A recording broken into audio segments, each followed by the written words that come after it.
bow is always the vehicle of missing disinformation. Y'all realize that, right? Every time Mm-hmm. y'all dress it up pretty and nice and all the rest of the shit that y'all like to do, right? What you're doing is supporting missing disinformation. Take the motherfucking clothes off, make it buck naked. You see what I'm saying? Make the shit butt naked. That way you covered all bases. And ain't nobody is there's no ambiguity in what's being said. You know what I'm saying? So that's why we gotta cut the bullshit. If Inky is full of shit and he's a goddamn snake oil salesman, I don't give a fuck how personal y'all think it is. You know what I mean? I got a box of Kleenexes. I can mail it to you if you feel like, oh, now you're getting into a personal attack when you call Dr. Bean and Jabari full of shit niggas who grifting from the black community. Oh, well, he's got a degree, and I don't give a because you got a degree make you not able to be a goddamn full of shit grifter because you got a Now, degree. Corey, Cut the mostly listen. We got a motherfucker who's the Secretary of Health for the United States of America. You hear me? Do you hear me? Tuck my eye. The yes, Secretary of Health for the United States of America, and that nigga's full of shit. And ain't none of you niggas gonna get on here and tell me, well, he is actually the Secretary of State, so we do kind of, or the Secretary of Health, so we do gotta have to hear. No, he's full of shit, and everybody on here know it. And the motherfucker who put him in the position knew he was full of shit. And every motherfucker who worked down there at the WHO and the wherever else they work at, goddamn it, everybody down there know he's full of shit. see, Corey, you consistent. You don't give a damn if it's white, black, blue, or orange. See, I like a manner of consistency when they make these arguments. I don't want them to just be on the niggas' head and then they got so much understanding for other people. See, you don't do that. It don't matter who it is. If it's book, no, hold on. Because I know it ain't nothing but bullshit. If it's that, it's that. And sometimes you got to think about, well, how many times do you go from just your information is pseudo versus you are in fact a pseudo? So do we give them like a 3 strikes and you're out or something like that? Because some people are just repeat offenders. And if you're just repeatedly doing it, you are it, period. Well, I judge it by your stick. If that's your stick, right? You know, my stick is always coming from the point of view of the working class, right? That's my stick. Every time I'm talking, y'all know what he trying to ease into where he trying to figure out what to do about the working class. Y'all always know that it's behind. That's what's behind what I'm saying, right? So that's my stick, right? So when it's your stick every time to try to convince me that I need to eat sage for breakfast every morning, that's how I'm gonna get rid of my cancer. Like when that's your stick, yes, you are a pseudo. You are a snake oil cell. I don't give a damn if you did it once or twice. It don't matter how many times you do it. If that's your stick, that's what you is. If you a 3-card money dealer, dealing 3-card money on the corner, bro, you the fucking you're a scam artist, bro. You selling gold water every day. If you go outside in your house and you sell gold water, you're a goddamn scam artist, you're a goddamn snake oil salesman. It don't matter if you did it once or twice. What you were doing right there was scamming. You did it. I only sold it for a day. Well, you was scamming for a day. See, that's it. It's easy. It's easy to keep it 100 and quit playing with folk.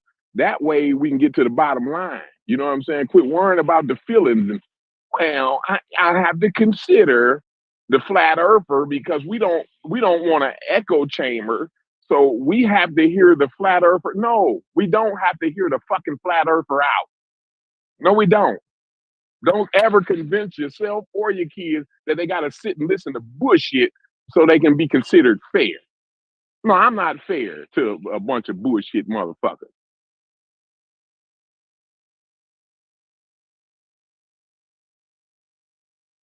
But what do y'all consider Yeah, because all y'all they put gonna do Jabari is in that all same? they gonna end up doing is hold on. If you sit there and listen to a motherfucker that you know bullshit like flat earth or something, right?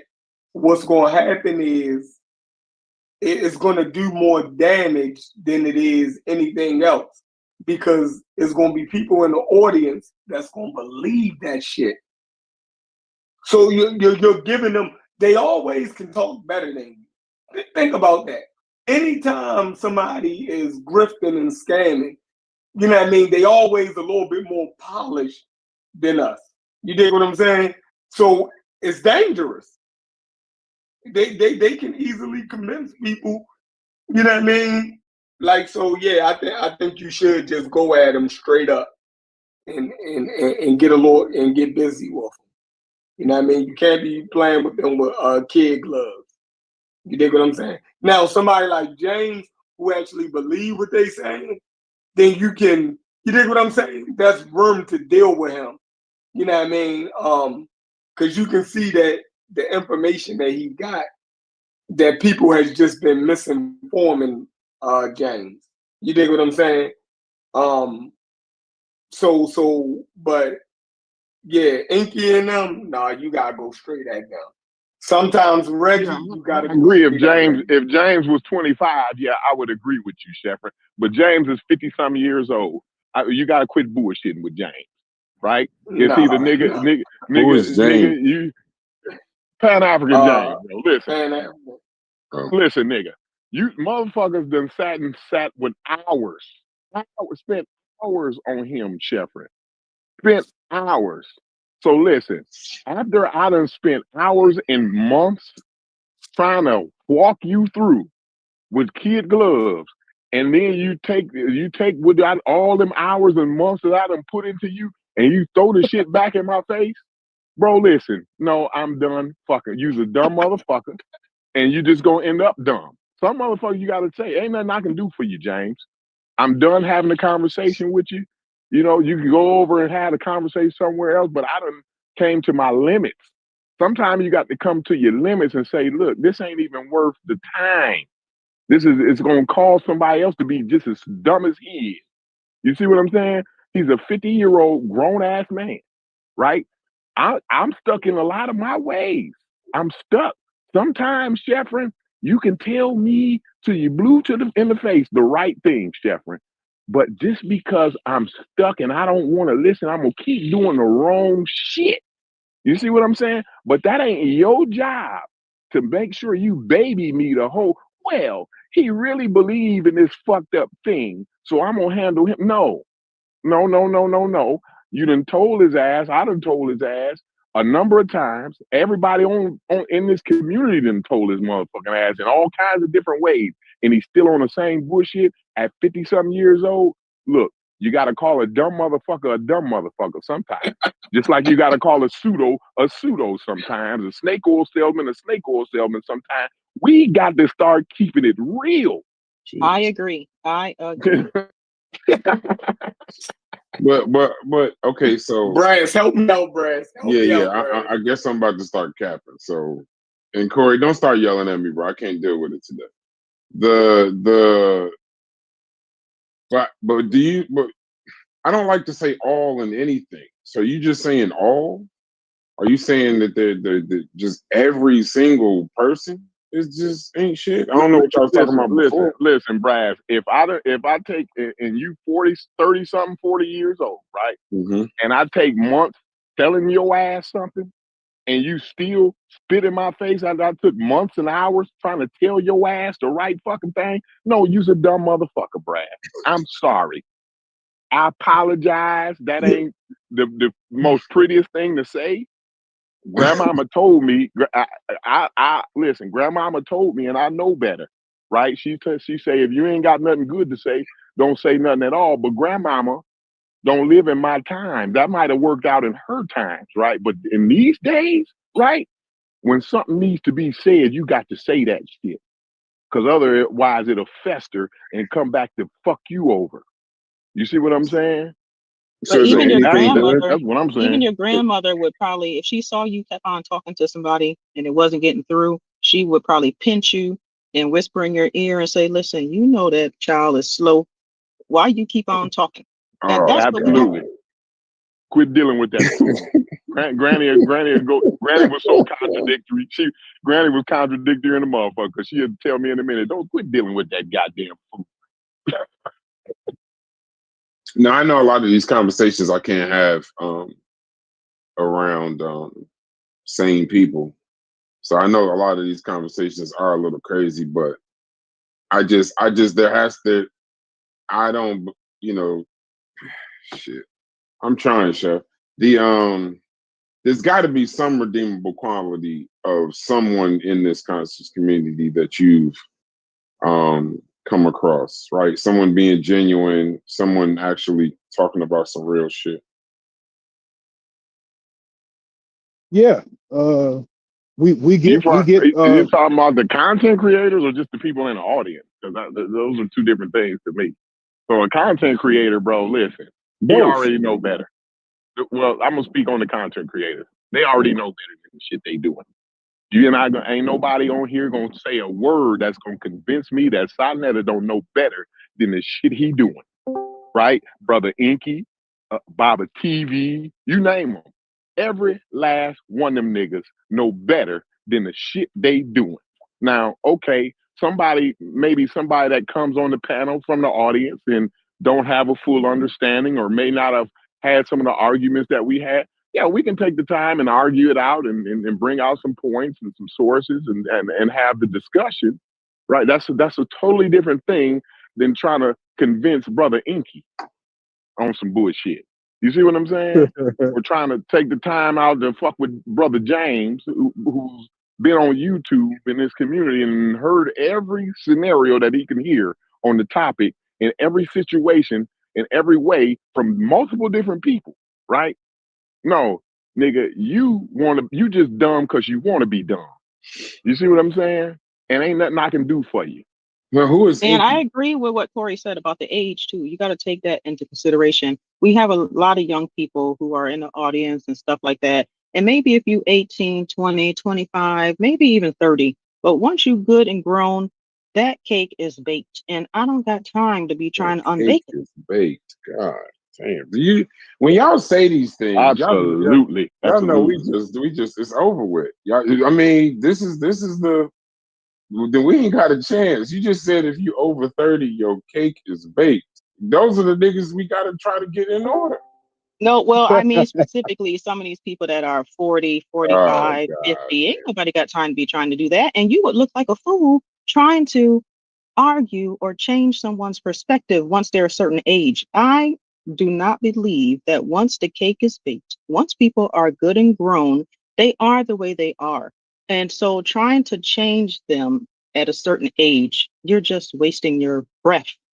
Right, but you can't make me believe that every single person listen, I gotta learn a little bit more about Inky, I guess. But for every person that y'all say is the worst, there's tears even to fucking even gotta stop cursing so much. There's tears to even the worst. So there would have to be redeemable qualities of someone because if you're doing that, then if you're saying all in the conscious community, I don't think y'all know exactly what y'all saying. I don't want to go down the list through names, but yeah, it can't be all. It can't be all. But right, but that's what maybe y'all maybe saying. Y'all saying it's a all. better way to describe it is there are people who are like on a more radical end of the spectrum than others. Right? So I think one of the best that I feel like doesn't even really fit the description of redeemable. But when Psycho comes in here, right, I would say that that's a very open-minded person, considering he, Right, probably a that's what little I closer mean. to, Like Psycho, right. So you you're can't, talking about Psycho now. yeah. That's See, what I mean. I wouldn't put Psycho in no corner like that. You know what I'm But saying? they're I saying would all though. Hold on. even, But yeah, they're saying even all. where I disagree with him, right? He still is open to the other side of the argument and will even acquiesce to parts of it. You know what I'm saying? Like he's not unreasonable, even though we may disagree at times. So like Well, some he's people are not the just a little bit same more as a reasonable. doctor. He's not the same as a Dr. Inky. I'm talking about the top tier dingbats. I'm talking about and manipulators. So I'm talking about I'm using almost like a light as the, you know, he's the A plus, right? As far as the pseudo and the manipulator. So I'm talking about people like that. And that would be Dr. Inky But let's get off falls of in that him. You got an category. issue with Psycho? Pause. Let's. I don't want to. No, I I don't want no, to I make this didn't say nothing personal. You bad got an about him. issue with Psycho, right? But he's in the conscious community, and you saying all. Reggie, I didn't Reggie say just all. joined the. Reggie just came in here. Pause. I didn't He's the. say all. I Okay, said you didn't say all. I Okay. said people of a certain age, I'm not going to be Then arguing Corey, are with. you saying Psycho, I've all? never had a conversation with him. I'm talking about the worst of the worst. I mentioned Dr. Inky. That's what I said. Okay. Okay. Um, All of Reggie's in the who is conscious the community. who would you be referring to when you say all, Brad? Because Like I really don't know. psychopathies, he's in the conscious community. Reggie just joined the panel. He's in No, the no, conscious community. Psycho's a fighter. He's a real pseudo killer. He's a snake oil salesman hater. You know what I'm saying? So Okay. Hmm. Psycho's, Now yeah, he got his shit going on. Reggie's in here. Certainly be a more real, a more reasonable person, even in real life, right? I would expect him to be a reasonable Well, person. You know what he's I'm from saying? Jersey. He's solid. He's solid. But Maybe Reggie's in maybe here. Brother Reggie can give us three But he's people a that is blackologist. But Psycho is a totally blackologist horrible. also. Yeah, he's a blackologist, but I wouldn't even fall him like on the extreme. So like he All right, wouldn't so like logic. he ain't James. He ain't James. James is extreme. Okay, so logic. Brother Reggie's in here. Peace to you, brother Reggie. So, will you? So, are you? So then, what do you consider Reggie then? I guess Reggie would fall Pseudo. under that description that Sister Safa gave as maybe a person that's a little more set in their ways and set in their identity or Now ideologies. wait a minute now. You cannot compare Well, somebody I like didn't say Brother that you Reggie. said it.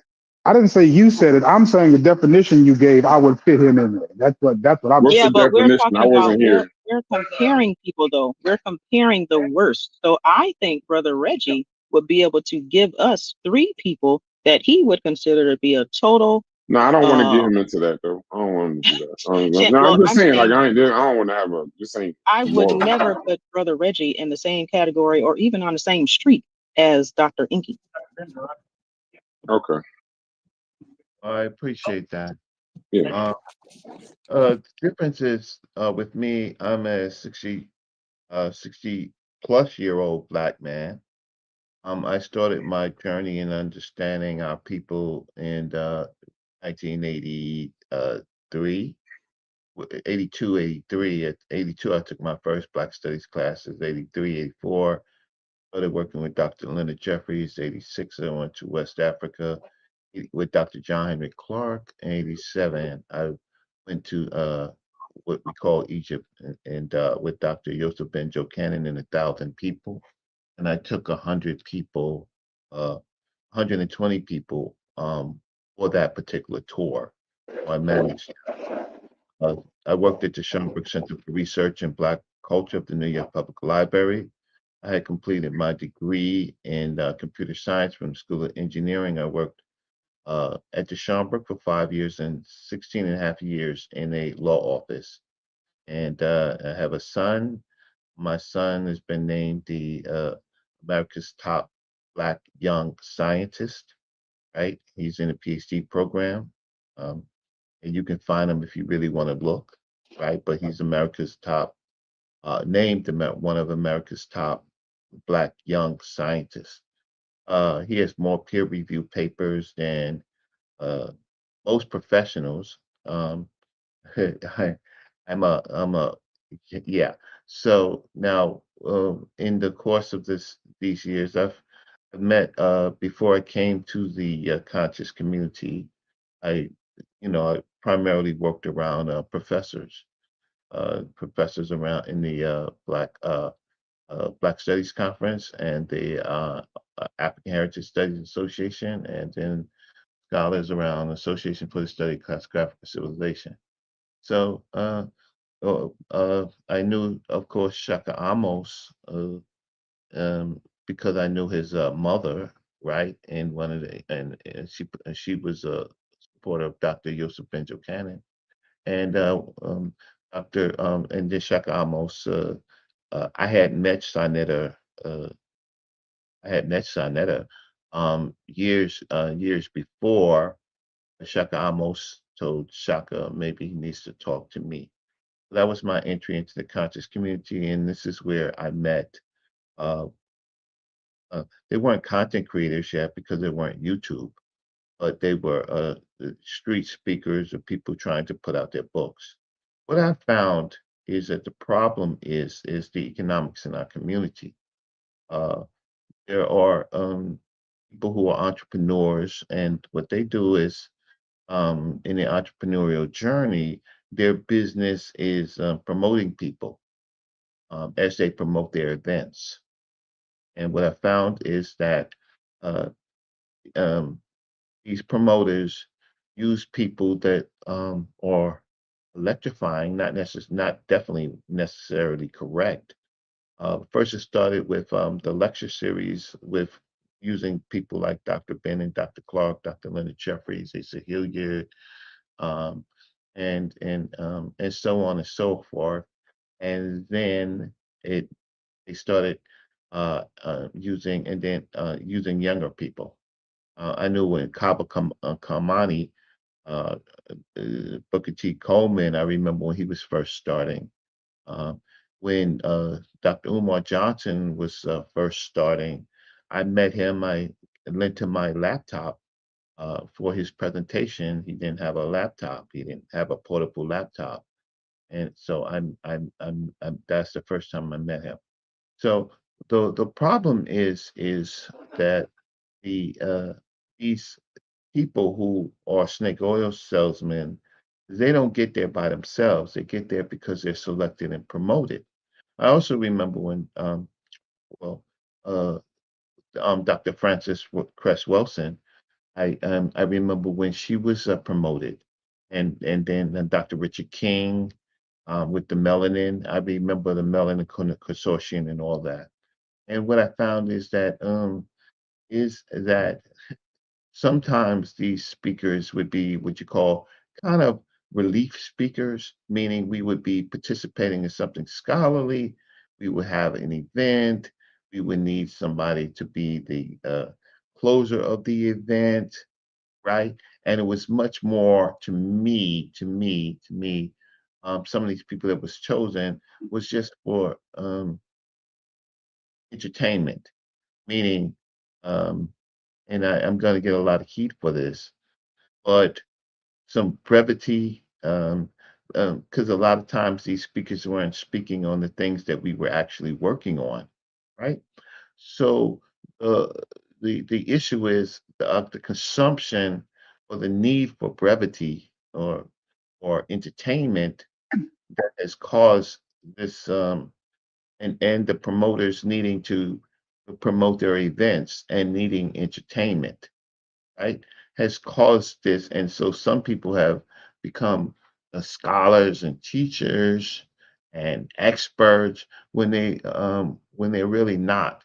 They often come on these programs when we're not talking about what they're talking about, but these promoters use them, right? Um, People don't know at the Back to Africa movement in the recent year in the last 30 years.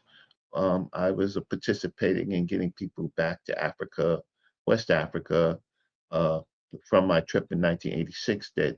And then I became a tour promoter for 4 or 5 years, right? And then it got popular, and then people began to. Well, uh, elder of mine passed away, and I filled the seat, and then um, when we started doing back to West Africa, we I don't know, maybe I took about 400 people, right, for with reasonable rates. My trips were always under $2,000. Then other people came and seeing how lucrative it was, and then now it's 4,000 plus dollars. And then also the Africans on the continent, they they saw the worth or the consumption value, and so they hyped it up, right? Um, Ghana Airways, before it was Ghana Airways, we used KLM and Air France, They bought a whole airline for this new grouping of Black folks that wanted to go to the Africa with Dr. Leonard Jeffries and the rest. And then they created this festival. Harry Bird created a festival called Panafest with Stevie Wonder, and it went bananas. So now, when we're talking about what's happening today, is that on some of the big platforms, these people are allowed, and then after that, what happens is the kind of the after debates and the after conversations.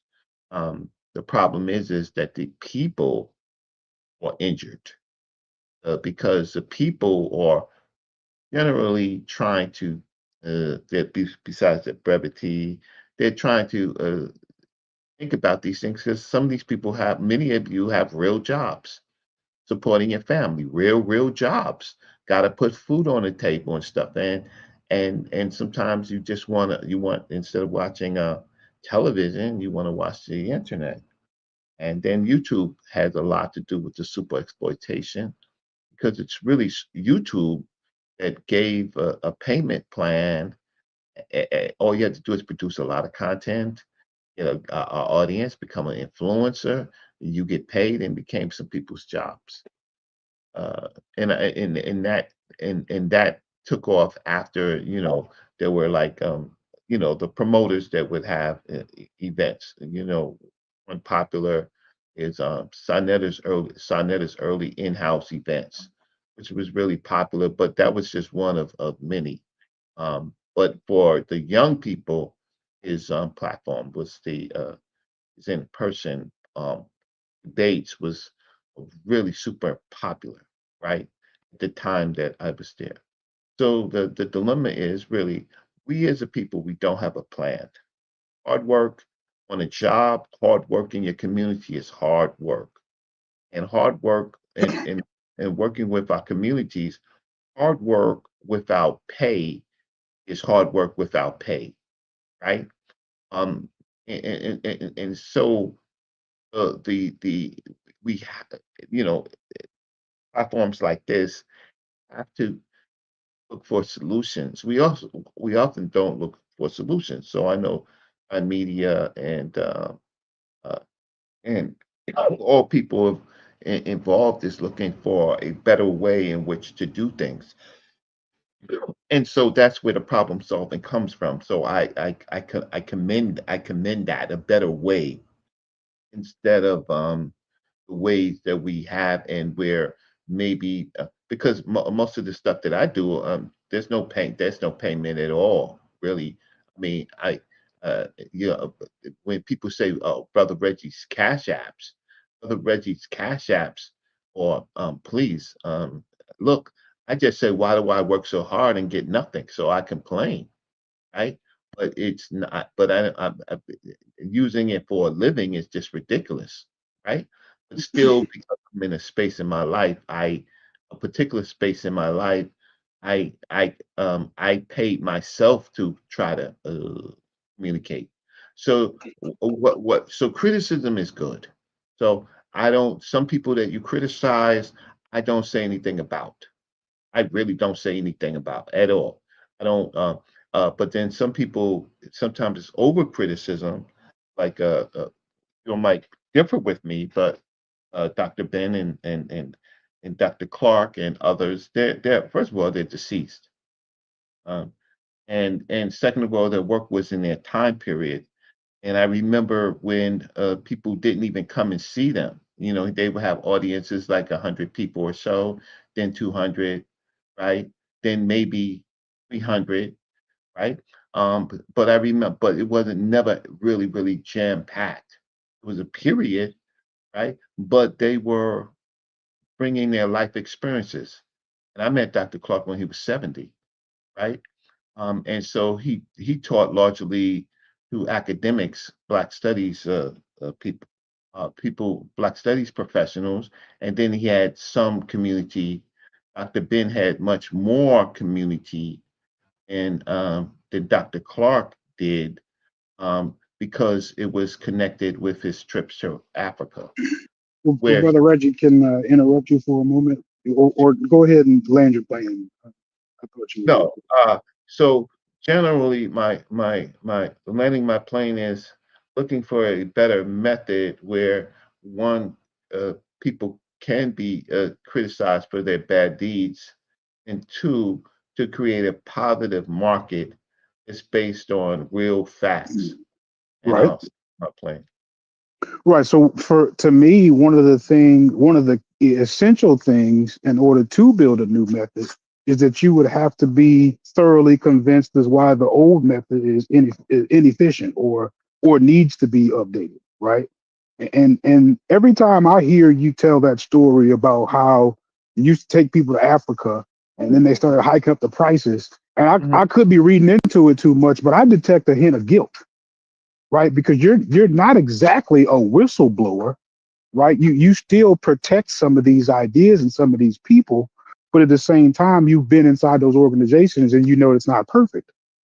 Mhm. You Yeah. get what I'm saying? So as the bridge between those groups, I mean, of course, I understand that you probably have some connections that you'd like to keep, and I get that. But at the same time, if the goal is really the audience, well, are you protecting the audience from the people or the people from like at some point in time I thought it was really about the people and not necessarily protecting those individuals who did whatever they did and continued after the prices got hiked up, and when we could see that this is becoming commercialized, and and of course on the back end of it you try to justify the money versus what you're getting out of it. At some point in time you had to kind of like come to the realization that this doesn't seem like a fair trade-off. No, it's not. But you have to know that since I ran tours for 5 years, you have to know that I knew the prices. So for trips to Egypt right now, you can book, and people hate me for that. People hate me for this, but you can go to Expedia, you can go to Travel Velocity, and you could book a 5 day, a 7 day tour to Egypt or uh, $1,100, $1,200 in a 5 star hotel. And all you have to do then after that is feed. And then if you want to travel to places, you do it like you do it in any major city. You pick your where you want to go, your time, and how much you want to pay. You may not see it Mhm. all, but you're not being bamboozled where you are paying now $4,500, right, per person, and take your eldest child or take your wife. It's damn near $9,000. And what are you getting? And most of these people come back from these trips no smarter than they went, except for the fact that they went. So, uh, but then again, I take people to museums at a fair price, usually sometimes $20, $25 a person, right? A person, and if I do a tour and only one person shows up, well, I got to spend 3 hours for that one person, right? I don't do them too much anymore because the museums changed their policies as to how many people I can bring and how much I have to pay, right? So that they can make sure that they get their cut. But so there's no guilt in it. The fact of the matter is, I'm like some of these people. Uh, some of these people pay exorbitant, charge you exorbitant amount of money, and you don't come back any smarter. You don't come back any smarter, right? And what do you get out? What do you get out of the trip? The real learning comes before you go to the trip, right? What you were exposed to on the trip and what you come home, if you want to be smarter. But it's become tourism. That's the trips, and the trips are the most expensive because they are now. Trip to West Africa is 4,000. Trip to Egypt is about $4,500, and people are coming back, and now they can put on their clothes, they can wear uh, totems and this and that. They're what I call the Bentus. They've been to Africa, and you can't tell them shit, but they don't know anything, right? They're just exposed to surface things because I know what happens when you go into West Africa. You might go into West Africa, but But at the same time, you go into West Africa, you have to deal with the people, and the people are scared of you, um, and they want your money. It's not like when we think of roots and we go home and we find our great grandmother, and they recorded when we were stolen and stuff. No, it's not like that. And when, for example, Africans come here, they're not looking for their great grand family that was trafficked to the Americas. We as because African Americans and I call everybody Black Americans, African Americans have an identity crisis. We get caught up with that because of we've lived in the hells of North America, and we see know the brutality of racism. At least some of us do. Some of us live comfortable lives, and I could understand that. I can understand not needing that because you're very comfortable in America. You are, but you can't protect your children. You can't protect your children from what's happening in America. You can't. You could try, but um, but the probability of your young daughters getting pregnant, your young sons getting shot, right? Lack of jobs, right, which is happening to our youth. So you got college educated kids. Some of the best minds can't even get a job because there are no jobs in America for the young group. Some of us make it through, but then there's age discrimination, and I know that as a fact because I had a matter, a claim of age discrimination. Engineers, for example, in the technology field, they don't last to 44, 45. They're pushed out by younger people mm, who corporations can pay less, they can force travel on them, right? And force and they force them out if you have a family, right? Because you can't spend the I don't know the average is 10 hours on a tech job, right? What the hell You, you all talking about? you said what? I don't know. I'm letting Reggie kind of talk, and then I'm trying to Yeah. politely ask him questions as he's going. And I'll stop. I'll be But trying. what I'll be trying to give Reggie some space. I know sometimes he'll veer off the topic and come back to no, it. So I'm on the topic. I'm talk what it is the nuances and the complexities. And I talked about the oh, brevity. yeah, okay. Before we was having the conversation, I guess about like people in the conscious community and talking about like how we would have to see them. And I'm offering a bit of critique here, right? So like the moment you realize that going to Africa wasn't what you thought it was, like you didn't come home and change courses. You really kind of came home and just kept quiet, right? And as a matter of fact, you didn't really reverse courses with the African stuff, even though you knew it would lead to people um, uh, wanting to go to Africa and fall right back into the misdirection that you just experienced. No, Like I did. you experienced going there and it not being what you. No, I did explain. I did explain there's cheaper ways if that's what you want to go. There's cheaper ways to do it. And I explained that you could book a basically a backpack tour, right? Mhm. For maybe $1,500, right? And also my cousin, my young one of my young cousins, she goes to Africa regularly, but she goes through missionary type things to actually live with the people. So but I talked about the consumer group of people that go there, spend a lot of money, want to spend a lot of money, come back and know nothing, right? Or they are. So I criticize all of that. I can criticize all of that because that's what I'm doing. You haven't heard No, anybody else. yeah, I've heard you criticize it at times, but I'm saying that you'll also, in the same breath, after criticizing it, you'll also bring up some of the same rhetoric that leads people down those same conclusions of thinking of Africa as this thing, and then not going there and having the revelation that you had. I teach. I said there's education before you go.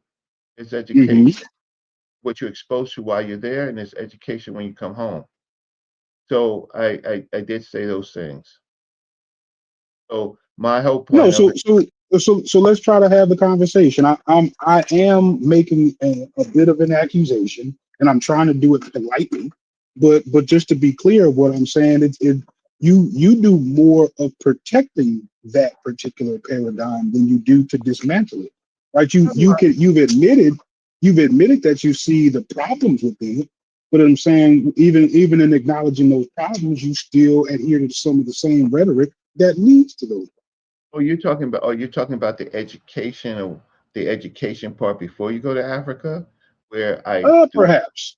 African culture, the Yes. nuances Okay. of Yes. Yes. so I shouldn't talk about that. I think that I'm a reliable teacher. I think I'm source. Usually, when I present, I source. I don't speculate. I stand on facts, whether they're facts from Western groups of people or facts from African people or facts from other people. But my career in this has been. Uh, Remember, I pay myself to educate my people. That's my journey, right? Because I was exposed to it, I think, the right way by Dr. John Henry Clark. But screaming on the roof against somebody and making enemies, how does that benefit me and my family? It doesn't, right? What the time that I take out isn't to talk to you all is an investment. But I will tell you, you want to go to Egypt? Okay, you can go Egypt for $1,000, and anything else you want to pay, you can pay. If you want to go to West Africa, you could pretty much do it the same way, but it doesn't have necessarily the same effect because if you go to West Africa per se, you're not going to see temples and sites. It's not a tour type thing, right? So you have to actually spend more money and more time on the ground trying to find things. And then you need it, and then basically you need good education before you go there. You should have a kind of a scholarly type of so that you don't get caught up. And then for economics, I haven't seen a lot of successful Black entrepreneurs going to West Africa and benefiting. So I put that in the Black City Plan, right? Where cities where cities should communicate entrepreneurially and not necessarily entrepreneurs or individuals because it doesn't work out well. And I've said that. Well, But I yeah, protect. you have said that. You have said that. So would you describe most of the people that you encounter as they are looking to take a vacation, or they're trying to have a particular experience? Uh, it varies and it varies, and so that's why education before, like even going on your show and hearing the criticism is helpful.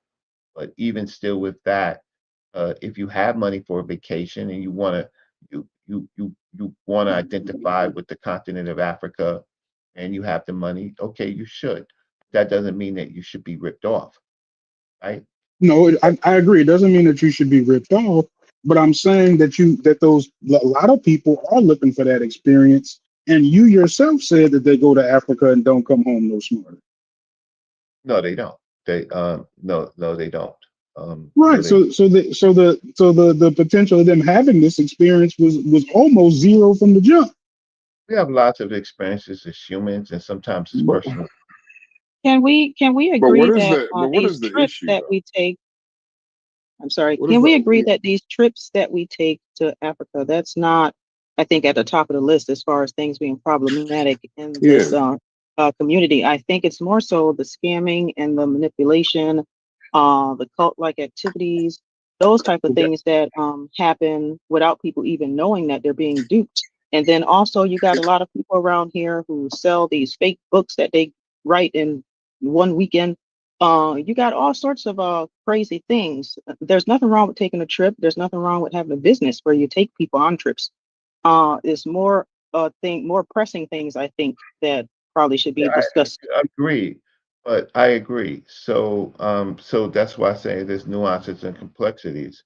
So the issue is I talked earlier about the need for entrepreneurial promoters who have been suffering with bookstores and things like that to have events where they could sell more information rather than sell their books, or sell books and information, create more of a bazaar type of thing. And that's where a lot of people who are out of the workplace find themselves. And so to survive, they put on these events. So I did say that, Mr. Sid.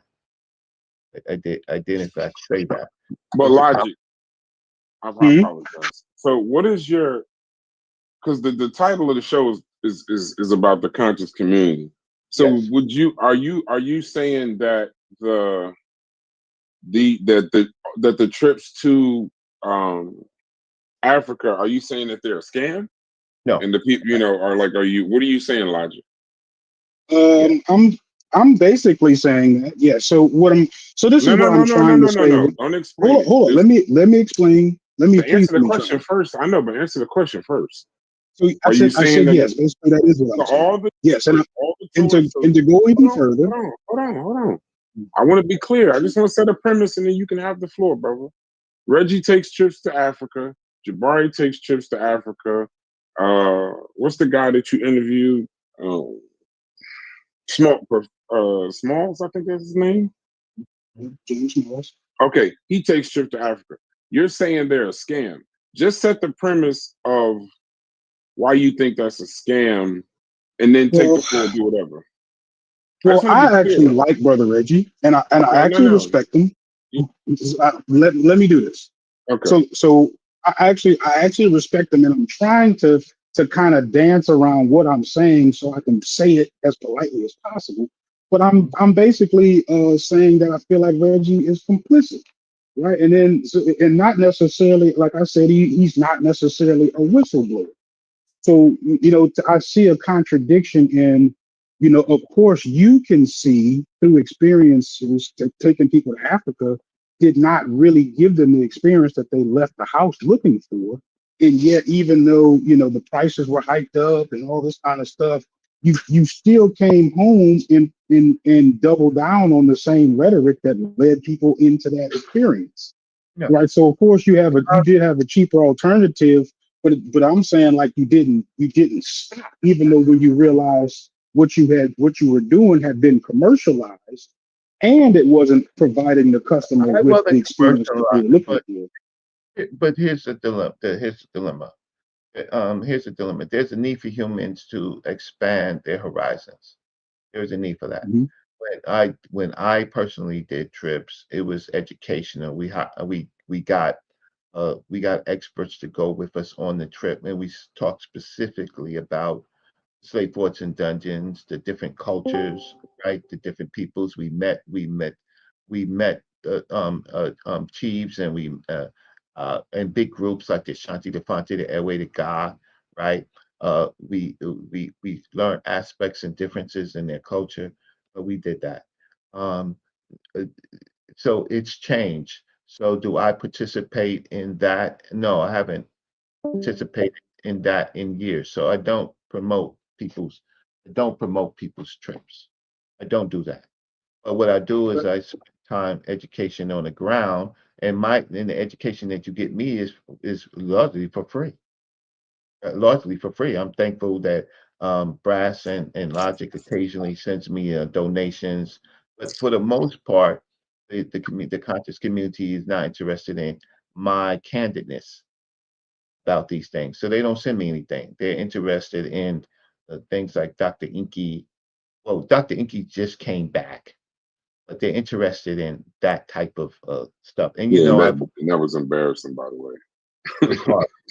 That was I mean, embarrassing. Go ahead. yeah, it's hard. Yeah, But I saw the clip. I saw the clip. That was bad. Yeah, go he ahead. had done that to me about 2 years ago on the WAS staff. If anybody remembers, he wants to say that the WAS staff is connected to the pulmonary system, and I'm saying no. It's just a staff in their cultic beliefs. It has nothing to do with the body and health.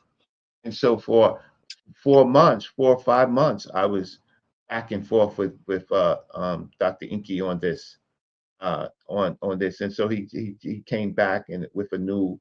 Now he's dealing with if you look at the background of his screen when he's talking, he has this stuff called MCH and diabetes and melanin, and he's trying to propose that the darker your skin, the less prevalent, you'll probably have less diabetes, but you can't change the skin color. But he's pushing some type of melanin type of concept. Superiority type of shit. Yeah. Some of Yeah, that Francis Crest. yeah, Some of that good Francis Crest. No, I'm just joking. That's just no, but he's pushing that again. But It now is. It is. he's I trying to. need you for a show today, brother Reggie, if you don't mind. If we could do it now. I mean, apparently, once I already know, once we go live, everybody that had issues with the conscious community, they tend not to say the stuff they'll say privately. But I needed you, pause earlier this morning for a conversation, and I hope Chef and Reggie, I hope Chef and Corey and Logic all keep this same energy, right? And I'm depending on your answer. So this morning we was discussing Africa, and and Logic had made a statement. I wasn't here. I came into the conversation later, and Logic made a statement that what there's nothing. Okay, there's not Logic. Maybe you want to clean it. Say it again, because from what I got from it, I didn't say it was nothing. What I okay. simply said Go ahead. was that the exercise would have to always be pruning through all the African stuff and keeping what's useful and discarding what's not. Right. That's Right. Logic was saying that, like, as a black businessman in America today, the indigenous practices like animal sacrifice and stuff, these aren't things that we need necessarily in America. We definitely don't need it all. We'd have to prune through, what else that we could take from Africa and move it to here. So then Corey jumped into the conversation, and Corey stated that there's a romanticism that comes with Africa. I think we would be hard pressed to find anything that would be necessarily useful here in America. So then hold on. So then I got into the conversation of saying that basically America must have done a really good job. If because we just don't need the African, I guess if y'all are saying that, and I disagree, but if y'all are saying that, then we don't necessarily even need the Africa in front of the America. Like we're just Americans at this point. If we go by that stance that we don't need Africa, and then they were saying that we would be hard pressed. Name something, and I said I couldn't because I wasn't necessarily qualified. I started looking stuff up, but it didn't even make sense. So how do you feel about that? Are we so far removed from Africa, or would you agree or disagree that we're so far removed from Africa as African Americans on this continent, in this country, that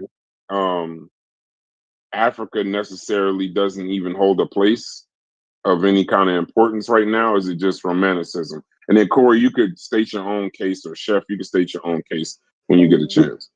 Well, real quick, just to be specific about it, right? The conversation stemmed from another question that somebody said, how could a businessman, how could he be affluent in society and still, I guess, maintain as much of his African principles as possible?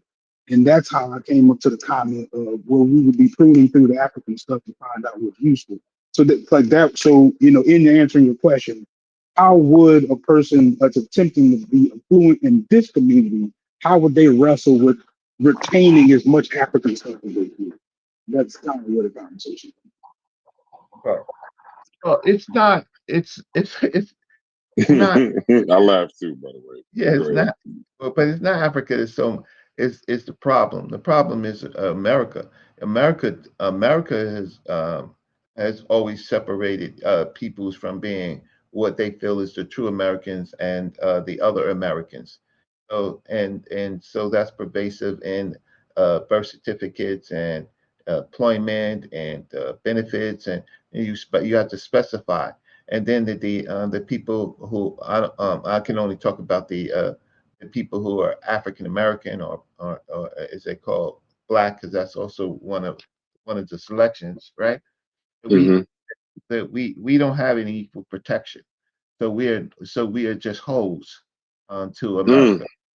Our greatest we some of our greatest thinkers. We've been from skyscrapers to the real McCoy to locomotion to electricity to we've been there through all of America's major innovations, and then the music, which is the music industry. We have been there, and uh, we have not been uh, the, treated equally. The question of why, what is the value of Africa is the value of knowing that there are other cultures and civilizations outside of the European experience, and also understanding that Europeans uh, use the lack of knowledge about keeping us as holes in America, right, from thinking about something else, or even partnering with other countries. So we are domestic dependent uh, people without any type of sovereignty. The Native Americans have sovereignty, and they're domestic, and they're federally protected. We're not, right? And in the next 20 years, it's going to get worse because there's 65 million Latinos in America, and the population of Black Americans is declining uh, politically, economically, and culturally, right? And so we have lost ourselves.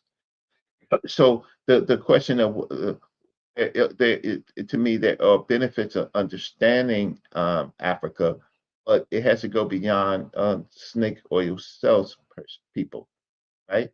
It has to. Most of like a lot of the medical stuff a lot of the medical stuff uh, achievements and stuff.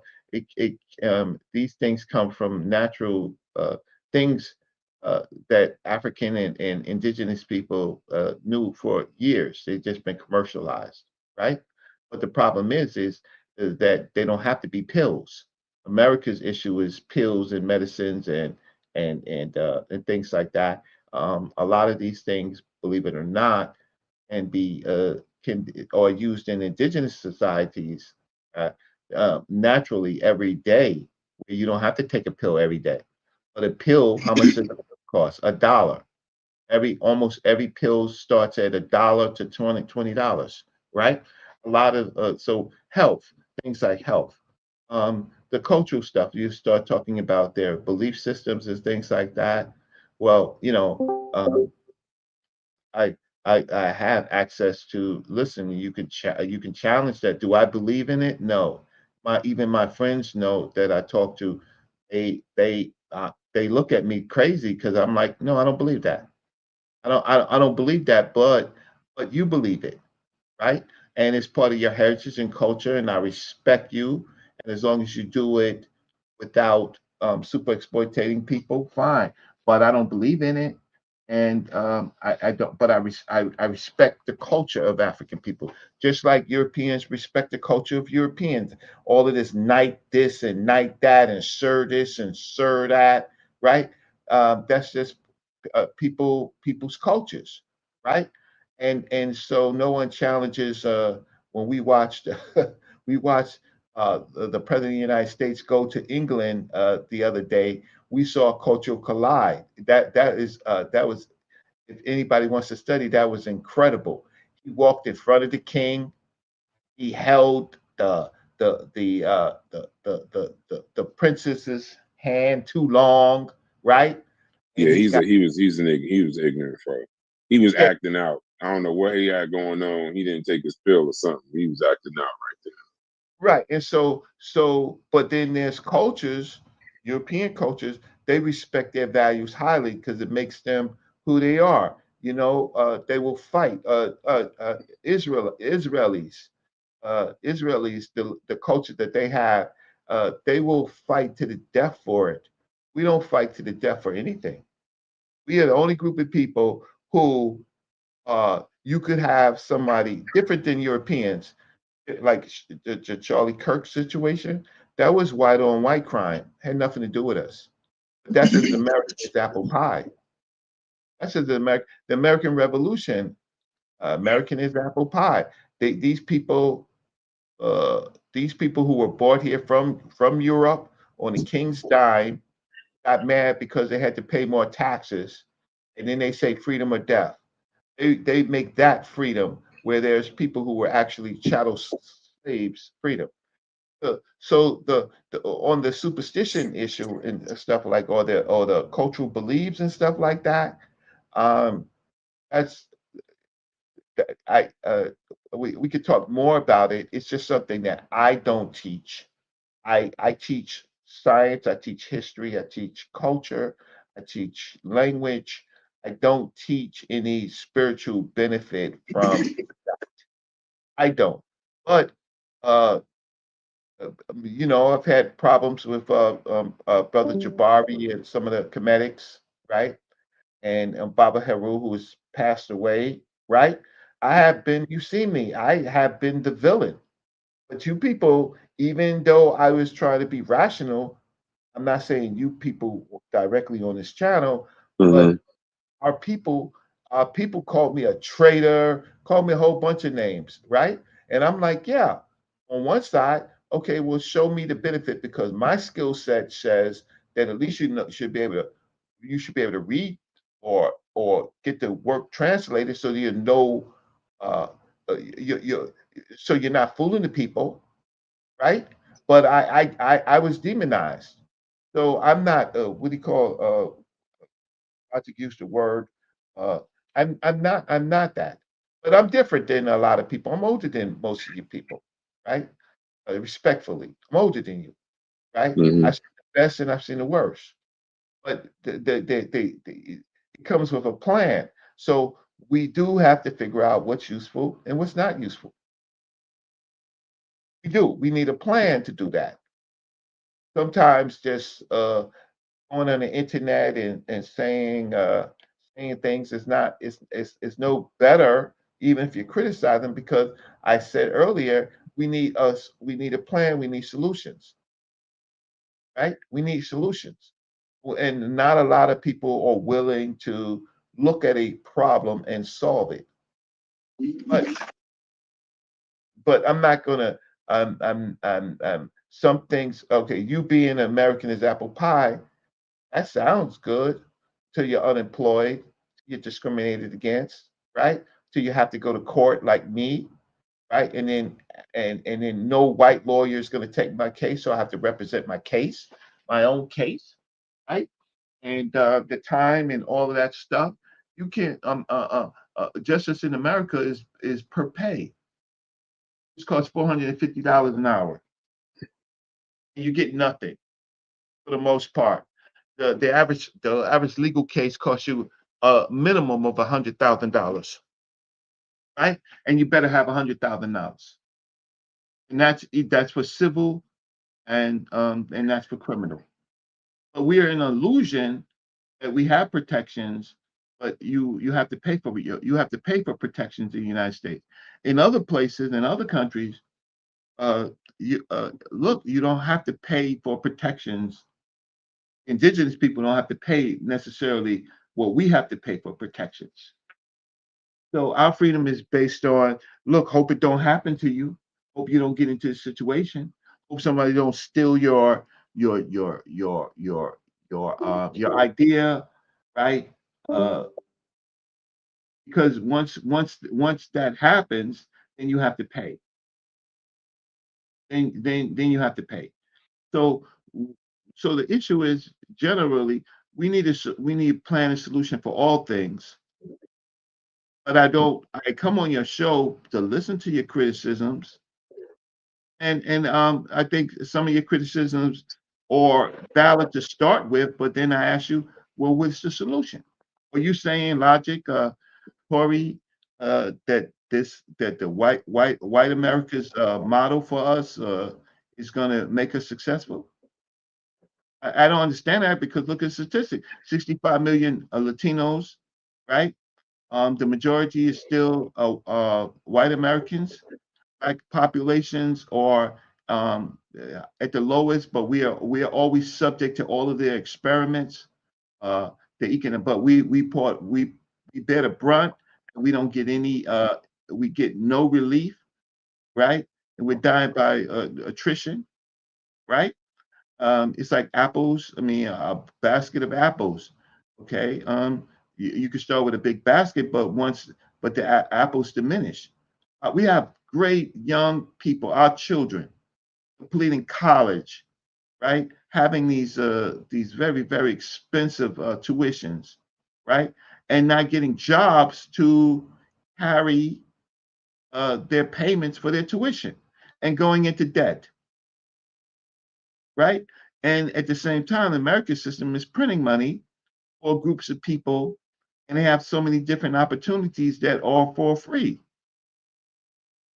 So we better have a plan, and it's easy for us to kind of like backbite, right? I do agree that most of these ventures that we're talking about, they go into people's personal pockets. So it doesn't go back to the community. It goes right back to the white community. They buy cars, they buy big houses, right? They just found another way to make money, right?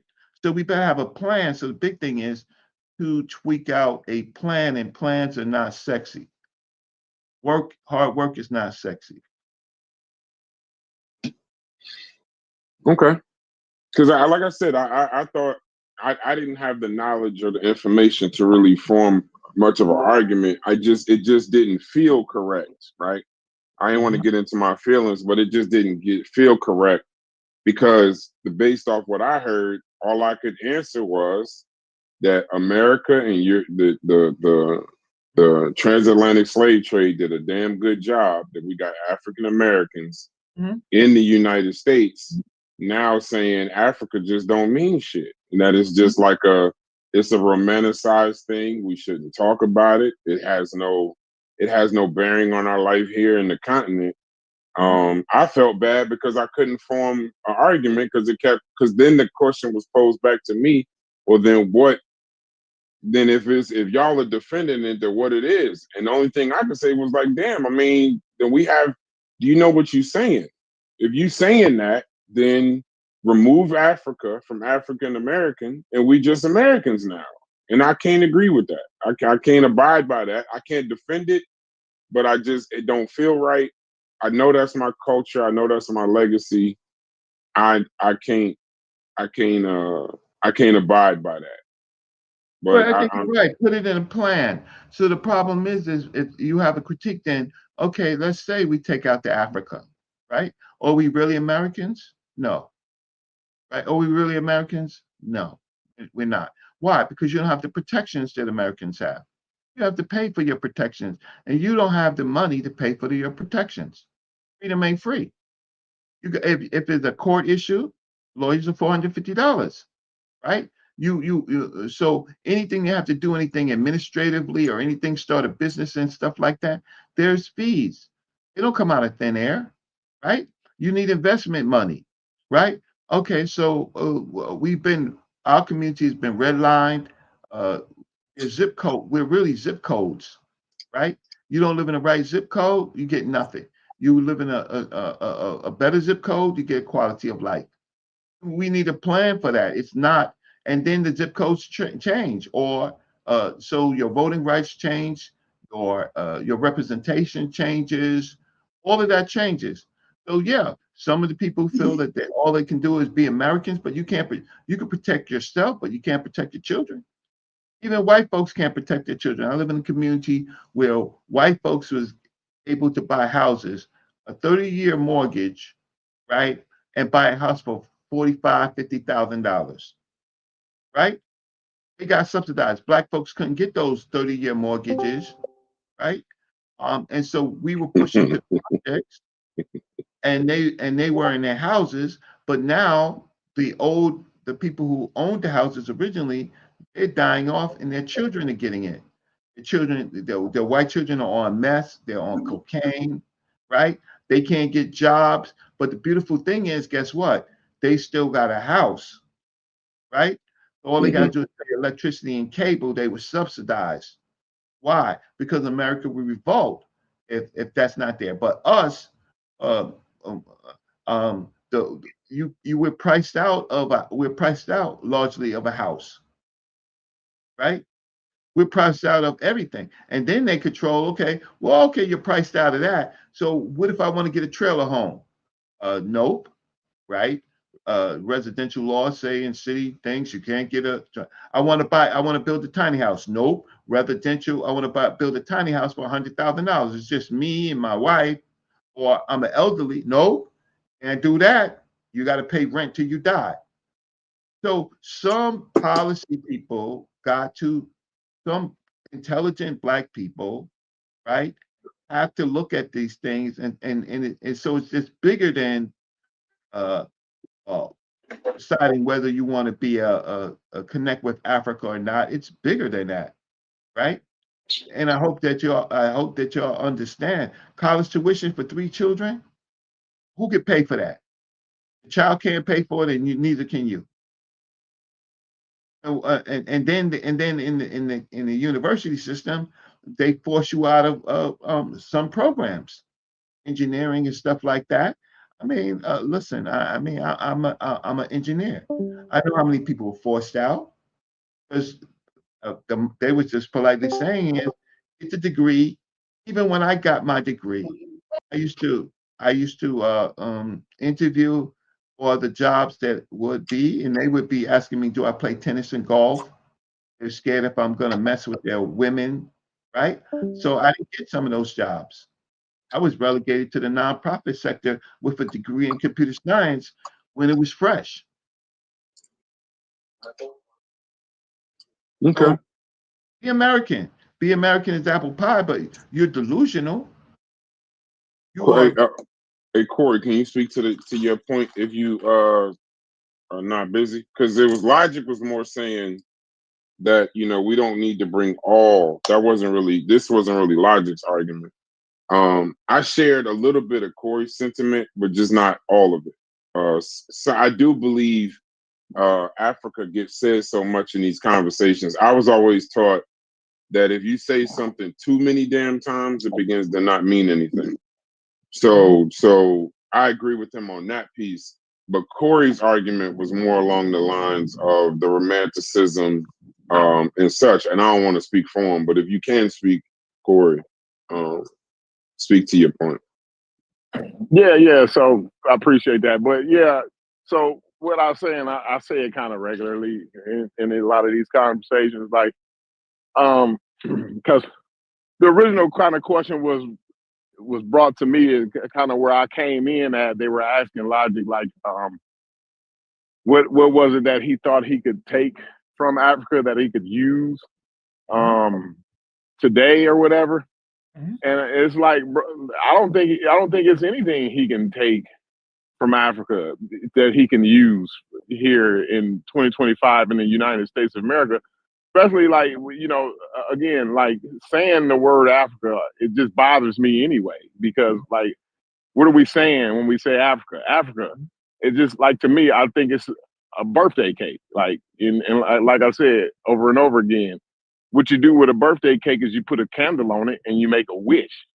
And that's what I see and hear a lot when I hear these conversations about Africa and African centrism and the rest of it, So I think we have a duty to concern ourselves with the society that we're a part of. Like, and kind of like I said earlier, kind of the way the conversation goes in this community is if that you take part in the society that you are a part of, right, in the American society, that you're neglecting your Africanness, or you're not honoring your African centeredness. And I just think it's a bunch of bullshit, bro. You know what I mean? Like, African centeredness, looking at things from an African centered standpoint, ain't never got me an advantage of anything. As a matter of fact, if you here in 2025 trying to look at things from some type of cultural African standpoint, you losing. you're losing, and it's no way you can convince me otherwise. You know what I mean? So if there is thing they brought up the community economics, right? And I said, yeah, go down and join your local credit union. You know what I mean? Like that's how you do community economics here in the United States.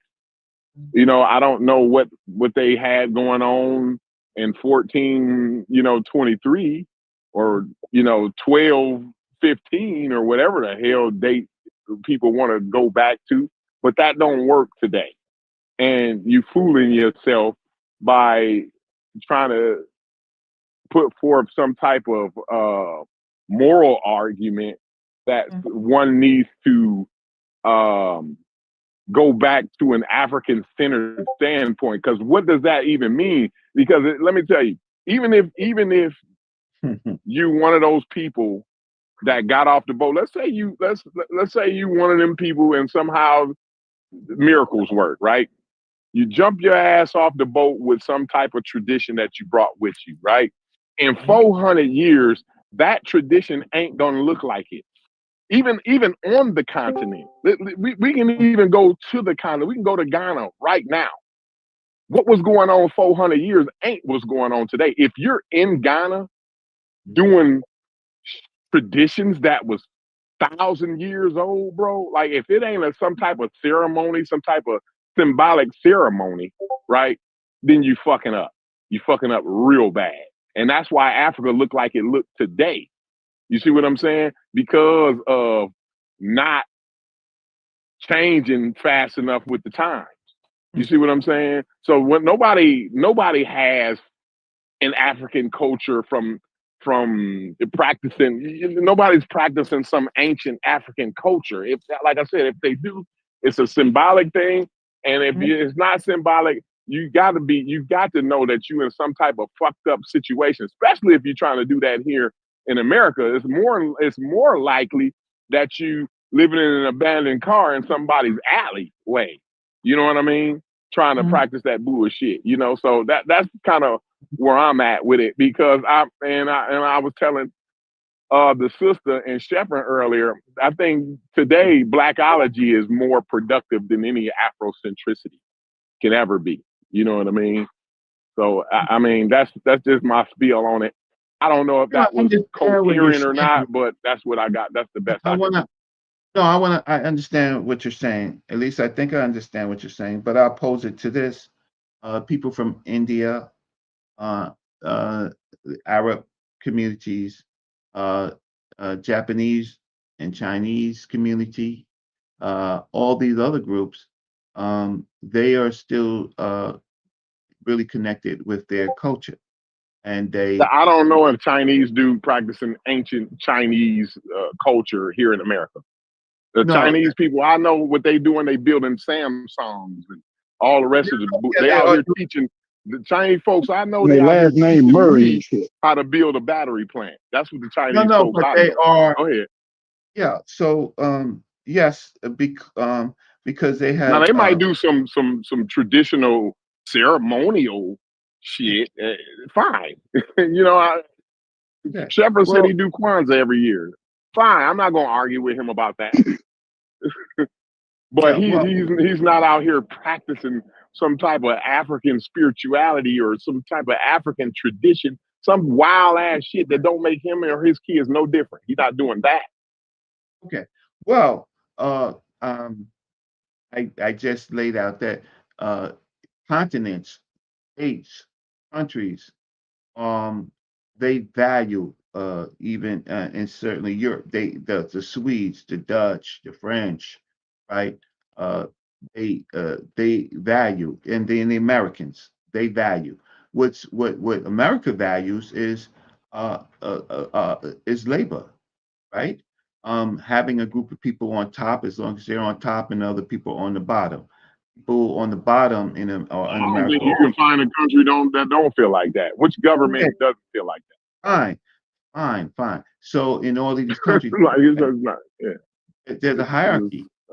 There's a hierarchy. So there's a hierarchy. In Africa is a hierarchy. That's correct. Yeah, that's correct. But the problem is that we here as domestic dependent hoes, right? We don't have anything of value, nothing to stand on, nothing to stand for, right? And that's a very important part of moving a people from one I place to beg to another. differ. I beg to differ. We got a whole lot to stand on and stand for But as African Americans here in now, 2025. We now, got a whole now, lot. all right, Go stop ahead. cutting me off. I'll let you talk, right? Because you just cut me off. What the hell? Let's go. What do we have to stand on? Have to stand on, Corey. So African Americans, again, I say it all the time. African Americans, what we have to stand on is we showed the whole fucking world how to be civilized. We stood up and we showed the world how to sit your ass down and behave. And we still do it today. We built this motherfucking country, one of the greatest fucking countries in the world in human history. We built this bitch for free. That's what we stand on. And we also stand on making sure that the ones that's coming behind us have it better than us. That's what we got to look forward for. That's what we stand on, and that's something to be proud of as African Americans, not African centered, not some African, not going back to some African tradition and all it. Because what the fuck do them niggas do for you? Okay. What African is saying? Well, we need to be in touch with our African American because some of those people are our ancestors that were sent over there to America. So we need to connect with our African American. They don't do that shit, bro. They're not concerned about they do what they do in Africa. It's for Africa. And so that's what the African Americans need to do over here in America. What we do over here in America needs to be for African Americans. That's it. That's what you stand on. That's what you be proud of. And that's your moral compass. That's what guides you to your morals. Okay, so because that's what a tradition does. Look, hold on. I'm not done yet. That's what a tradition and a custom is about. It guides you morally. You see what I'm saying? It's moral guidance. So we can't use some 2,000, 3, 4, 5, 6,000 year old tradition to guide our morals today. Okay, so what you have posed is the same thing that you're claiming people who study Africa or interested in Africa, you post the same thing. It's a nothing burger. Don't cut me off. What you feel that I'm proud that our people did this, right? Is a nothing burger. It's a feeling. It doesn't equate into power. It doesn't equate into economics. Unity. Not part of a. You can't put that shit necessarily in a plan. You feel good about it, so you were separating yourself from other group of people. But at the end of the day, you're no less powerful. As a matter of fact, we are even more vulnerable. So it sounds nice. We should stand on it. But if you really study Black Americans, let's just say Black Americans without the Africans, we're what we are urban city dwellers for the most part, right? That's where our most successful people are. And we are really city people, right? We're not even state people, right? We're neighborhood people and we're city people. And all of that doesn't necessarily equate.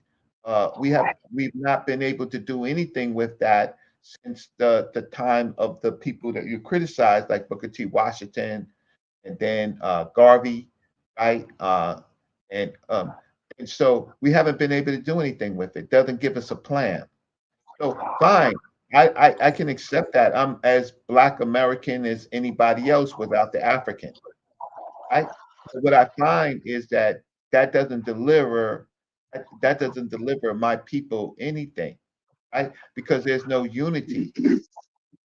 So where you been at? Where you been at this whole time that you ain't been delivered? Like nothing. I never. And then you say we might throw Booker T under the bus. I never threw Booker T. Washington under the bus. I wouldn't do that. But what I am saying here, you cutting me off. It's not. My bad. Okay, I Cutting apologize. you off. I'm gonna be cutting Okay, you what off. I'm saying is you have a feel good personality. You have a feel good analysis.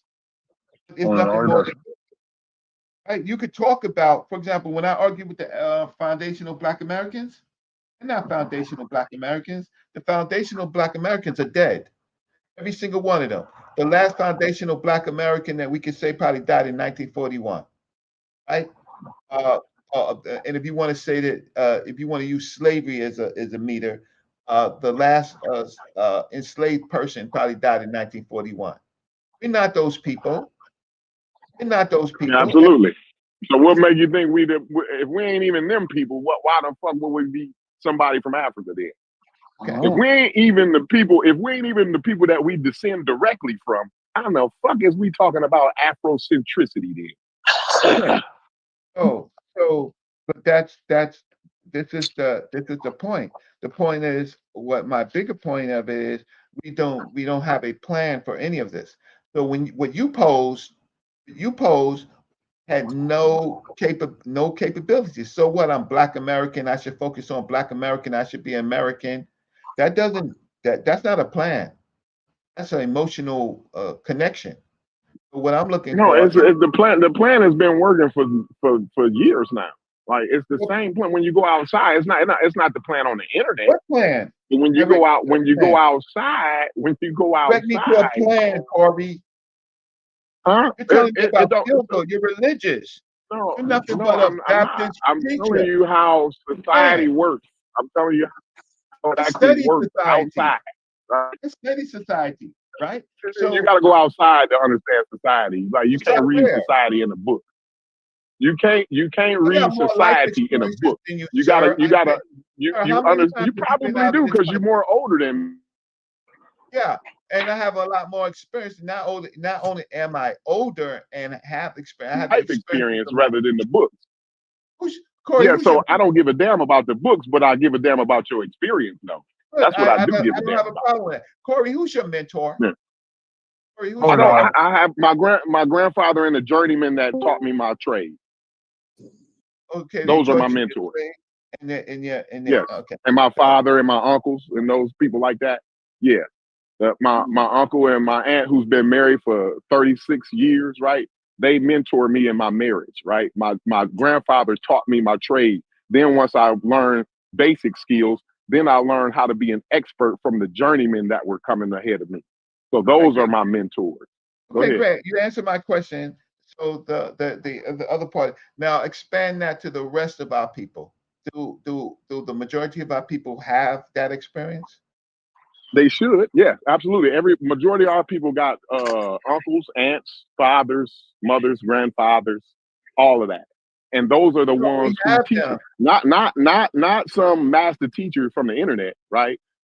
Real life relationships, real life Why isn't it working experiences. for our people? I'm mentored Corey, by why isn't it real life working for our people? relationships and real life experiences. Corey, why That's isn't it what working mentors for me. the bulk of our people, Corey?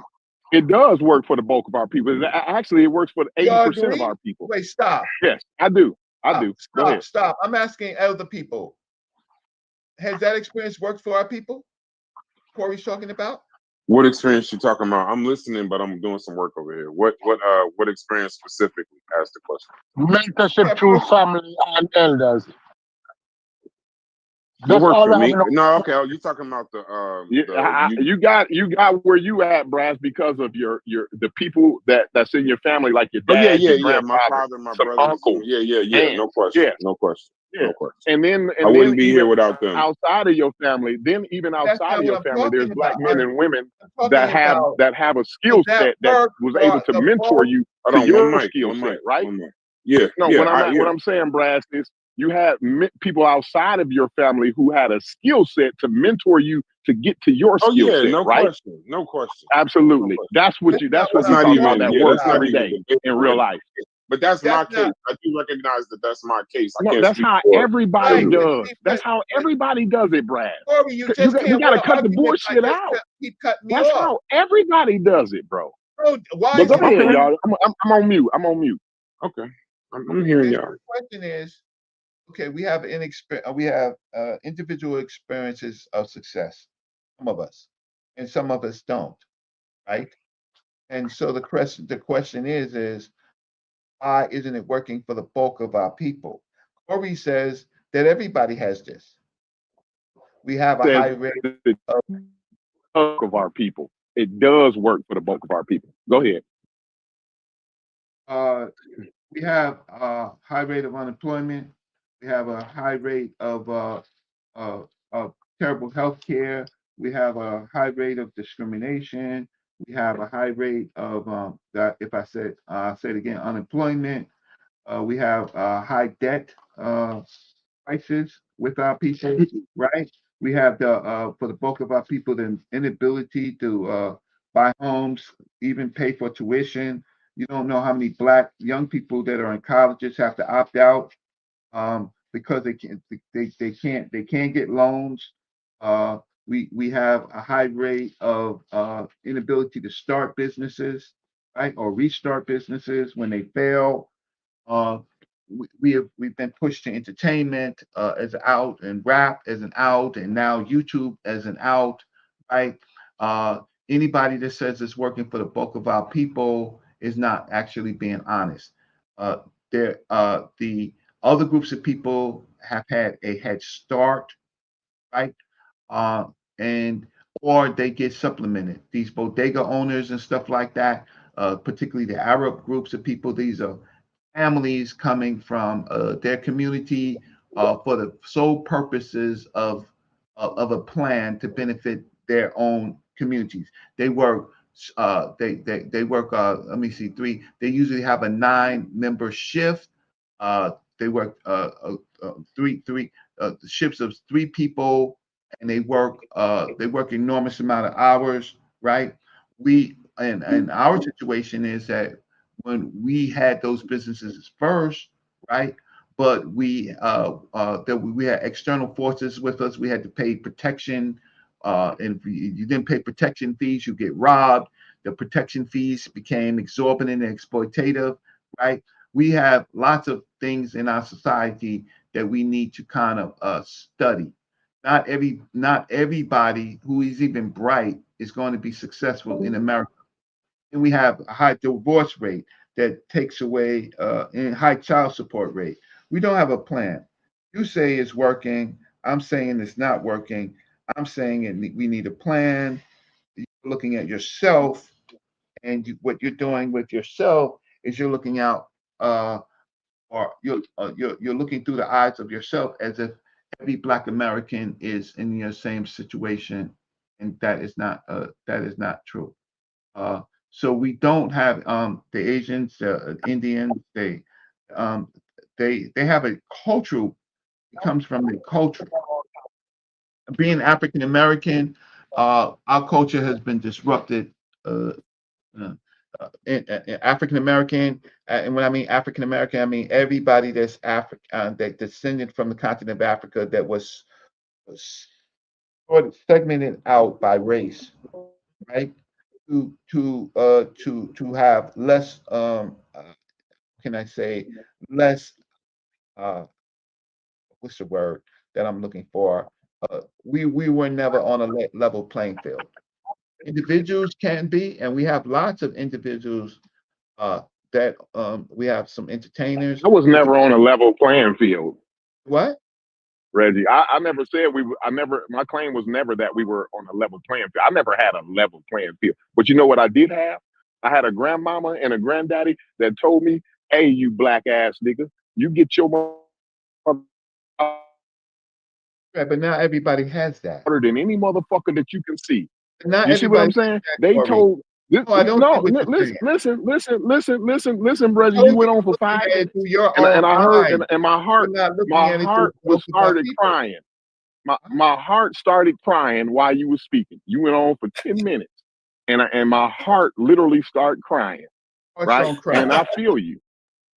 You Right, have so let feelings me for wipe it. my heart tears because you done jerked them out. You jerked all my. You remember the candy, the Corey, tear you don't. jerkers? Yeah. You missing you're talking about an individual family and the No, production. no, Do I'm you not. have No, any I'm brothers not. and I'm sisters? not. I'm not. Corey, Because do you have any brothers and everybody's sisters? been told the same Corey, exact thing do that you I'm gonna have any say. brothers and sisters? Absolutely. Are they as successful as you? They more successful than me. They actually graduated from high school and went on to college. Shit, I You did. don't mean I no, went no, and no, I no, went no, and got no, my GED. I went no, and no, got no, my no. That's GED not and went to success. trade school. Going to college is not success. Or are Well, they more they're financially? successful in their life. They actually got career. They're out of college now.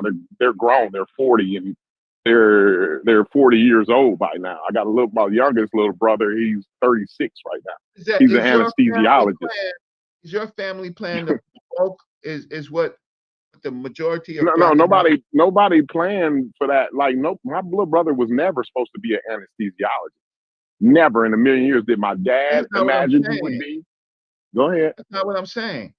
That's absolutely what I'm saying. That's a reaction of something that you think I'm saying. Why isn't it working for the bulk of Black families that are? It is working for the local Black families. It does. And the one Okay, I'm and gonna listen, stop. it would I'm work. gonna It stop. would I want work. to hear from the audience. Is Okay, go ahead. You want to hear from the audience? America is America as it is, with us not being on a level playing field, is it working for the bulk of Black America? I want to hear I from the audience. didn't have a level playing field, Reggie, is what I'm trying to explain to you. I never had a fucking level playing field. You know, the grandfather that taught me my trade, you know, he never went to I want to hear the rest of. I want to hear the rest of the audience. You made your point. I made. Let me say this. Let me say one more thing. Let me say one more thing. Let me make one more point, and then I'm done. I'm gonna shut the fuck up. Listen, my grandfather who taught me my trade and told me to get my Black ass up and work my ass off 10, 20 times harder than any motherfucker I can see. Guess what? He only had a third. That motherfucker couldn't even read and write. Couldn't even read and write. He had a third grade education, bro. And he wasn't even probably on a third grade reading level. You see what I'm saying? So there's no fucking equal playing field here. It's one thing we got to know is we got to listen to what our fucking grandparents said. I'm just one of the ones who listened to what the fuck they said. They told me to get my motherfucking Black ass up, and you get your motherfucking ass out there and you work your motherfucking ass off 10 times harder than any motherfucker you can see, and it ain't no goddamn excuse for you, nigga. That's what they told me, and every nigga on here been told that. Yep. So it's been fair. It's been fair in that respect.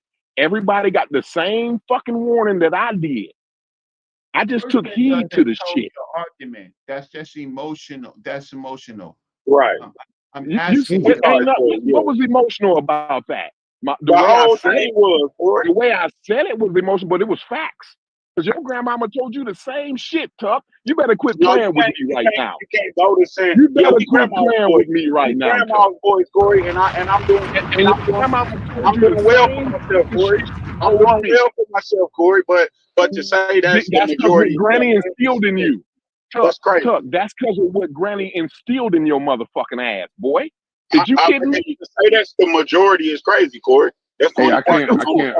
Parents didn't. What Black parents didn't? Real quick, I Black can't parents moderate. didn't tell Somebody their gotta boys moderate. they got to get their Can't motherfucking moderate. ass out there and work their asses off. Which Black parents didn't? Let me hear y'all. Speak up. Speak up right now. Come off mute. Everybody who's Black, who got Black parents at the club, Corey. Told them they didn't have to go out and work 10 times harder. Wasn't around, Corey. Listen, it was somebody who told them. The uncle, the old man next door, the motherfucker, the teacher at the school told my teacher at my school. But the packs was selling, Corey. Listen, Tuck. The packs was selling around me too. You think I didn't sell packs and shit like that too? Tuck, is you a fool? Listen to here, Tuck. I got something to tell you. Go ahead. Even the teachers, even the Black teachers that was at my school told my Black ass, look, these little white kids gonna get away with murder, but your little Black ass boy, you better not think for 1 second that you can get away with these little white boys is doing. You better have your shit together, boy, because the world ain't playing with you. See, that's the type of shit that needs to be said, and all y'all doing is talking about, well, everybody can't win, though, Corey. Everybody don't win, Corey. That's just listen. I didn't say everybody win. I said the majority of Black folk win when they do the shit that their grandmama told them to do. Corey, I hear you. We grandma boys. I feel you. I feel That's the all sentiment. you got to do is listen to what grandmama and them told your black ass, and your ass would be all right. You'll be all right, Tuck. Yeah, You but gonna you ain't tell me I'm a Christian. You ain't goddamn Christian. lie? You ain't You gonna Christian tell me like that's a grandma goddamn told you. lie, Tuck? You ain't listen to everything grandma told you. You ain't Christian like grandma told Listen, you. I didn't. That's why I read concrete for you. And my little brother is an anesthesiologist. This is You see? anecdotal though, Corey. I know it's anecdotal though. That ain't the No, it's question not that anecdotal. That's all it around is. the book. It's bad. Ask Sheffrin. Sheffrin probably didn't do everything his mama said. That's why he a barber. Maybe his sister did a lot of shit his mama said, and she lived a lot more comfortable than him. See, some of us did what grandmama Corey. said, and some of us didn't. Corey. Some of us did some of what Explain grandmama said. Rosewood. Some of us didn't do none of what grandmama said. Explain Black Wall Street. What happened in Black Wall Street, Corey? Well, we talking about today. We're not talking about Black Wall Street. And that's why, and Black Wall Street, I'm going to explain Black Wall Street to you. Black Wall Street is the reason why my grandmama told me that you got to work 10 times harder than every motherfucker that you can see. What happened? That's what Black Wall Street got me. That's what they were doing though, Corey. I'm in Tulsa, Oklahoma right now, Corey. I'm in Tulsa, Oklahoma right now. So we're going to keep bringing that up. Hey, one mic. Where the moderators at? One mic, bro. One mic. Moderate yourselves if we ain't got no moderators. Come on, man. Heartstring me to death on this argument.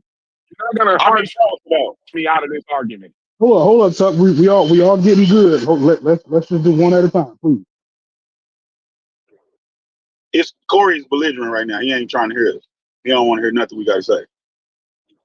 Black people is doing you well. Niggas is up here acting like you didn't have a fair shake, like Granny didn't tell you motherfucking niggas. And then you niggas are saying, well, everybody didn't listen. Well, then now that means you didn't have a fair shake? Because you didn't listen to what the fuck you were supposed to be listening to? Wasn't even, Corey. You said that out your mouth. What? All of the work harder shit. What? That shit is you already said the playing field wasn't even. So now we saying we ain't get a fair shake. So uneven is a fair shake to you. No, I didn't nigga either. work harder. I didn't run either. faster. Run, nigga, run. Man, nah, Corey. Absolutely. You better. You better run so faster. You up here saying, so nigga, you up here saying it ain't a fair shake too. So don't just say we. That's what we saying. It's not a fair shake. We just talking about stop. We just Ain't nobody had a goddamn fair. Ain't nobody had a fair shake. You gotta stop it. Nobody. Right. Now that's where you go off the rail. Ain't nobody had no goddamn fair shake. That fair shake is imaginary. Hey, let's move this back around to Reggie too. Let's let him get in. You think the white boys I work with had a fair shake? No, hold on, because we need to talk about this. You know what was your boys talking about? Hold on, Tuck. Let him finish the sentence. Let him finish. Hey, Tuck, let him finish the sentence. No, go ahead, bro. I'm asking Tuck, do you think the white boys that I work with had a fucking fair shake? Is that what you think? These think they had fairer than you. That's what the question is. That's what Reggie asked you about. Better than me don't mean it was a fair shake. Fairer than you, it means it's better than yours. He was talking about black families. He was talking about black families, though, Corey. And we still talking about you. We ain't talking about you. No. We don't need to talk about me. We're talking about the black community as a whole. Every grandmama, I was raised by everybody's grandmama. I was raised by everybody's grandmama. Everybody's grandmama told them the same motherfucking shit my grandmama told me. That's not true, Corey. And you niggas gonna sit on this motherfucking panel and lie on your grandmama? No, I think no. Hey, Corey, I'm ashamed of you niggas. I'm ashamed of you niggas. Corey, hold on, Corey. You're an asshole. But listen, what I'm saying, you gotta, in order to win the argument, motherfucker gotta shame his own grandmother. So let's listen, Corey. What I'm saying is, I think that's actually Reggie and them point. That everybody, you can't take your individual, and tell me if I'm wrong, brother Reggie, you can't take your individual experience and try to make it everybody else's. To be honest, and I hate to say this about somebody's grandmother, some people's grandmothers wasn't shit. That's just a fact. And I agree with you on that. Everybody's situation is the same. But go ahead, brother Reggie, is that what you trying to intimate or no? Yes. So my problem is my issue is So to win the argument, we throwing Come on, grandmamas. Corey. Come on, Corey. Let him We're finish, throwing bro. grandmamas I'm under the bus to Corey, win the let him argument. finish. Corey You know boy. what? I'm just gonna hang up and I'll be back later when y'all figure out a different conversation, bro. This is crazy, bro. Well, go ahead, brother. I mean, listen, I did talk. I'm not gonna say I did not talk, but the way I talk is I look in a systems approach, right? I look for a plan, and I look for head starts, right? So when we live in a society where all the judges, right, the majority of the police, right, the majority of the elected officials, the Congress, the Senate, right, the advisors, the lawyers, right, the people that do economics, real estate, and uh, that in this country they had a head start. They have free labor, right? And now we're listening to Corey, who kind of that stuff doesn't matter. What matters is he's doing the abo stuff, Big Mama, right? Big Mama told you, he told you to do these things, but she didn't know how to do it herself because she was in the same situation, right? Big Mama, Grandmama had aspirations. Granddaddy had aspirations, right? And that is valuable in a cultural sense, aspirations. But they didn't tell you how to do it because many of these trades that we take are not necessarily passed down from generation to generation, but sometimes people some jobs are, but then some jobs, some people could be porters, right? Things like that. And like when we had the black porters, and they could have a tradition of porters from grandfather to father, but then industries change. So now all industries that we find that our grandparents were in, a lot of those industries have changed. So then where do you have it at? So when you have a systems approach and you look for solutions, the first thing you don't do is apply yourself and how you live to every black person in the United States. You don't do that. What you do is you look at the current conditions, the current adversities, the current problems, and then you see that, okay, we need elected officials. We need black elected officials, right? We need better city administrations with people who care about our particular cities and not their personal problems, right?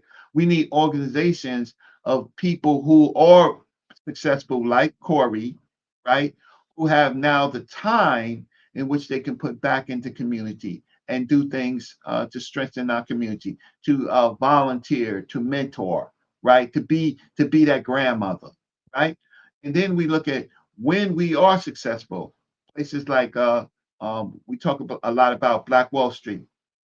Overnight, 10,000 buildings that Black people lived and worked in were burned to the ground. 10,000, right? So you have generations of people who had worked hard, who listened to their mamas and their grandmamas, their big mamas, and all of that stuff. Right now those things are not there, right? So then, and then we have Black Wall Streets. We have many Black Wall Streets, right? We have what they call acres of diamonds. We have all of that, but things change because we have a structure who's saying, you know what, we're gonna put a highway through this community, right? This community is being a problem. We're gonna have a 20-year plan and we're gonna put a big ass highway, right? Oh, these farms are being successful, right? Or they need loans, right? Because the crops are not good. So we have a structure that's against us and usually benefits another group of people. Or he doesn't see it like that. He sees it under his own black nuclear family. And I am uh how can I say, for people that think like that, I you listen, you know, I congratulate that nuclear family. But then we have organizations like Sigma Pi Phi, fraternities and sororities, and we had a whole movement of Freemasons, right? They didn't see it like Corey. They weren't going to leave it by chance, right?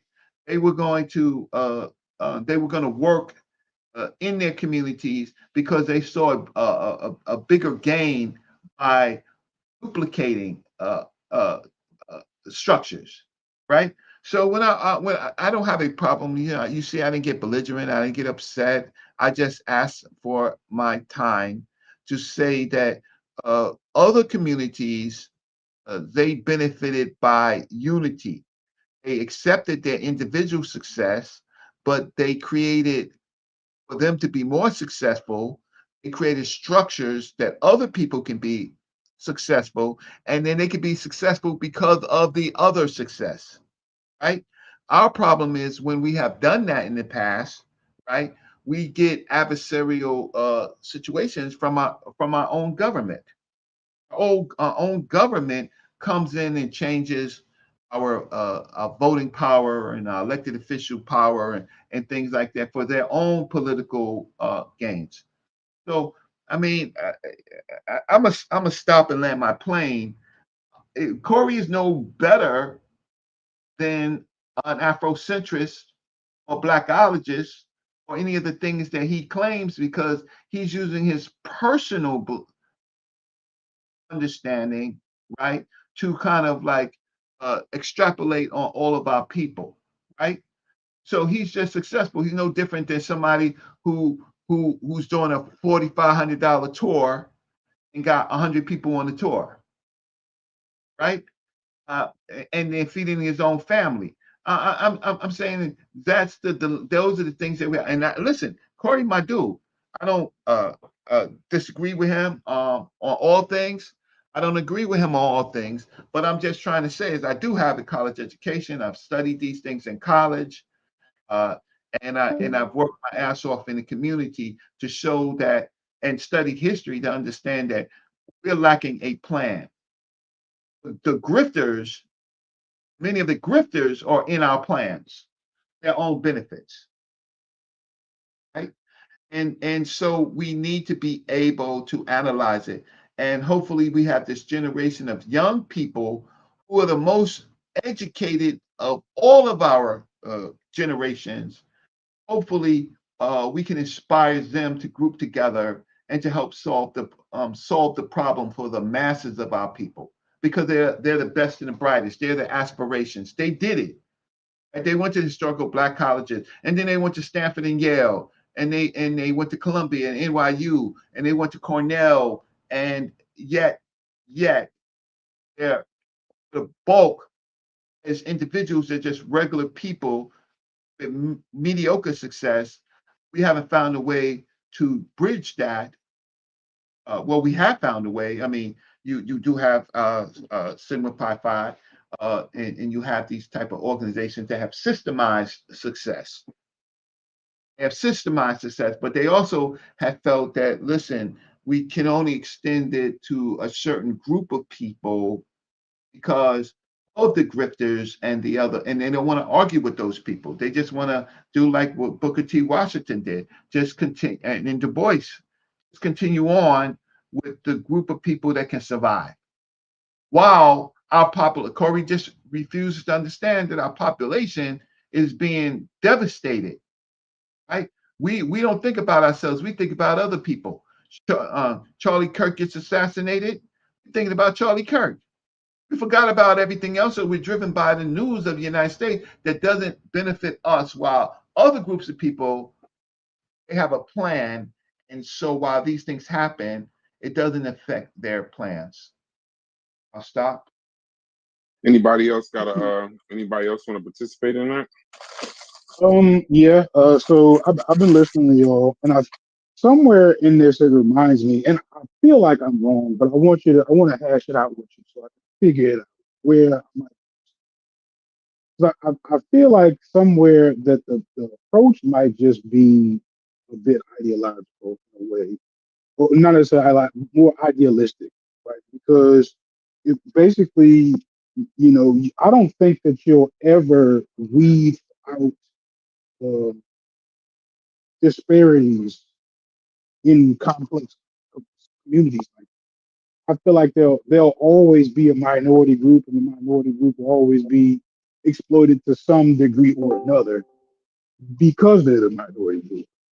Right. So, and of course, I understand how problematic that is for the minority group to have escalation, but to some degree, like just by the nature of our relationship, I think that that'll kind of always be in there.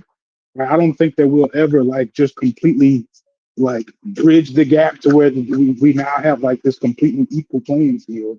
But of course, we can make strides to make it better, right? And in that same breath, when you mention that the new generation is the most educated it's ever been, I got to take the small victories where I can. You get what I'm saying? Like I would have to view that as some sort of a progress, right? Or how do you kind of view that? Because you're basically saying there is no progress to some. I'm gonna say that's what you're saying, but it could be interpreted that way. I'm appalled by what Reggie said too. Like, as if I don't. I'm thinking about myself. Like, as if I don't advocate uh, for better conditions for Black people every day, every single day. What I'm saying is Africa ain't gonna do it for us, right? Care what you said, Reggie? Yeah, I thought you Every left. day, the You unemployment broke rate, up, Corey. Hey, Corey, you broke up. We wage didn't hear what theft. you said. We didn't Corey, I hear what thought you you said. left. You broke up, Corey. You broke up. Yeah, I thought you left, Corey. Can you hear me Yeah, you now? broke up. Yeah, I can hear you now. I'm back now. I'm Oh, back. come back in. There you. What I said was I'm appalled at the shit you talked about. Like I only care about myself. Every day, ask Brass, ask Logic. Every Yeah, fucking day, I go talk ahead. about wage theft, Yeah, health care, right? these The are facts. unemployment rate, organizing in the workplace, which would all help Black folk, which would all overwhelmingly help Black folk out. You see what I'm saying? Africa, what I'm saying to you, Reggie, and all the rest of these motherfuckers who in a romantic relationship with Africa, I'm telling you niggas, Africa ain't gonna do it for you.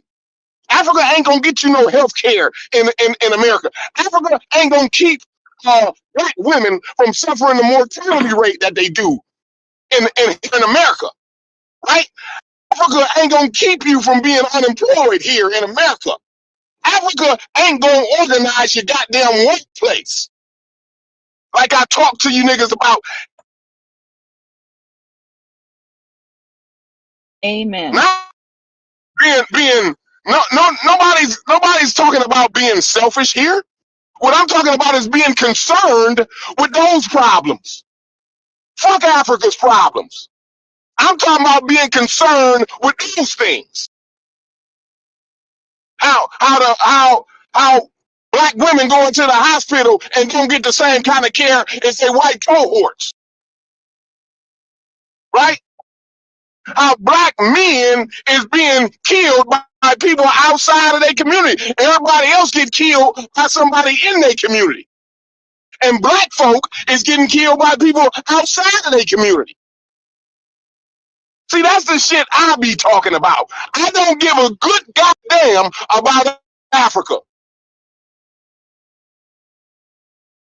Ain't nothing Logic can take from Africa to help him over here. If y'all want to, I keep telling you niggas keep asking Logic the question. He ain't gonna tell you like I tell you. Ain't a motherfucking thing he can take. I keep asking him.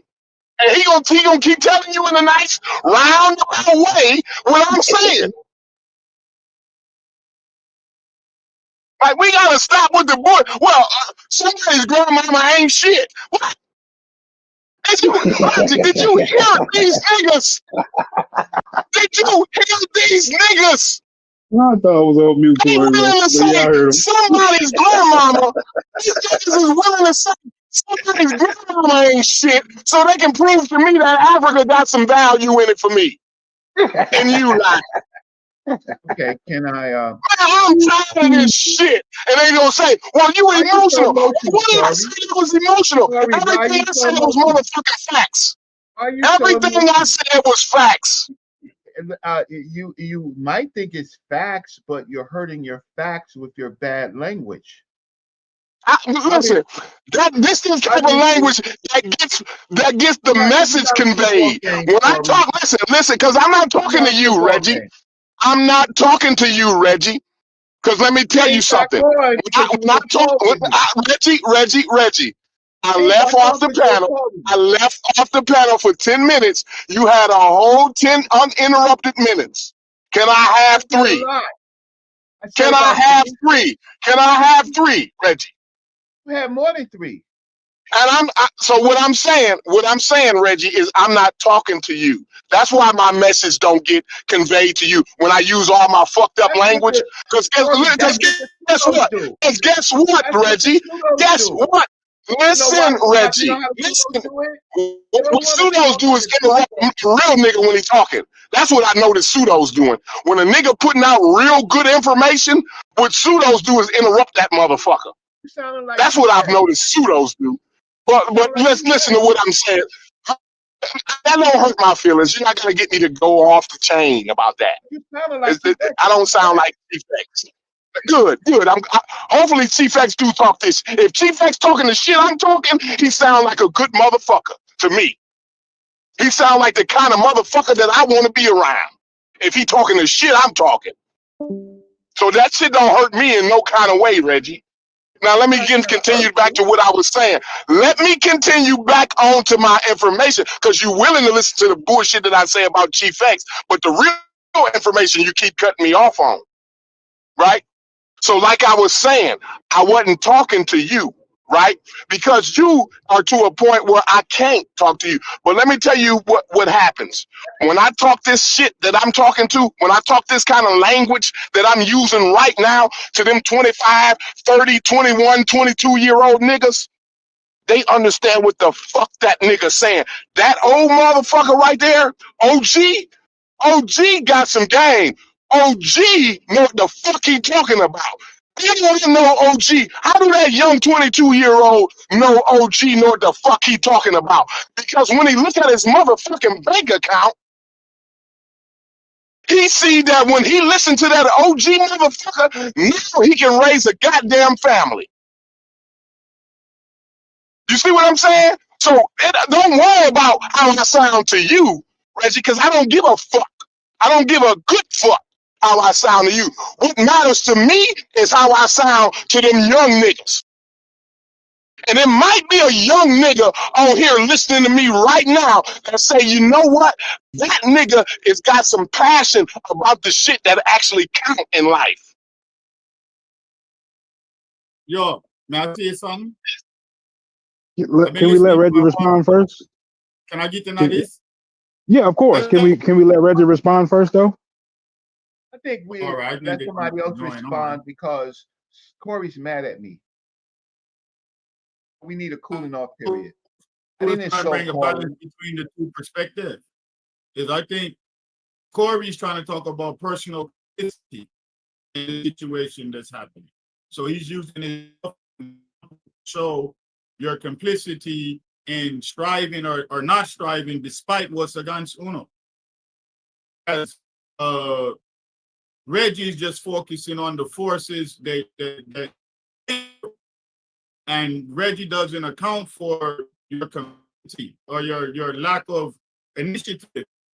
And I think Corey's trying to say, well, there's a complicity involved in that too, because despite all of that, you were told try endeavor. And if you don't, if you give in and you give in to despair and the language from the weight being so much, then nobody's going to plan, Reggie, because the plan seems defeated. Why plan when they're going to change and going to build and mash up the whole of my plan?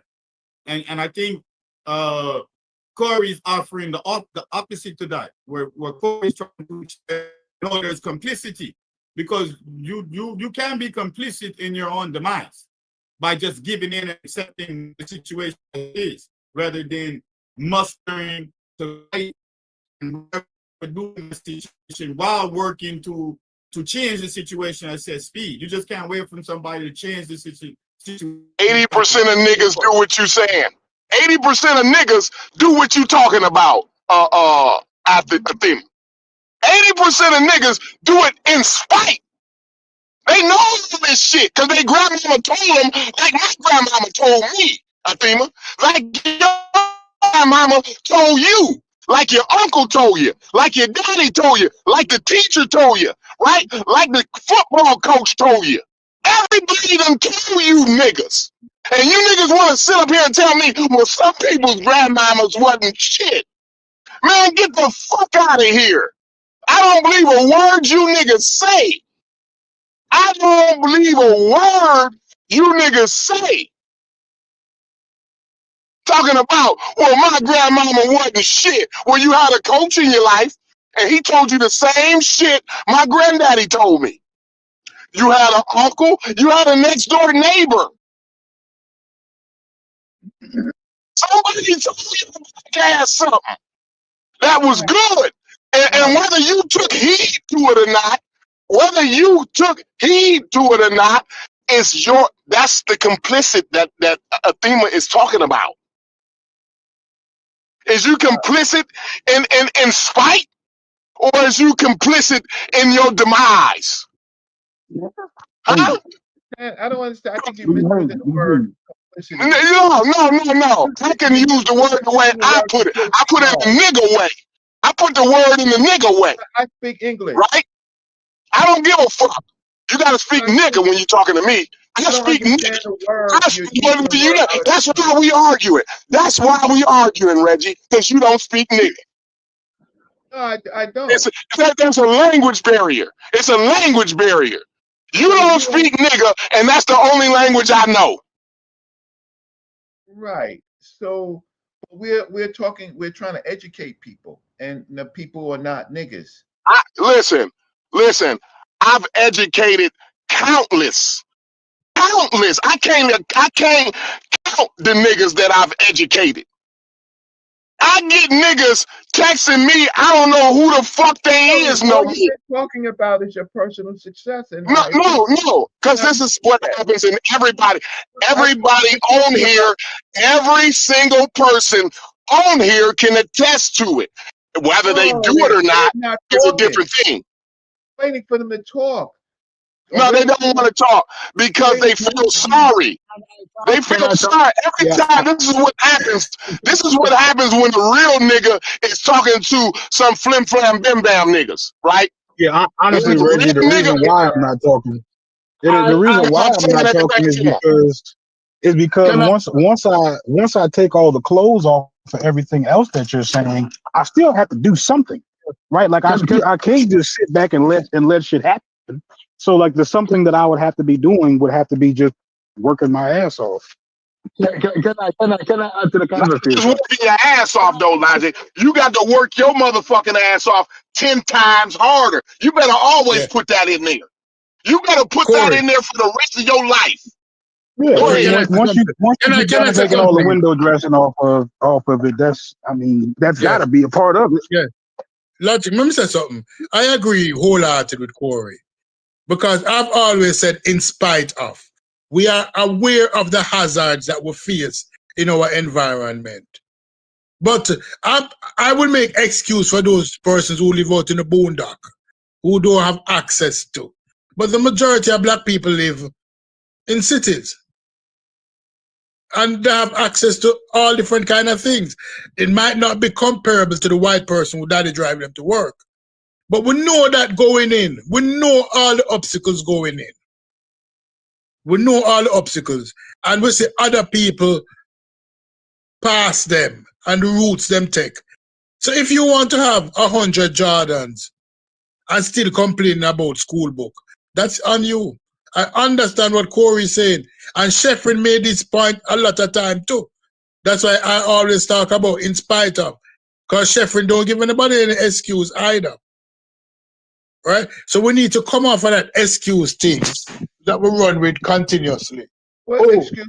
Wait, 2 P's. What excuse did I get?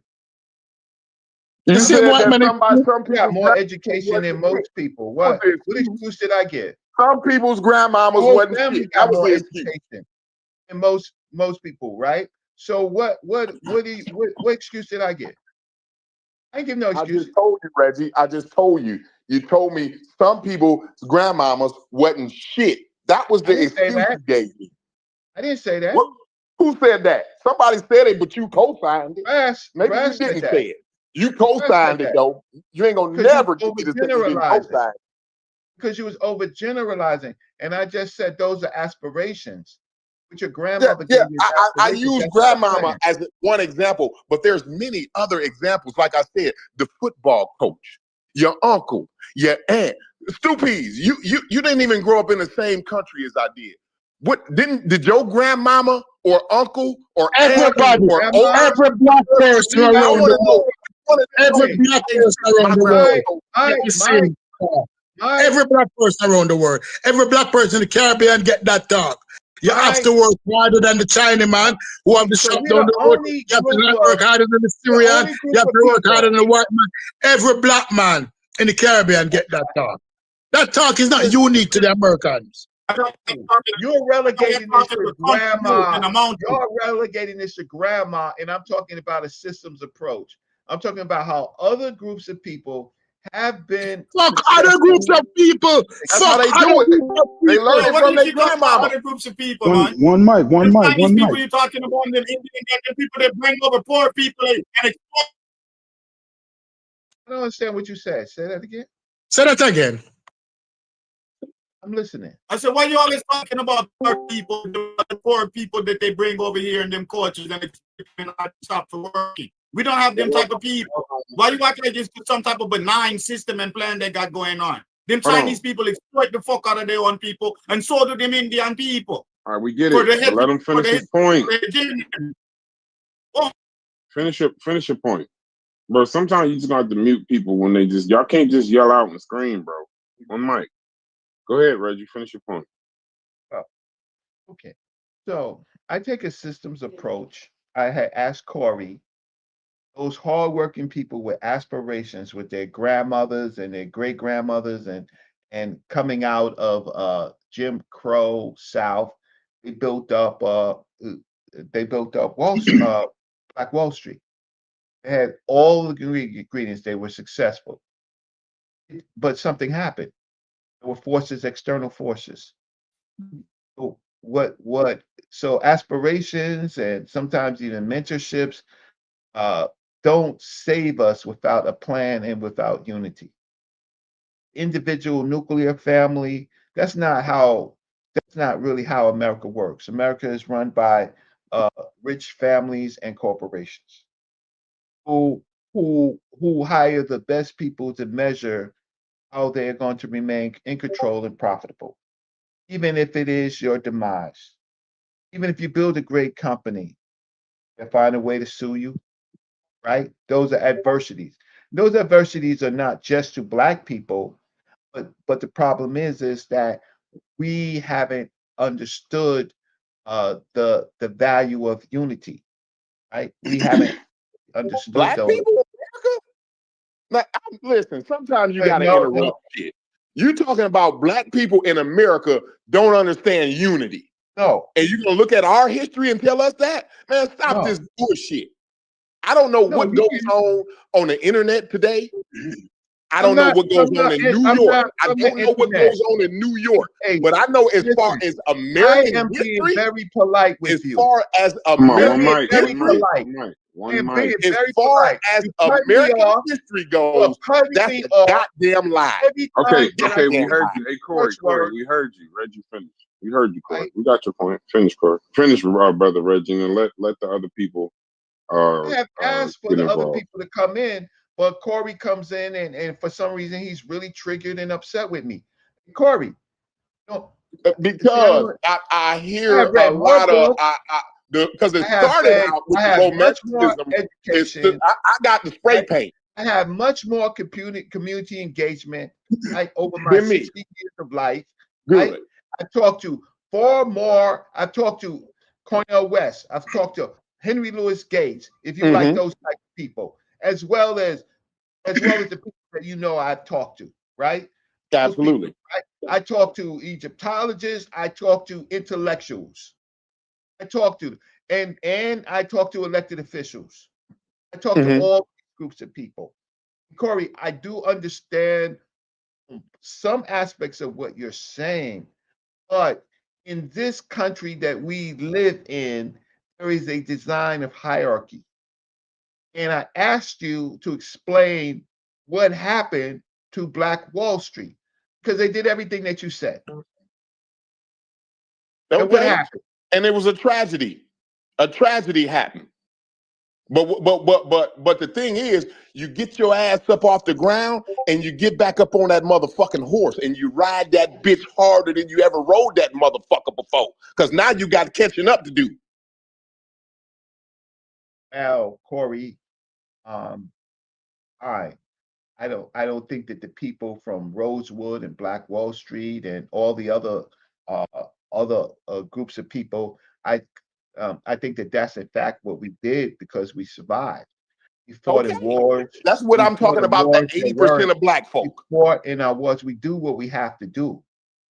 That's why I'm talking about 80% of Black folk do it in spite of all that bullshit you talking about. Why? We get our asses up. Listen, I just let you tell me. I am not talking bullshit, Corey. I just let you tell me the side story. I don't want to insult you. I just heard the side story. Let me tell you the real story. I don't want to insult you, sir. Don't. But I am not talking bullshit. So don't. Listen, I have not said in this whole show. Leave your feelings in the glove box, like I tell my apprentice. So don't. If you don't be offended, you won't feel offended. Hey, right? everybody, let's figure out a way. Let's figure out a way for the language is not conducive to a conversation with me. You're cutting me off. You're trying to trigger me and call me names. I never called you any names. I never called you any names. And you say, you called me through and everybody else a nigga about 1,000 times. I never called you a nigga. I never called you a nigga. I said I speak nigga. I said you never said you nigga, and you don't. That's why we having a. That's why we having a it's a language barrier because I speak nigga and you don't speak nigga. I don't know what that means. That's because there's a language barrier. We already established the problem already. You don't understand me because I speak nigga and you don't. That might be one of the craziest things I've ever heard on any of these shows. That the nigga is a language. I know exactly what you mean. No, listen to me, Corey. I know exactly what you mean and what you're trying to say.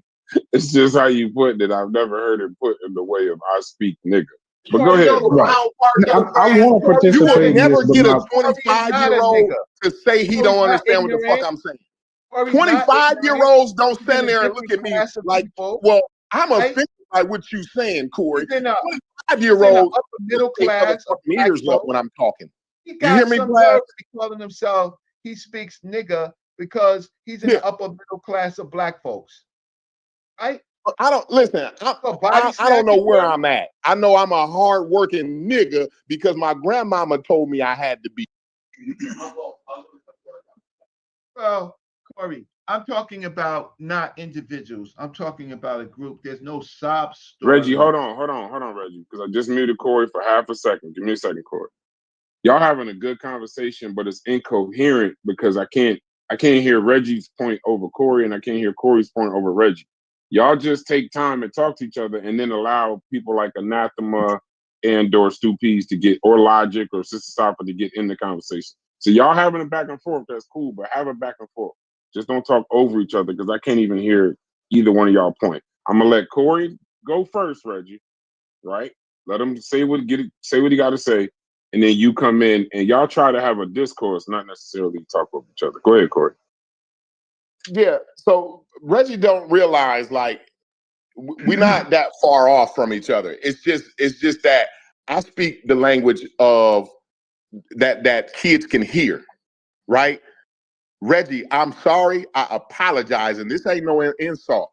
When you start talking, I can guarantee you a 25-year-old don't hear what the fuck you saying, bro. I'm just saying. So when I start talking, though, them motherfucking ears, they all ears. Them motherfuckers literally turn into a whole ear in front of my face. because I'm not putting no motherfucking sugar on it. I'm not trying to be more intellectual than them. I comes right down to where the fuck they at. And I tell them just how the fuck it is. No, little nigga, you can't act like that motherfucker over there. You need to have your shit together 10 times more than that motherfucker. If you think I'm playing, look over here at this motherfucker who thought I was playing. See what I'm saying? That's how you talk to the youth today. I'm not trying to get you niggas. I don't want any of you niggas to understand anything I'm saying. Because you niggas don't matter to me. What matters is the motherfuckers that's coming behind me. See, that's what mattered to me. And all the intellectual and tuck your shirt in and tie and use the and go to Chat GPT and find the right term. That shit ain't getting heard by the youth today. And furthermore, the conversation, I need to bring the spray paint to the conversation because we way off of from where what the original question was, right? The original question was, what could logic use from Africa today? See, now we all off mad because I told motherfuckers what their grandmama been told them. Now we saying people's grandmamas wasn't shit now. See, we don't went from whether Africa is beneficial to African Americans today or not to people's grandmamas ain't shit. See, we rather throw an African American grandmama under the bus than tell the truth about Africa. We gotta stop this shit, y'all. I'm done. Go ahead, Reggie. Okay, great. Thank you so much. Oh, you're talking about individual endeavors, and I'm talking about group endeavors, looking at sweeps of history, right? Once we got free during the time, and what Booker T. Washington did, and his model, right? And then also having to, and in that is planning for groups of people, not individual. Individual wealth in America is just what it is, individual, but it offers no protections.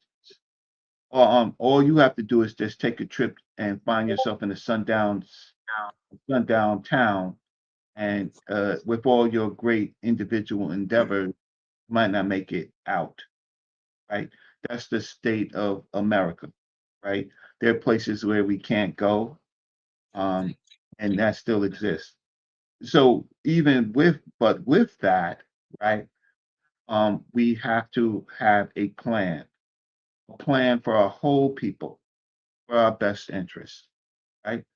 Now, on even though Brass did change the conversation a little bit, he did, but Chinese and other groups of people, Europeans, all types of groups of people, they're finding themselves in Africa. Even the South Africans that we know, those Boers, they made themselves Africans. They decided they could be much more lucrative in Africa, right? And they have been, right? They controlled gold and they control the diamonds, right? They did it in an adversarial way. Uh, the resources in Africa are enormous, uh, and we in America we get whatever we get remanufactured at a higher price, right? So we need to find and we have an advantage because we are African to work with that continent which we were pushed out of because of the slave trade. So we have some connections that we need to forge while other people are getting ahead of us. All right. There are people that are going to Africa and landing on a shitload of gold, right? We're gonna buy gold and put it on our neck, right? We other groups of people went to Africa, right, for bodies, for humans, right, and they got a head start. This anti-African talk I think we all have to put it in perspective. If you think that America's an import country, not an export country. The only thing it does export is warfare, is technology, military stuff, right? But for the most part, it's an import country. It relies on the super exploitation of people around the world. It does. But we do have a advantage of reconnecting to Africa. We do. We should always think about using it so it's not so adversarial when we decide that we need those resources. But looking at Black America at large, uh, we have a shrinking population, and we have an external population that in 20 years will outnumber us in threefold, and there are already 65 million Latino groups of people, and they work uh, in unity. They hire their own for the most part, and they're entrepreneurs. Um, we in this society, we are not needed anymore in this society for the most part. That's a fact. So, well, if you're looking at your own personal life, that's fine. But if you look 20, 30 years down the road, which we should factor into all these things and try to have a group plan. We should. The dollars, America is in 32 trillion dollars in debt. They're only printing money to keep a certain group of people's lifestyle, but the valuation of the American dollar is at an all-time low. That's a fact. You may not see it, but you do see it with the cost of groceries and gas and things like that. And the American empire is But what falling. that has to do with the question? Absolutely. What that has to do with the question? Corey, Because let, the question is, let's can I say something, Corey? Yeah, no, Before go ahead, you go, Stu. No, you can't let me cut say, me off. let me say something. No, you I thought you continue. were done. I thought you were You're done. done, man. You're me off. done. Stu, he's not done. Stu, he's not done. Let him finish, and then you Okay, can say what you want. finish. You're not done. Let him Finish. finish, and then come into the conversation. Go ahead, brother. Yeah. So now all of a sudden, Stu Peace wants to say that I'm not answering the question, and that is far from the truth. The truth of the matter is, I keep continuously saying in every other sentence that we need a plan for all of our people, not for individual, because that we individuals find adversity that individuals suffer, right? We need a plan that is going to push us through the adversity, and that is only unity. So you know my work about the Black City Plan, right? You know my work about my politics and economics and culture. I don't think about individuals. I think about the group, right? And I plan accordingly. Our connection to my connection to Africa is a connection of seeing the continent as a resource for our people that uh, that that that we should take advantage of. But to be so anti-African, uh, anti-African is really a nothing burger. People sound like FBAs, right? You're looking to as a victim or to push people out instead of trying to make it work for you and solve some of the problems. And I just think that what we're doing is we're short-sighted because we're in survival mode, right? We're not in production mode, right? And so to be production mode is when you do things like build connected businesses, global businesses, right? It could benefit. We have to be honest. I mean, listen, not everybody is going to be successful in construction like Corey, right?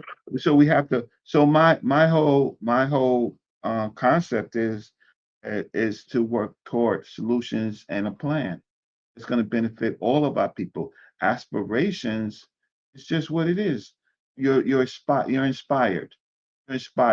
Inspiration doesn't always cut it. There are lots of groups of people who want to do things, but they can't get loans, they can't get jobs, they can't feed their families, their cars being repossessed. They have all these. We need and so what we can do is study other groups of people who made a way and been successful and use those practical things. And it's just not about individual, how can I say, it's not about the individual, it's about a group plan. We need to understand politics. We need to understand the power of our elected officials and what they can do for our group of people. And we need to work toward more power. No, I'm not. All right, you can done now. Hey, land your plane so I You're can get repeating the Stu. same Hold thing. on, Stu. Hold on, Stu. Land your plane so I can get Stu in there. Land your plane. Because y'all know you're itching to go. Just land your plane so we can move. Yeah, but I don't, you know, come on. I mean, come on. Hey, Brass, am I triggered? No, I mean, but you can't. well, But I've learned. No, I know. But I've learned we can't control other people's trigger. Just be you, be calm, and just try to hear the words in the middle of the volume. That's all I do. I've learned the same thing, bro. Just if you upset some, I can't control what upsets another person. So I just got to pick the words out of the volume. I think you moderated it because otherwise she's going to cut in. So, look. 2 seconds, Stu, please. Let him finish. Yeah. Go ahead, brother. So what shows like this do is to try to eke out solutions.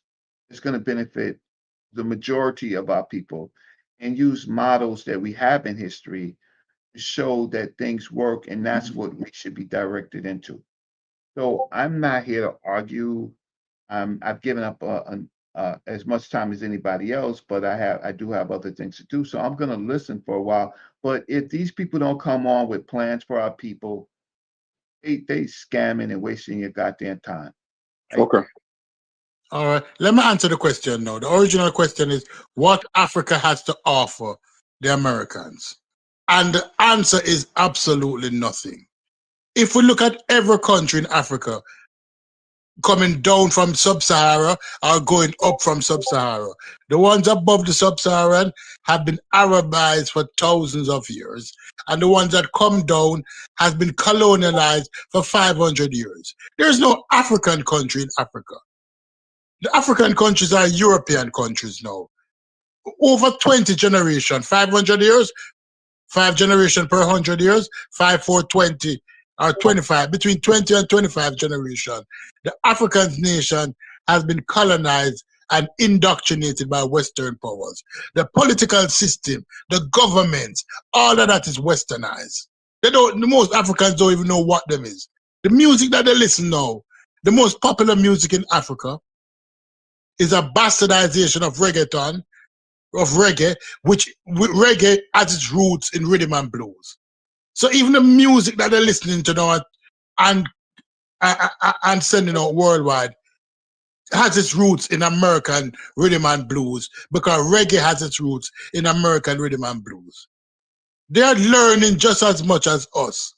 As a matter of fact, they're not good at it, because most of them just started getting off in the last 20 years, when most of the civil wars stopped. So what we're learning from them, certain little cultural thing in medicine, when people talk about African medicine, they don't even research what was the life expectancy of the average Africans before the introduction of antibiotics. It was about 55 years. Go back and check it out. They weren't living any longer than people in the West, because most of the tribal medicine is garbage. Right? They didn't know about HACCP, hazard analysis, critical control part for food safety. What is food safety like? What is food safety like in the average market in Africa? 90%, most of us in this room, not going to buy from a street seller in Africa. There's no hand washing tradition. Facts are still fees. Facts. Very real. Right? So when somebody come up here with this romanticized belief, Africa, most countries in Africa, we can call them Afro-European countries, because they've been colonized so long that most of the leading classes in those countries think like the Europeans. They wear the European wigs in court. The parliament is tradition of the European parliament. So I'm not romanticizing them. The infrastructure, the roadways are European They follow European tradition. So when somebody come up here and say, oh, the African is the ideal black man. No, the black man in the West is the ideal black man. Is the black man in the West is now superimposing himself on the African, teaching the African how to be a black man. Because the African lost his identity when he was colonized by the European. Well, that's the truth. Boy, Hey, when you say that niggas one hear more the time. truth, you niggas start speaking up. I want to Say hear that some one more testimony time. here. Say that Sometime. last sentence. Say that The last sentence truth one more is time, told. Stu. Go ahead. Say that last sentence one more time, Stu. They teaching what? Who's teaching what? The black man in the West is teaching the Africans how to be a black man. Church. Africans in the West are teaching. If you go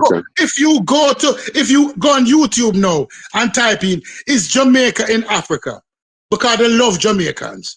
Most Africans didn't know that Jamaica is not in Africa because the impact we had on the music.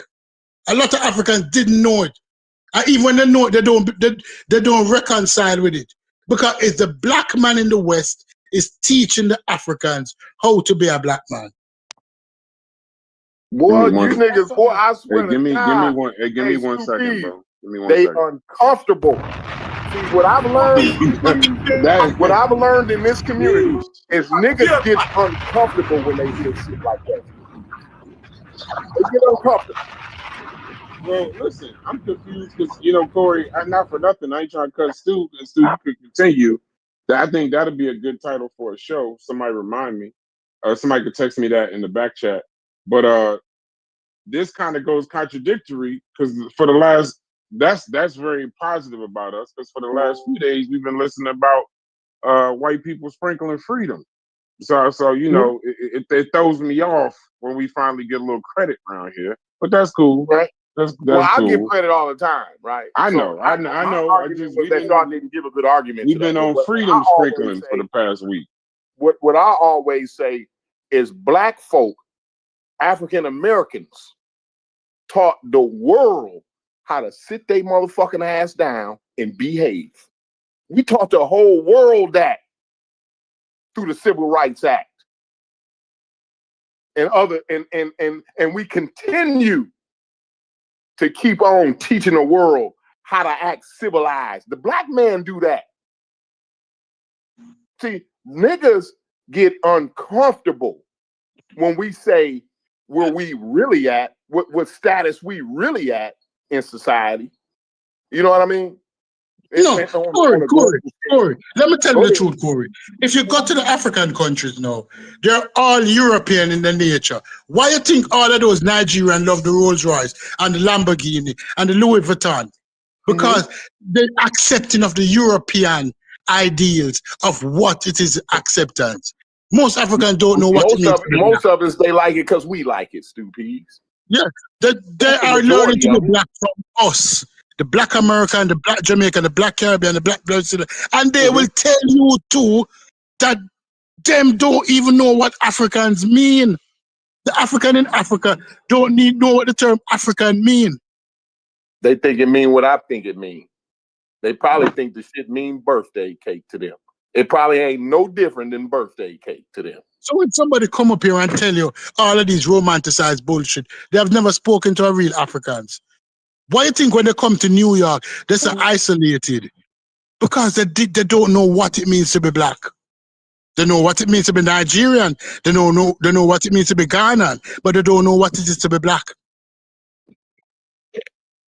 A black man. And that's a conversation many persons don't want to hear. Right. So for us, being a black man, they don't right. know So for us to insert in our psyche that we got to be more African, and we don't even properly define African, that is problematic for me. The problematic thing is that we know Africans. The black man in the West is no African. He's black, but he's no African. He learns his culture and his tradition. He pulls from multiple culture and he develops himself into what he is today. And we celebrate our roots that come from Africa, yes? And there's nothing wrong with that. But we're not African.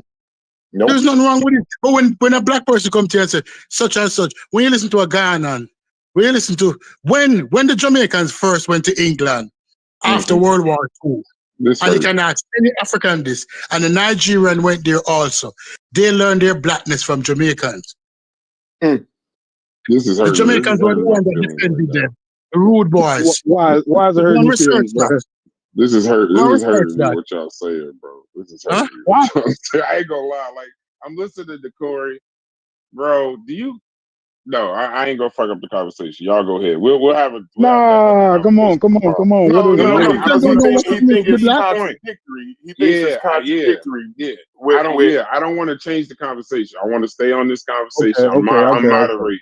We can have that I get conversation you. tomorrow. but That's another show. all in Okay. all, I think you just misunderstood me, Brass, the whole time. Which Yeah, I you think definitely hurt my feelings. Me Let and me say your this. wife, Let me say you this. might have to run a fade lady. All right. Let me say this. definitely hurt. Corey, let me finish with this, Corey. Corey, let Go me ahead. finish with this. Yeah, If you look at most African countries' flag, it is the flag of the UNIA missing one color. Because the UNIA and Marcus Garvey had so much impact on them and their blackness that they recognize it in most of these countries' flag. They did not know what it means to be black. Black come from the West. Black don't come from the East. Tribes come from the East. And when the tribes came from the East and came to the West, they became black. And they exported the blackness all across the world. Right. When you Right. sit and think on that, and then you come back to me and try to No, rebut me, you're Rich. right. No, you're right. You're right. So Tribes We came from sound the like East, and blackness came from the West. we sound like a FBA channel right now. No, man, no. Hold up I a am second, not because I limiting gotta blackness say to this. America. No, Because these are all facts. everybody moves out the way and let Reggie explain himself for a nice amount of time. He definitely had a lot of time. Now, if I were to ask any one of y'all, how did he answer the question? I don't think that y'all could really repeat it, because I didn't hear an answer. I heard a lot of talking around it, like saying that we could use Africa, it's a valuable resource. Maybe what we could, that it could be valuable. He kind of emphasized that, but he didn't necessarily say why or for what. He just emphasized that it could be valuable. So like for me, on all of this time that he spends talking about Africa and creating these talking points about how beautiful it is, that should be very easy for him to answer at this point. He's been doing that for so long. And the fact that it takes him 30 minutes to give me like a direct answer to that question, to me, that's puzzling. That's very puzzling. That's like the whole time you don't really have a strong idea on why we should incorporate Africa or how to incorporate Africa, right? Like if after 50 years of doing that, if we ain't mapped out how we can use Africa and you still pushing it, that don't make sense to me. I It think doesn't. that's your point of. I think that is your limited point of view. I answered the difference between me is that I at least give solutions. Only solutions y'all gave is your goddamn grandmother, right? So, and your grandmother's inspiration and aspirations. You're not talking about the geopolitics. You're not talking about. That's all you heard. Geopolitics. I Yeah, you talk don't about know the the word. solutions every day. That just wasn't the question today, right? I talk about Uh, So solutions I'm every day. supposed to get global politics from my grandma? no, that's the point. You're listening No, to I your got it from grandma, mine. and we're looking I at got I got how to go through the globe from my grandmama. I did. no. But see, you're not looking at the Some people system. didn't have a grandmama. Some people's grandmamas wasn't shit though, Logic. I just Why you let gotta say that out loud again? Because Some people's grandmas wasn't shit. people God that say damn. that we don't use all of the capabilities of systems and structures, but we're going to avoid all of that, all of the sacrifice, all of the savings, all of the grimacing, with the and put it to grandma just said pick yourself up, like, and then all this other stuff, all the lies Stupi says about Islam was in Africa for thousands of years. That's a goddamn lie, right? That's just, I don't know why he would say things like that. That black people in America is teaching Africans how to be black. Right? Absolutely. Absolutely. They emulate us at a Tribes pretty high came from level, the Reggie. East. They definitely do. That made everybody when Stu P said that, because I done said shit like that before. When he said that, that made motherfuckers scared. See, that's scary. No, that you're not talking about if what black folks did is to help give black folks in America and give Africans a place to restart Africa and to shake off colonialism, right? So that they That's can why be. black came from the West, to give them that opportunity. No, don't say shit that you didn't say. I said tribes came from the East and black came from the West. That's what I said. One mic, Stu. We let you speak. I'm talking about geopolitics. Don't add in what I'm talking about with what you wasn't talking about. You're talking about goddamn music and cars and dumb shit like that. That's what you're talking about. You're talking about. That's right. That's what you're talking about. That's why. Because I think Stu P's was speaking nigga. I apologize. Stu P's, if you speak what Reggie speak, you might need to say it in that way, but I speak only one language. You a little more worldly than me, Stu P, so you might speak more than just nigga. But the way you said it, that was in nigga, right? So you might need to explain that in a different way because he didn't hear you. Stop talking. When the Africans came over here, they came over here as tribes. They had no consolidation. They were tribes. They came over here and learned to be black. Are you disputing that? That sounds so goddamn stupid. What does it mean to learn to be black? Because black is not defined by the tribe you origin. Black is defined by a culture, by a common struggle. That's how black is defined as a common struggle. That's what I got limited to any nation state.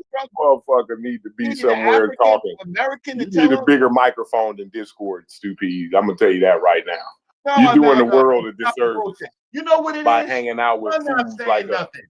We went from grandma success, right, to fucking reggae music, right, to fucking cars. Is that the only thing that you motherfuckers can offer? You're doing the world a disservice by hanging around with niggas like me on the Discord. You see limited people who go to Africa and tell other people to Africa and saying to the Americans that, oh, these are your fellow black people. The fucking Africans didn't see themselves as black until 1962, 63. They didn't consider themselves black. They didn't consider themselves black. So you're telling people that when did the average African start to consider themselves as black and not as a tribe?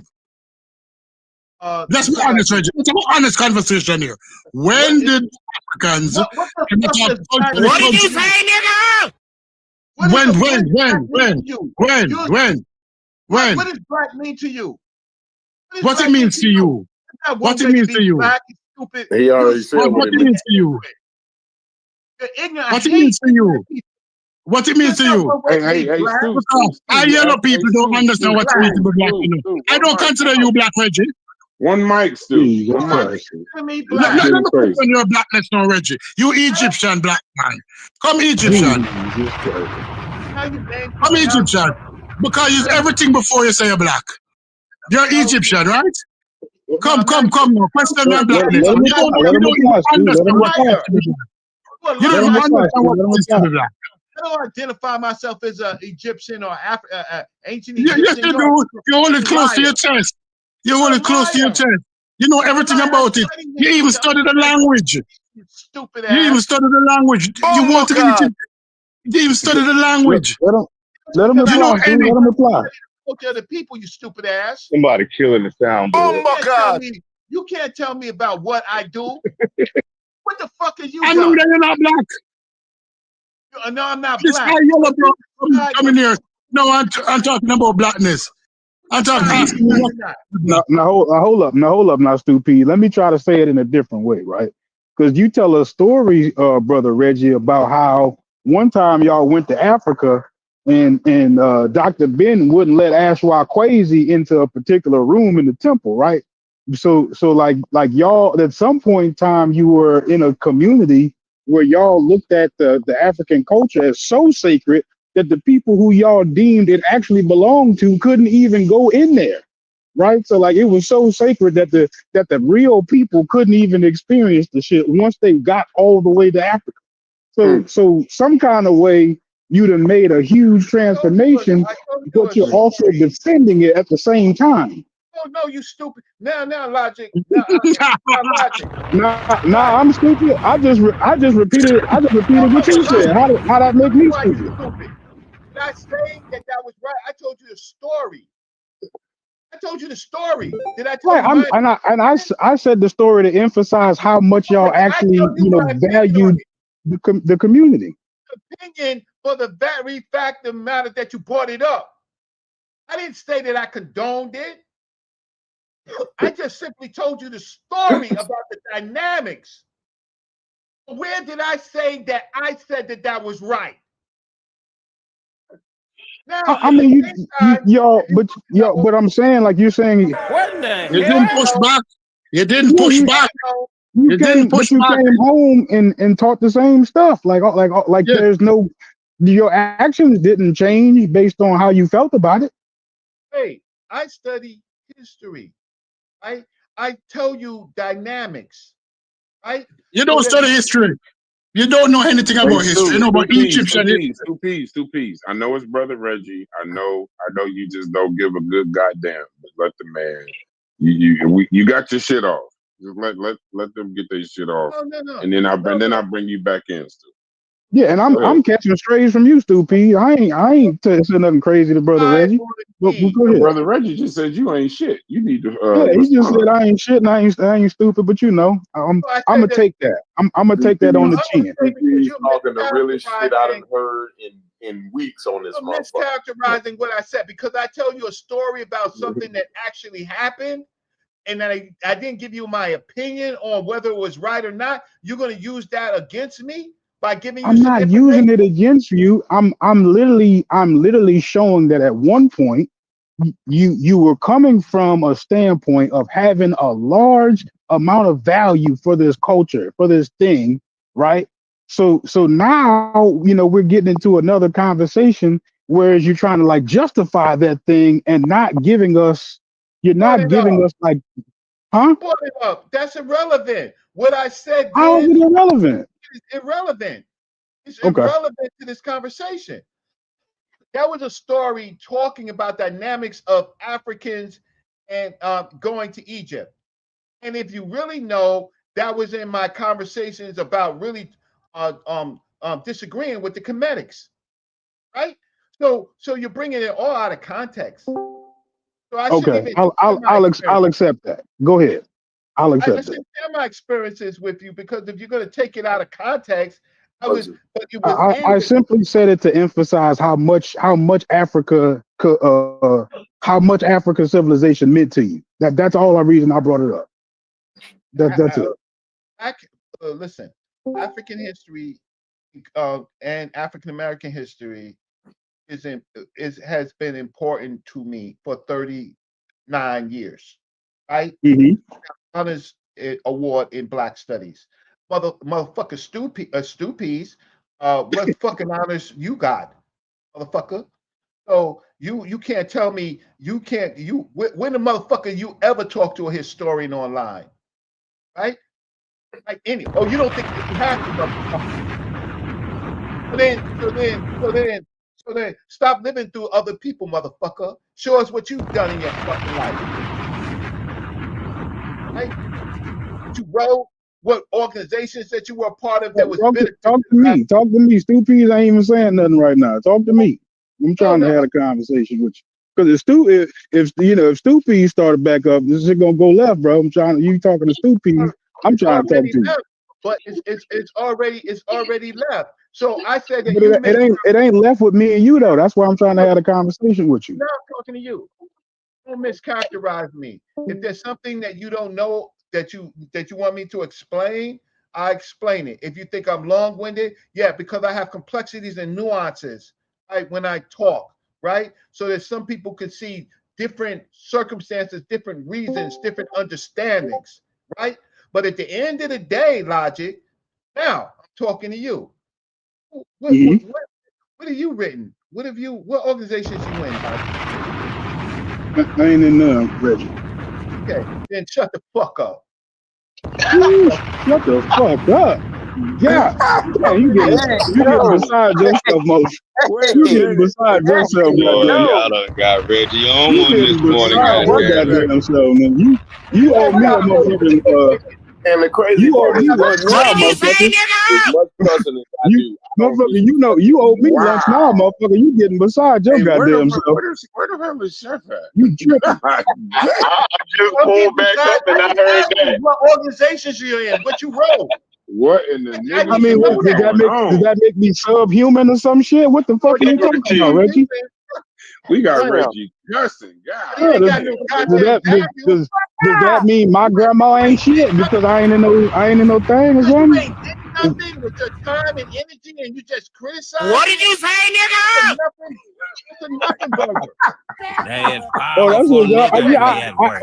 I have to be able to criticize it, right? Because when I run into contradictions, I gotta be able to express that shit. DQ, I need that Reggie shut the fuck up clip. Yeah, I need to put that on the soundboard. We are clipping that. I want to apologize. God No, damn, man. I don't really talk like this. He can't hear your apology, bro. Yes, you do. Fuck up. Your apology is over. Yes, you do, bro. Because you probably can't name 10 motherfuckers that be more kind to you on the internet than me, and I gotta No, shut the fuck up. Man, fuck all that bullshit. No, you You mentioned, tripping bro. like Hey, a brother motherfucker, Reggie, bro. brother Reggie, But you can't let's stand on it. What's this Logic? No, hell, man, fuck all that, man. You done said up there and wrote that whack ass shit, and I'm sitting up here trying to be nice to you. You talking about some shit I wrote. You wrote some shit nobody even motherfucking read, nigga. Hey, brother The Reggie, shit you give me wrote, 1 motherfuckers second. don't even read that shit. See, I told y'all that y'all better not. Hold on. Everybody hold up. Brother Reggie, listen, we clearly got your point. I apologize that this cesspool that devolved to get you to even talk like this, but I gotta Powerful allow. nigga at work. I gotta allow. What did we do? Ask the nigga, what does Africa do for us? Is that Go what ahead, I did to justify getting cussed the fuck out? The floor is yours. Yeah, I'm saying, is that what I did to justify getting cussed out? I asked the nigga about Africa. The nigga who talk about Africa. Hold on, brother Reggie. Let him talk. Go ahead, Logic. This is your always the thing, though. This is. Come on, y'all can't pile on, Tuck. I'll let you can come in and pause right after Logic. Go ahead, Logic. I'm simply saying. You're in the middle of the I'm not gonna shut the fuck up, especially not in my own Discord. But I feel like all I asked you for was a satisfactory answer to what does Africa do for African Americans, right? And I could appreciate an answer minus the cuss out, if you don't mind. Can we just get the train back on the tracks, Rich? Man, he just told you to shut the fuck up, and you still being nice. God damn. I mean, bro. Ahead, what am I going to do? Tell Reggie get the fuck out and cuss him out, boot him? I mean, I get you. Go ahead, brother Reggie. The whole thing is, like, even when I go in, I'm never disrespectful, right? I might use a lot of cuss words, and it may make certain people uncomfortable. But I'm not saying shut the fuck up or I'm gonna fuck you up or none of that shit. You know what I'm saying? Yeah, so well, that's why I don't understand the pearl clutching. You see what I'm saying? When I get to talking, because I'm not talking disrespectful. I'm just keeping it as real as I can keep it. You know what I mean? So like it just be wild to me, like, you know, but we gave Logic the opportunity to get his get back. No, he don't. Yeah, it's not that serious, gang. Because you know, Logic don't do that. Yeah, it's not that serious for me. You know what I'm saying? I ain't gonna lie to you. I'm not on here trying to test my manhood versus Reggie. That ain't gonna do nothing for me. Hey, no problem. For me, that ain't gonna do nothing. That might do something for him or y'all. I ain't gonna lie. No problem. And Yeah, through it I ain't all, I gonna get still nothing out ain't of that heard shit. what logic can use. Through all of it, I still ain't heard Exactly, what which is what logic I'm can trying to get the use. conversation back on the rails for. I done already got cussed out for it.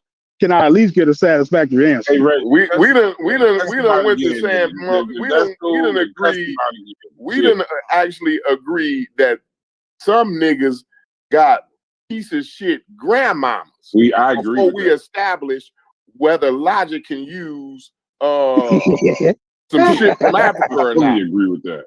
I know that's some niggas, wild I to know- me. I That's know wild some to me. niggas' grandmothers and their grandmother ain't shit. We Now, willing to say it That's though. wild to you. We willing to say that No, I am before willing we to say, say but that. before we willing to say we can't use a motherfucking thing from Africa. Y'all See, said that that's too. where the Overton Yeah, window y'all is at. said that shit too. I didn't tell you was wrong. I'm just telling you. I know some niggas' grandmothers. I'm gonna say it. Let me just get I'm saying, right. but you was No, willing hold to on, say Corey. this Hold on, Corey. first, though. Hold Go on, ahead, Corey. though. Go ahead. Say it. Because I'm not gonna talk about shit I don't know. When we had the conversation earlier, y'all asked a question. Y'all said, "What is it that we can use?" I said, "I am not well versed enough in the conversation to form an argument." I even said, "Then could Reggie come? Maybe Reggie could come here and explain some correlations or whatever." I even went and looked up some, but some things ChatGPT can't answer. But on what I do know, hold on. But what I do know, no, listen. What I do know though, and y'all can sit up in this motherfucking cap all you want. I know some niggas' grandmothers that had them motherfuckers out there selling drugs. I know some, bro. I know some. Absolutely. I know some. So you might not know some, but I do. So when we sit, I'm not gonna sit up here and act like everybody grandmother, they meemaw was like yo meemaw and my meemaw that had us on the right path. Some of them motherfuckers were saying, go get me a lottery ticket and a goddamn old English and get your black ass back in that room when you're done. That was the extent of Or they was 33 in the club. What the fuck? So let's not, I'm not you. I just don't do the all. I have one, but I know other people's didn't. The crack era was a motherfucker. Some of these niggas' grandmothers is 17. Yeah, but I'm talking to 50. I'm talking to 50 and 40-year-old niggas though. Yeah, 50 and 40 I ain't year talking. old. I talk to the kids different. I told y'all but they how I don't. talk to the kids. But the adults don't. I'm with Sister Safa on that. Hold on, listen. I'm with Sister Safa on that piece of the conversation. Once your frontal lobe is fully developed, I ain't really into trying to change your black ass. I'm talking about the kids and the ones that can pay attention. Some of these kids, their grandmothers. She said once that kid already Hey, chef, some of these niggas' fates is sealed. It ain't a goddamn thing. Dr. Doom would have to come back to solve. Thanos would have to snap his finger to get some of these life in order. Ain't shit I could do. Hey, but Chef, listen, you got to hear what I'm saying, Chef, because I don't think you was here. I don't know if you was here for the whole thing. Oh man, you can do this again. I clearly told them because they was pondering. It was a 6-hour endeavor where they was pondering what could possibly logic can use out of Africa, right? So I comes on 6 hours later and say, well, ain't a motherfucking thing he can use, right? I says that clear, quick, right? But they hemming and hawing, right? But then somebody says, well, some people, grandmama ain't shit. Everybody on the panel said, yeah, well, it is some niggas who, so y'all willing to say folks' grandmamas ain't shit first before you niggas ain't willing to say whether logic can use nothing or shit out of Africa or not. This shit is wild to me, Sheffrin. I don't know. I don't understand it. To me, and I'm gonna still say what y'all don't understand. Listen, this is what you don't understand, Corey. I don't know what they can use out of Africa is logic. Logic is the shit they took out of Africa that we using. You are Corey. What about that part of it? You the shit out of Africa. Can he use? You saying what can logic use? You mother. Now we talking to the 25-year-olds again. You nigga. They took you out of Africa. That's the shit we can use. Your grandmama. You talking about your grandmama? That's where she from too. I'm saying, what can they That's use that's though? that poetry bullshit though. Yeah, How's that poetry? You trying to That's be all exactly what it motherfucking is. poetic and That's what I shit. need. Like that's what I need. That's exactly what it is. That's that it's poetry poetic. bullshit where you trying to use this beautiful language and we got to get all fuck all that. But See, You know Logic, what logic, the that ain't question even the I is. love it. question See, though, logic, Logic. see, It's logic, not even the No, question but for though. real though, Tuck, you know what the One question mic, is. one mic. Like, let You know what the question is. Don't try to talk around it. Yeah, because the question is, how what you can are. they This use? is how you What are can, about this what stuff. can the But grandmama if, use? What can Logic use? Hold Yeah, on, let him Logic finish his Logic thought. Let him came out of finish his Africa, but thought. what can Let he him use? finish his That's the that's thought. right. Let him finish That's his right. thought. That's Let what him he can finish his use. thought. He can use logic. That's what he can do. Use himself out of Africa. That's just a stop in a conversation though. Logic could go to logic. That's Logic's fastball. That's what he go to when we having a conversation. And don't bring up nothing about Africa because that's what he gonna say. He want to say that shit ain't shit. Leave it alone. I wish he would just say that instead of But I acting actually like I don't want to say that. some I shit. actually I don't want the think answer to the you want question. to say that. It's But your yeah, first once time you saying I do that said logic. it I already. don't That's want your first somebody I to time said say it saying that. that. already. I would I would like for somebody to actually give me an answer. That's No, what I you would don't. actually like. No, you don't. Yeah, No, you bro, don't. because that gives me more to talk about, motherfucker. I know what I'm trying to do. Yeah, I know what you're trying to do Reggie too. done brought Logic out. African shit, yeah, it's the rhetoric in which you talk about it with. It's that the wild Corey do it too. That wild shit over there is what y'all call it. Y'all, you ain't looking for nothing from Africa. I can't help You if ain't I looking say for nothing animal from Africa. sacrifices if you think that shit is wild. I can't help that. But I think it's wild too, But by you the eat way. chicken though. So yeah, You eat I'm chicken and saying beef it, but and the right, wild it's shit. you that's making it wild, right? Like it's not me. No, All I it's said was wild animal to me. sacrifices. I'm in Oklahoma. It's not wild to me. Do it all the time. Oh, Go okay. fishing Well, and shit you all the shouldn't be time. offended. Sacrifice animals all the time. You shouldn't be offended then if it ain't wild to you. No, I'm not offended. It's just the rhetoric in which you talk about it with. I know you don't care. I know a motherfucker can't give you shit from Africa because you American. You are happy with being American. You go as far as is capping for niggas that it's they times when it's white people doing shit, but when it's niggas, you don't got no compare. I told you this yesterday. This is the person I was having a conversation with yesterday. I knew when we get back on black shit though, you'll be Logic again. No, you back We now. actually ain't So now on Wait, black what was shit. you We saying on yesterday? African shit. Hold on. What was you saying yesterday? Oh, I was talking to him when Brennan was having a conversation with him, and he wanted to, he soft shoot for the white perspective, for the white side of it. But now niggas don't get no pass. Niggas don't get nothing for Logic. What He did I full have for gas, no that? brakes for niggas.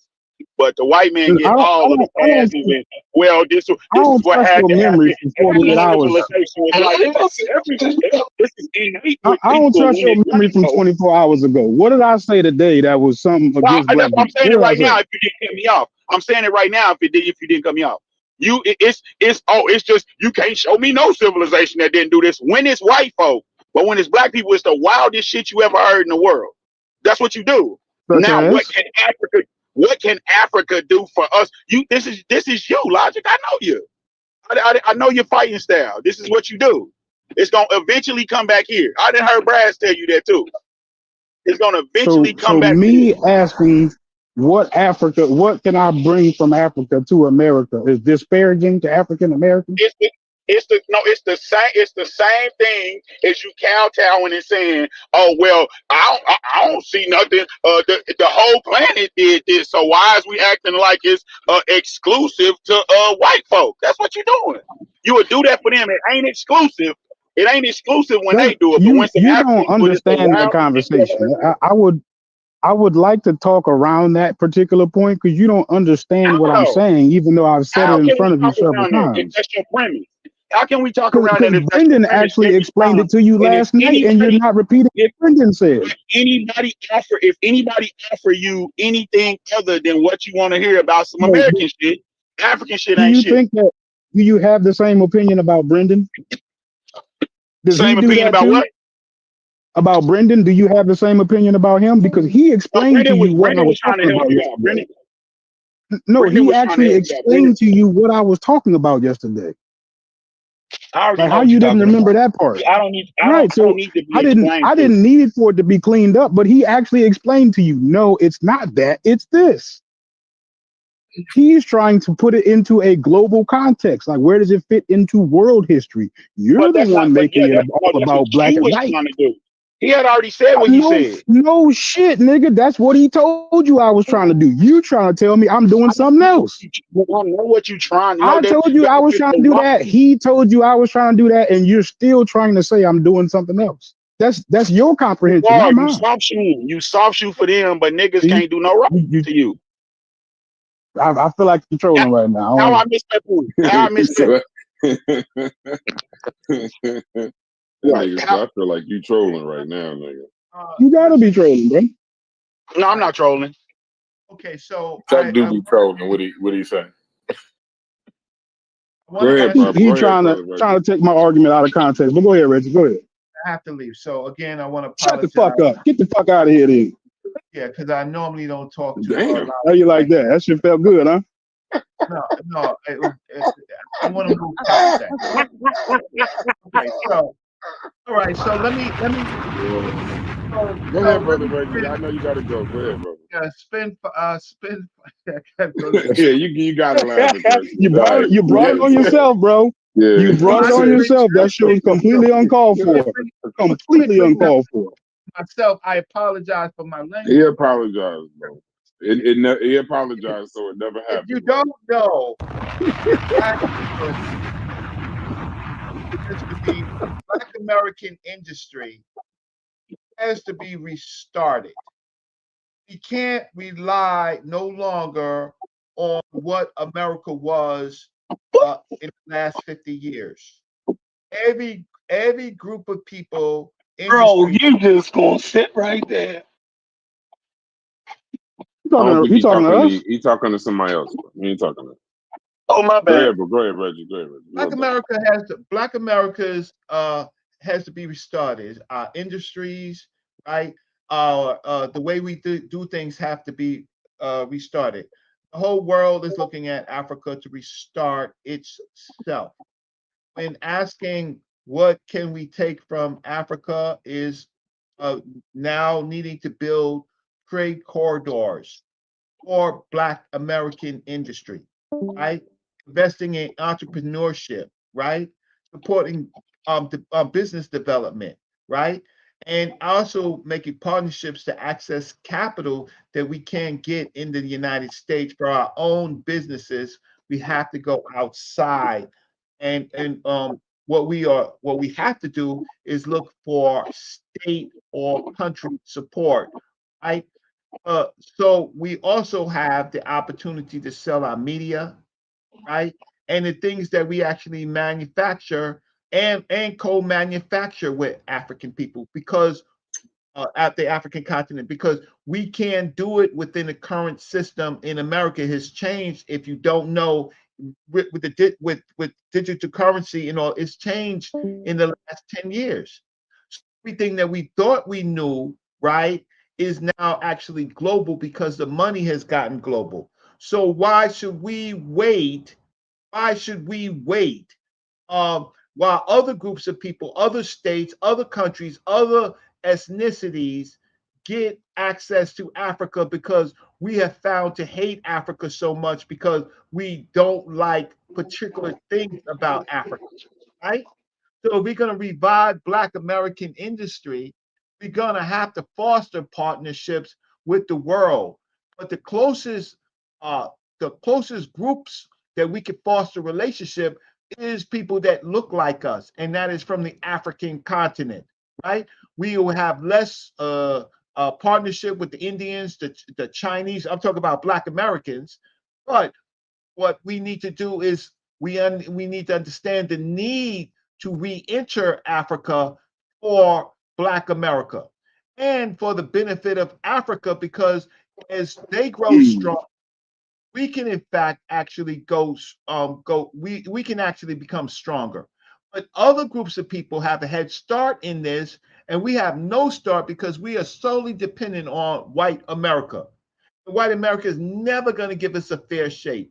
I know that there's tremendous problems with Africa there's xenophobia and a whole host of issues. But the fact of the matter is, just on the basis of needing to restart our industry, we don't have an industry. We are a import country, and we are not smart enough to understand that we could, if we're going to import, we can get better deals than in the deals that we are currently getting for raw materials.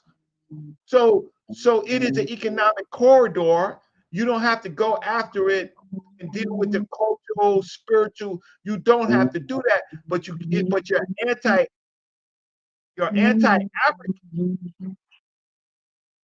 I don't know if there's an echo. Your anti-Africanness is making you misunderstand the emerging African market that everybody is tapping into. So I'm not saying that I'm not saying that you should, if you're not culturally connected, that's fine. But culture helps as a conduit. At least you're talking to people that look like you, who don't hate you like the rest of the world has learned to hate you. So,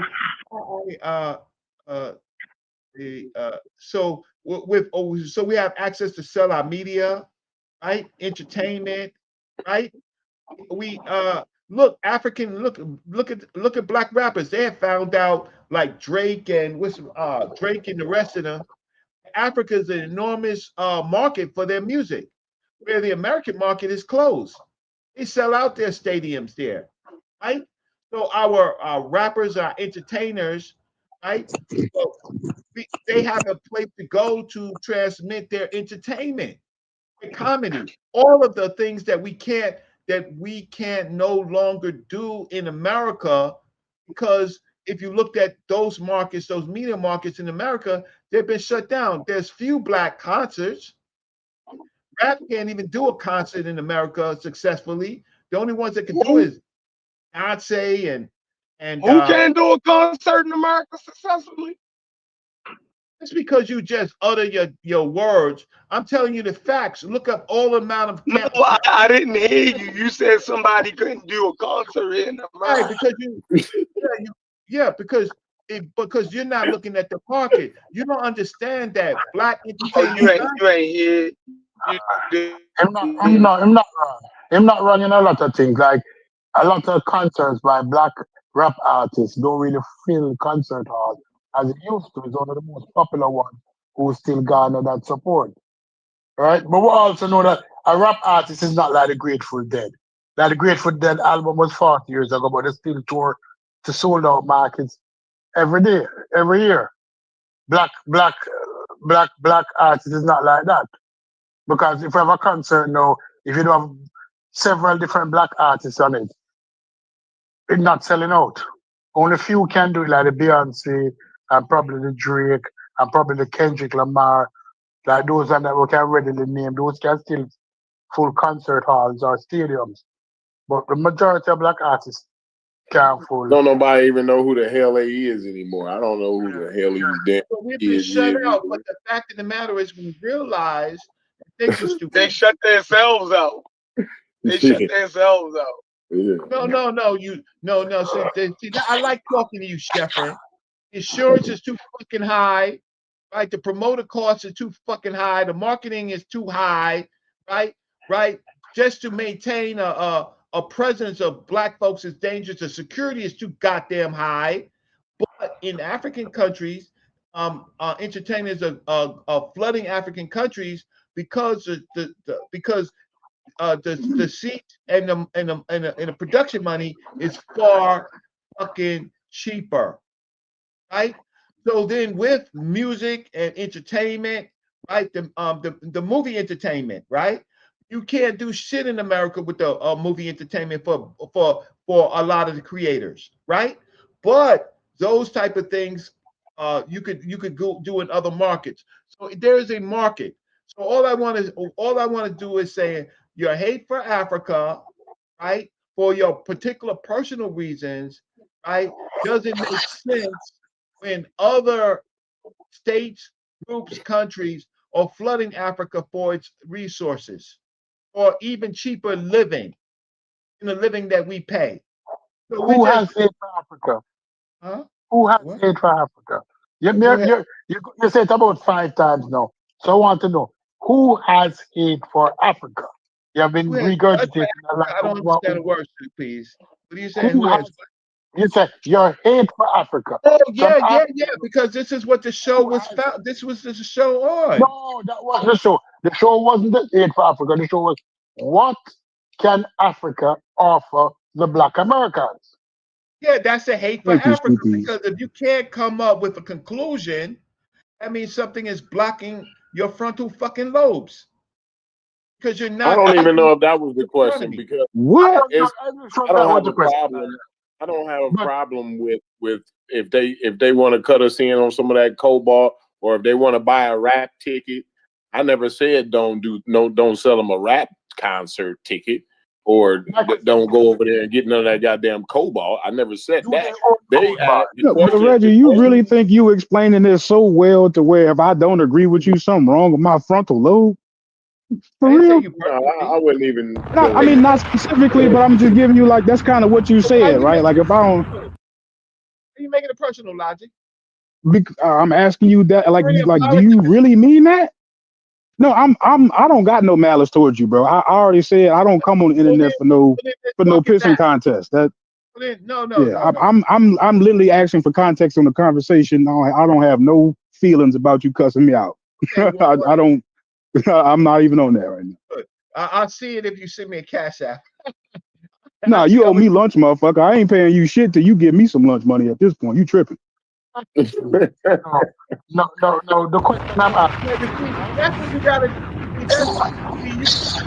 Yeah, that's what Africa could. That's what Africa could do for us right now.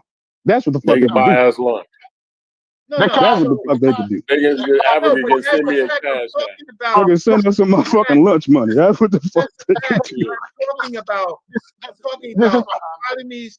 Black economies in the United States are being shut down in the global market. We have to reinvent ourselves. We have to be able to sell. Black Americans have to be able to sell and buy from other markets, buy at cheaper prices, and sell our goods and services because white America has figured this out. They have attacked our music industry. Yes. You know what I don't I understand. don't know that if you don't think black people participate in global trade, or you don't think black people participating in global trade? No, do we? Absolutely. How do we do it? We participate in global trade every day. Black people How do own we do businesses it? because there's black business owners that get shit shipped from all over, goods and whatever, raw material, That's fine. whatever they Name one. need, Name one. threads. I don't know all the businesses. Okay, I'm so saying then, there are black businesses, and that's what they do. How you think okay, they get their material? right. Now, do you think it's conducive to have, while we're doing this, because Africa does watch our show, there's Africans on the continent that watch our shows, our diatribe, and I hate, do you think that's conducive to building partnerships? What's conducive? We don't need them. What'd you say, Chef? What is What we need them for? Hold on. What'd you say, Chef? I said I we mean, they got don't some need cobalt. them. Hold Like on. Hey, as We soon as need you them for start that. talking, let Chef talk for a second. You said what? I said, we don't need them. Like, We don't need Africa? well, what are they gonna give us? Like, is it gonna be anything worth? Like, are they even in a position to give us anything? I think we be tripping a lot. You feel me? Like, I think that you be making sense. I already no, you said, think you be making I sense. already said, I gave you points. Most of the I said time, our the music conversation ain't industry. even about them giving I us said, nothing. It's I about us said, no, giving Right. them. put it back, Chef. So look, these obviously these are my last days on your Discord because I'm making everybody mad. So No, Chef, it Oh, ain't. no. We need you to come back tomorrow. I'm not mad No, at yes, you. you're welcome I'm here. mad. Yeah, I'm mad. I welcome you personally. After you done cuss me out, I want to hear No, what but hold on. you gonna say. But let's pull out pause that statement because that's kind of what we was talking about earlier. But Chef had to leave out and do his Jewish tapers or whatever the hell he do. The when he was saying about He just said we don't need Africa.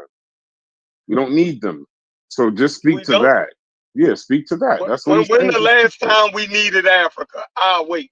When the last time we needed Africa and they came through in the clutch for us? Or did we figure all our shit out without them? Brother I'll Ray. wait. No, I would not agree with asking a Hold stupid on. Let Reggie go. question. Asking a stupid open-ended question is just stupid. The world, right? The world is connecting with Africa for its resources. It's totally said dependent us. on that. I said us. When we are us, we are part of America. That is now we are part of America. Get the fuck. No. Good afternoon. Good afternoon. Good afternoon. Real quick. Please follow us on TikTok. The link is in the general chat. We're gonna be streaming live over there and on Twitch and every other place I can get us stream live. But we need God bless you, followers, brother. so share it. Y'all go over there, subscribe and share it. Thank you. So you see us only as Americans. No, That's what I was saying earlier. That's what I was trying to say earlier. We might as well, the way that everybody was talking, we might as well remove the African and just call us Americans if that's how y'all feel. No, we keep the African to let everybody know that we're descendants of Africans, but we're fully 100% American. Okay, so but America doesn't think that we fully Yes, they do. Yes, they do. I feel we're hoes in America. We're free labor. We're free labor, exploited labor, manipulated. I get paid for my labor. Why are you only personalizing it to you? Why are you personalizing it to yourself? And everybody else I know get paid for their labor. Do you get you're in an industry where where customers are black people. So most of your customers, not all your customers, but most of your customers are black people. I'm talking about people at large. We need to reignite our industries. We need to partner. We need good partners outside of America. America takes a big share of everything that we do. We need to fix that. Otherwise, we're going to be domestic dependent hoes to America, getting the last part of the smallest part of the share, when we can figure out ways to get a larger part of the share to reignite our industries. So we consume cosmetics, we consume hair. That's a large part of our industry, right? But in the corridors in which we sell the music and entertainment and things like and those and media and things like that, in education, we have markets outside of America, right, that we can actually sell to, right? And so if we do not reinvigorate our own industries, right, connecting to Africa and other places, we're going to be left behind, because other people are in fact doing it and then reselling it to us as a higher price. So I think it's just smart and logical, right, that we understand global trade and the need for Black Americans to see themselves separate, or to see themselves separate than America, who has enormous history of super exploiting us, right? And ending our deals, right? Collapsing our businesses, taking over our businesses, buying our businesses cheap, right? For their benefit. And then we're getting further in despair. So what do we need Africa? Why do we need Africa? The world needs Africa. So, but we should what we need right now is to focus on what's going on here in America. Before we can even do some trade or anything with another country, we need to worry about our children, making sure they can read, make sure we have strong families, making sure our neighborhoods are safe, all that sort of stuff like that. I don't have any time to be worried about what the hell is going on somewhere across the waters I'm worried about myself, my husband, my children, my mama, my cousins, my street, my city, those type of things. That's what we need to focus on. We can't even do any trade with any countries until we get our shit together here and get some money and some things to be able to trade with. So it feels like you're talking to the wrong people. You sound like you should be talking to. Oh, can I To finish? the I've been sitting here Africans, listening to this exactly. To the whole Africans. rigmarole for some time.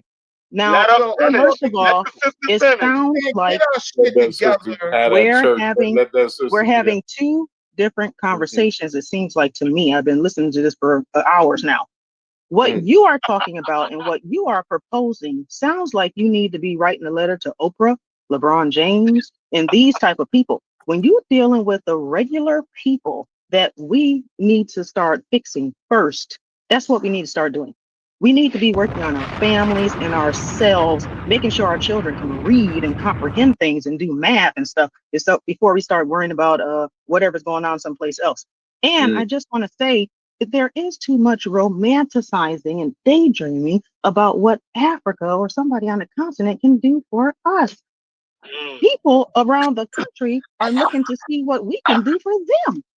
We need to be worrying about ourselves and accepting our role here in this country and on the globe. We need to worry about ourselves. And if we're going to worry about somebody outside of this country, maybe we can worry about our brothers and sisters that's at least on this side of the hemisphere before we start hopping our asses way over on the other side of the goddamn world. We have Jamaicans, Cubans, all these kind of people like this. Obviously, you haven't heard what I said, sister. I heard what you said. No, you did not. Because everything that you said, first of all, I wrote a paper, Black City Plan. I wrote it. Yes. So I do care about Blueprint Black for Americans. Black Power. You're right. No, not Blueprint for Black Power. I wrote a plan, right? So I do more than just talking. I actually write. And when I talk about things that I have thought about and wrote about. So how's it working for us, Miss Sincere, of getting ourselves together in Black America? How's it working for us? I think that you're romanticizing. Because it's not No, working. I'm not. How can you say so give me a plan. that? Talk, sister. Show us how to do it. Show us how to do it, sister. Well, what I got can tell you is the first thing that we Gave need to do examples is on. worry about ourselves. That's How do what we I'm do that? telling you. Right. We worry about ourselves, sister. What do you mean how? Yeah. What do you mean how? What do you mean how, Reg? Yeah, what are you talking about? How? I just have to be telling you. First of all, we need to make sure our children are educated. That's the first thing. We need to be working with our local politicians and all that sort of stuff like that. There's tons of things that we need to do here with ourselves. You unhinged right now, Reggie. Calm down. You unhinged. You leading to a girl. I've been on. Now, don't say that, Chef. Don't say that. Don't say that, Chef. But what I'm saying is, I just got you laying out different things we need to be doing. So you're talking about some trade. What do you mean? How? Can I say something? something? How's it working? How come we haven't been able to do it if it's so damn simple? The reason why we haven't been able to successfully and to a high degree is because of the condition that we are in here. But nobody nowhere else is going to about help the us with condition. that. What are you doing about it? Tell us how to do it, Miss Sincere. Tell us one thing you can start doing. One thing you can start doing, teaching our children about safe sex, family planning, getting a job, a trade, or going to college. We need to keep on doing it. That's what I'm talking about. Instead of you guys worrying about some damn Kemet and all this shit, this is what you need to be doing, is worrying about what's going on here. That's what I'm talking about. Teach, sister, teach, sister. But sis, you know what the trick is? Health problems going on here. Right, brother.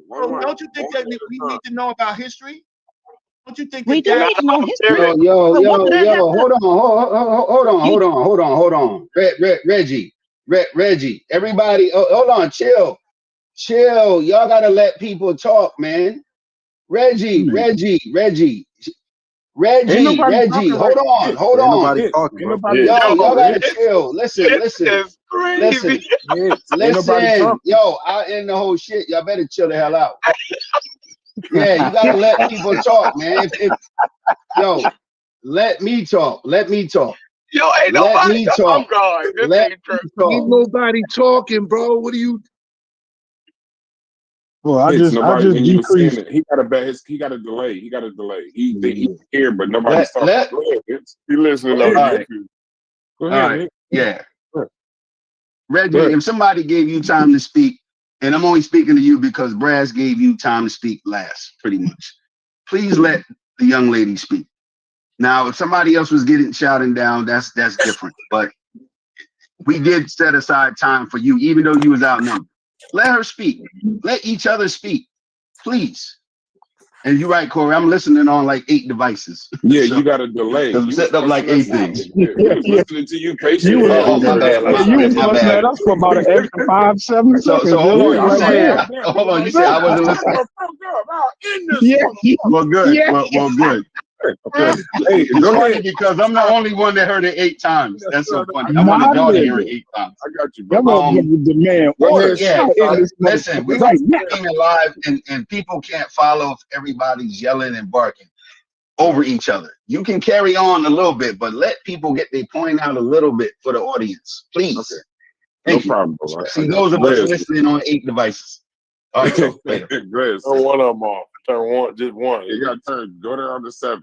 I'm Just do it, streaming, bro. I'm commenting, I'm doing all type of stuff, bro. I'm trying to No, set I them got all up. you. I So, got you, bro. I got to Go listen ahead. to them. Go ahead. Go ahead, Sister Go ahead. Sophie. Finish your shit. Go ahead. Tell us we ain't shit. Go ahead. No, I didn't say that. What I'm saying is, and the point that I'm trying to make is that we need to be concerned with what's going on here. That's our focus. Our families and our communities and all that stuff like that. Our literacy rates, health literacy, all those sort of things like that. We don't need to be worrying about what's going on over there in Kemet or Ghana or wherever the hell else you want to talk about. That's what we need to be worrying about. Now, when you're talking about building trade and all that stuff like that, like I said, you need to be sending emails since you like to write. You need to send something to LeBron James, Oprah, these sort of folks that got the money and the means to be able to do that sort of thing. But we, the common folks, need to get ourselves together before we can even look to something like that. That's the point that I'm trying to make. Yeah, first Can rule I of say nature is something now? always start Can first. I Go say ahead. something now? What do you Go think? ahead, Susan. I'm gonna let I've been Reggie. waiting. I want to No, Go go ahead. after. Go ahead. no, I'm no, gonna let no. Reggie respond. Go ahead. This is what I'm saying. Do we need to trade with Africa? No, we don't. Do we want to? The majority of people would say yes, they don't want to trade with Africa.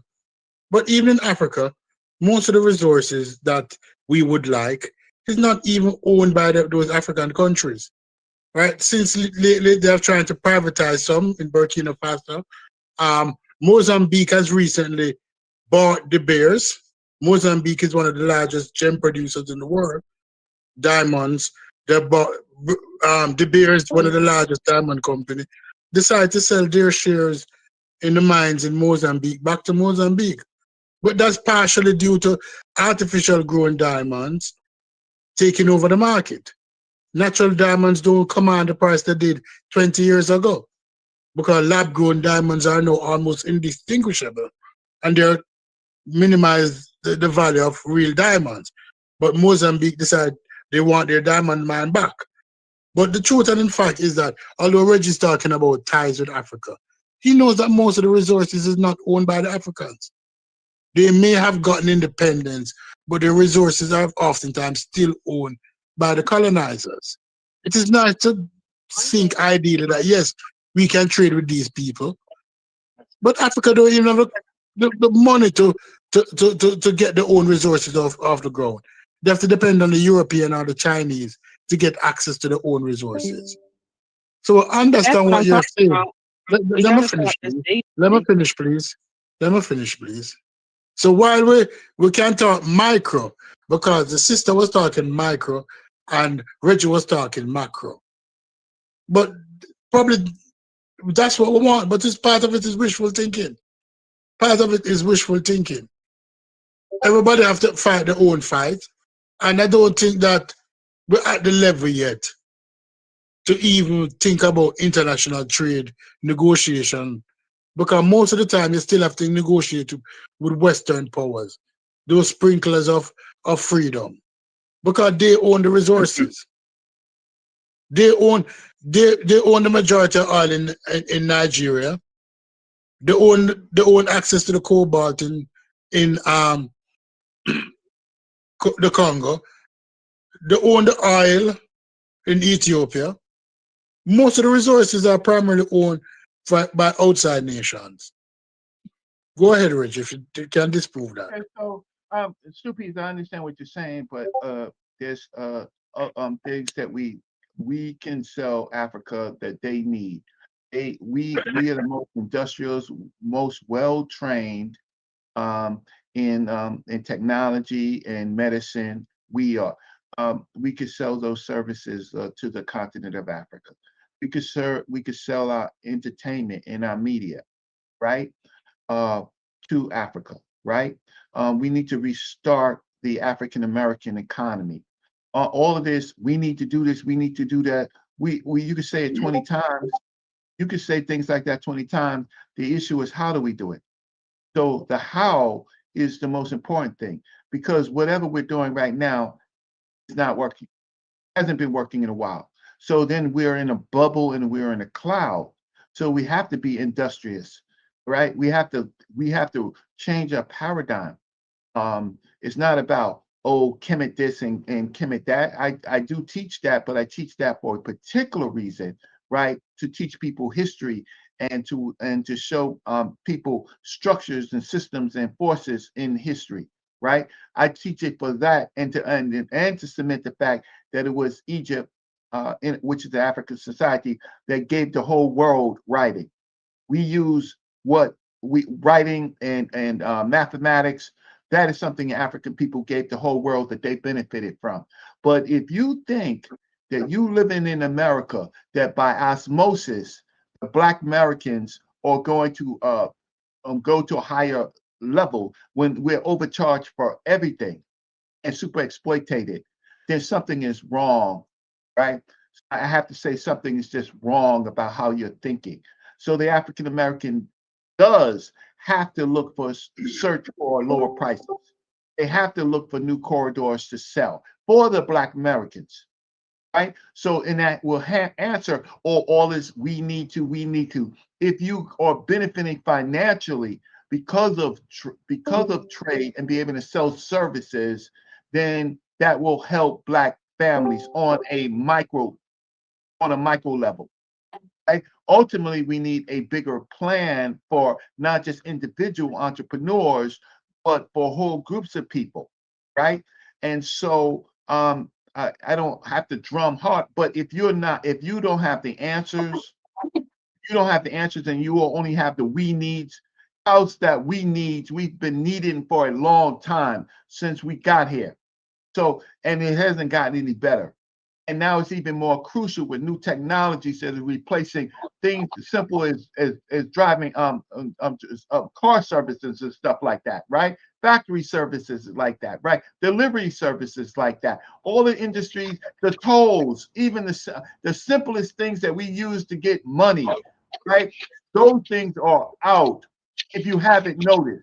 So our needs are even more. So now we need to worry about Black Americans. Well, that's not the answer. The answer is, how do we worry about Black Americans? So, and if you don't have a plan, I'm close with this, and I gotta go. If you don't have a plan, and if you don't have a plan, you can't contribute to a plan. All I'm asking is, we gotta vote. We gotta go out and vote, Reggie. It's through legislation that's going to help African Americans. Yes. Right. So we need without legislation, I don't even know how to consider Africa. Right. So those are the things. So the thing is, I'm in agreement, but sometimes we attack people who are what do you call it, pseudo, and we attack people who are snake oil salesmen. when you start saying that Umar made his whole career on, we need to educate black boys, not showing us how. We don't need the we need bullshit. We need the how. And I'm gonna have to leave. And I apologize. Listen, I sincerely apologize personally to anybody that I may have offended personally. That was not my that's not what I wanted to do. I just wanted to engage because I'm just really by myself, maybe Vices with me and maybe one or two people. But at the end of the day, I'm a minority in this shit, right? And so I don't need to offend, but No, we ain't lockstep, Reggie. Yeah, but that's why we working so hard to give you the floor and let you speak because we know you outnumbered. But I mean, stop apologizing, bro. You good? Just come back and don't come back unhinged. I mean, you good, big bro. You make me unhinged. I came on quiet. I like to No, apologize. you 60 years old. I can't make you do nothing. Oh, I can't. Let me apologize too. I was a little aggressive earlier. Oh God! Hey, I don't I want can't make you do nothing, bro. Hey, Corey, I'm clutching. That was so heartwarming. I'm clutching my pearls over here. Y'all just. If there's sometimes in Discord shit happens, y'all wake up. The benefit is if y'all wake up tomorrow and y'all still on that bullshit, then apologize. We moved on. But don't start clutching your pearls, Corey. I'll lose all faith in humanity if you start doing it. Because Reggie's an elder. He's my elder, and No, he ain't. But your father and your mother is your elder. I don't abide by that bullshit. Well, No, but you good, bro. Just come back, man. That's it. You good? Just come back. I'm saying I want to have conversations with you. Man. I'm saying. Well, today I gave you some of my answers. I'm looking for the how. I'm not looking for the dreamy, mythological. You're sounding like medics or superstitions. We want all of this Brother shit. Reggie. I mean, but that's how you sound to me, to be real. Yeah, but I tell you how. But I tell you how. Yeah, I don't think let you you say. Word. Hey, brother Reggie, you got to be careful because these niggas will cut you out in your apology, bro. Don't be too nice. Just say your shit that you got to go somewhere. Listen, you're in the dream world. You're talking about the how, right? But if I sit down and ask, well, how are you actually? I don't want the how, but what are you actually doing? What is your life history in working for our people and doing this stuff, right? Instead of your personal family. Yeah. Do you want to know what I'm doing? You ain't doing nothing.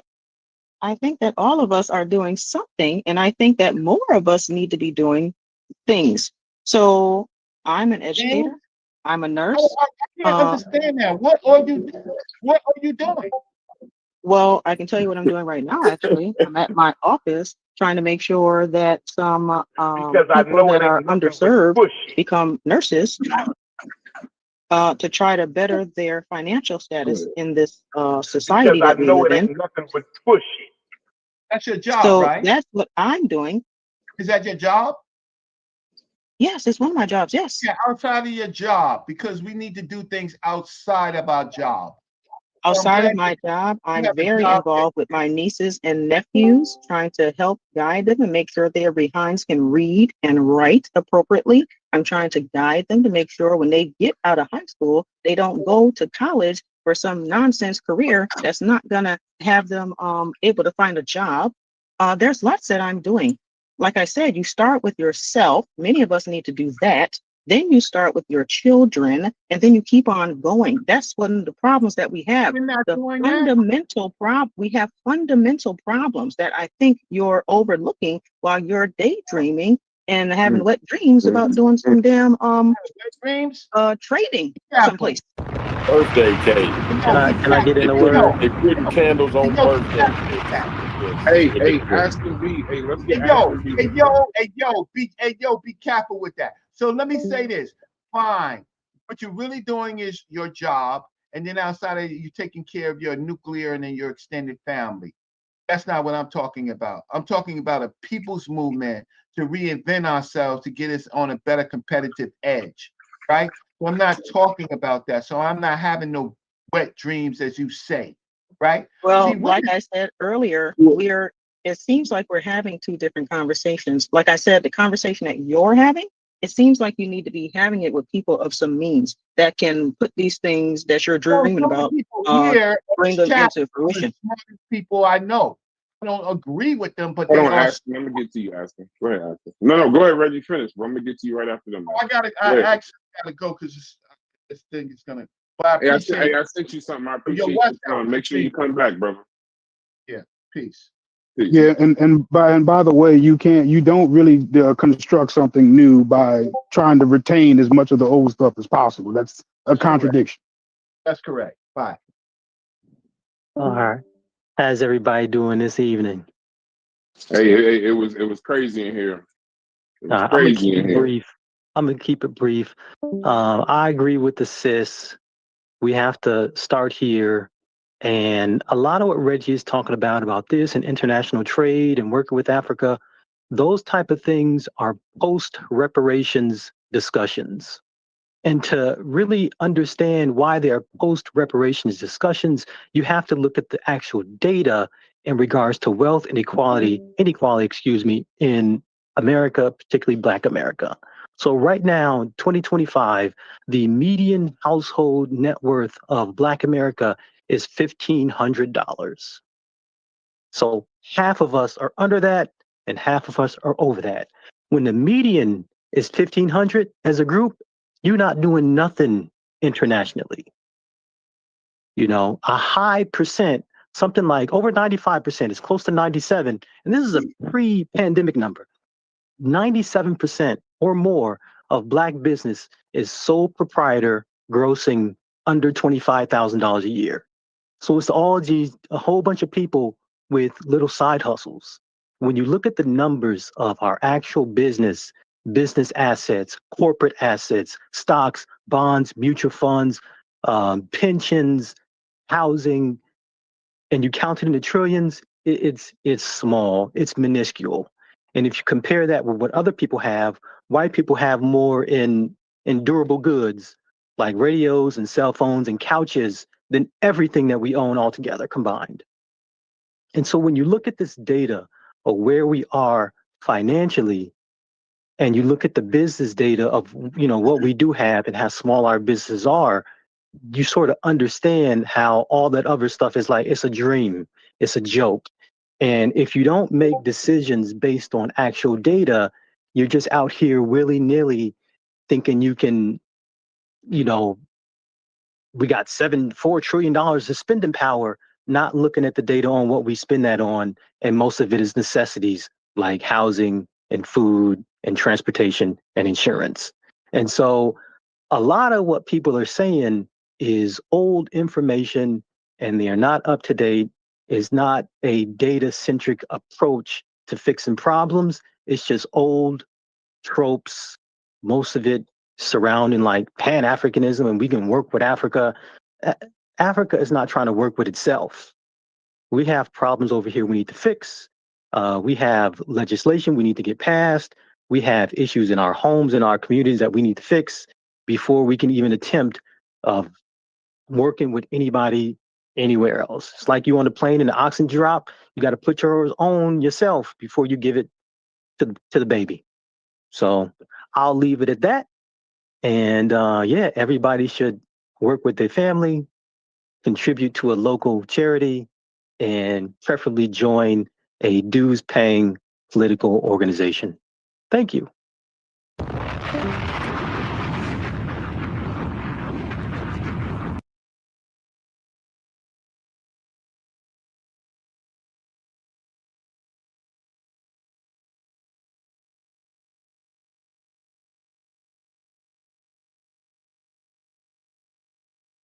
And let the church say amen to that.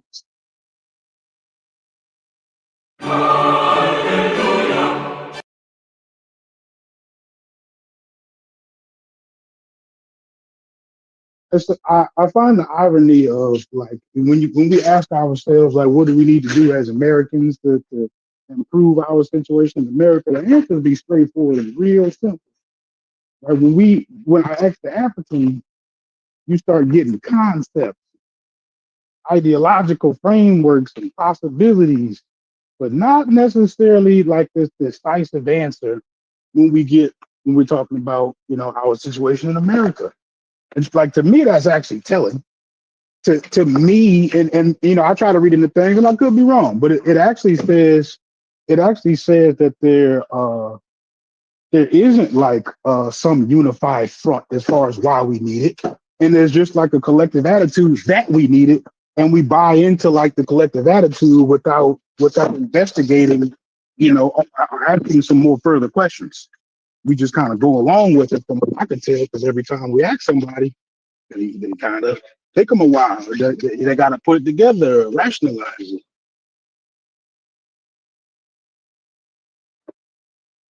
And you know, when we're talking about some basic fundamental things that we need to learn how to do before you even go into business with other people, you need to first make sure you know how to read and understand contracts and all that different stuff like that. You have some of our people that get finessed every day right here in this country from different fraudsters and all this type of stuff.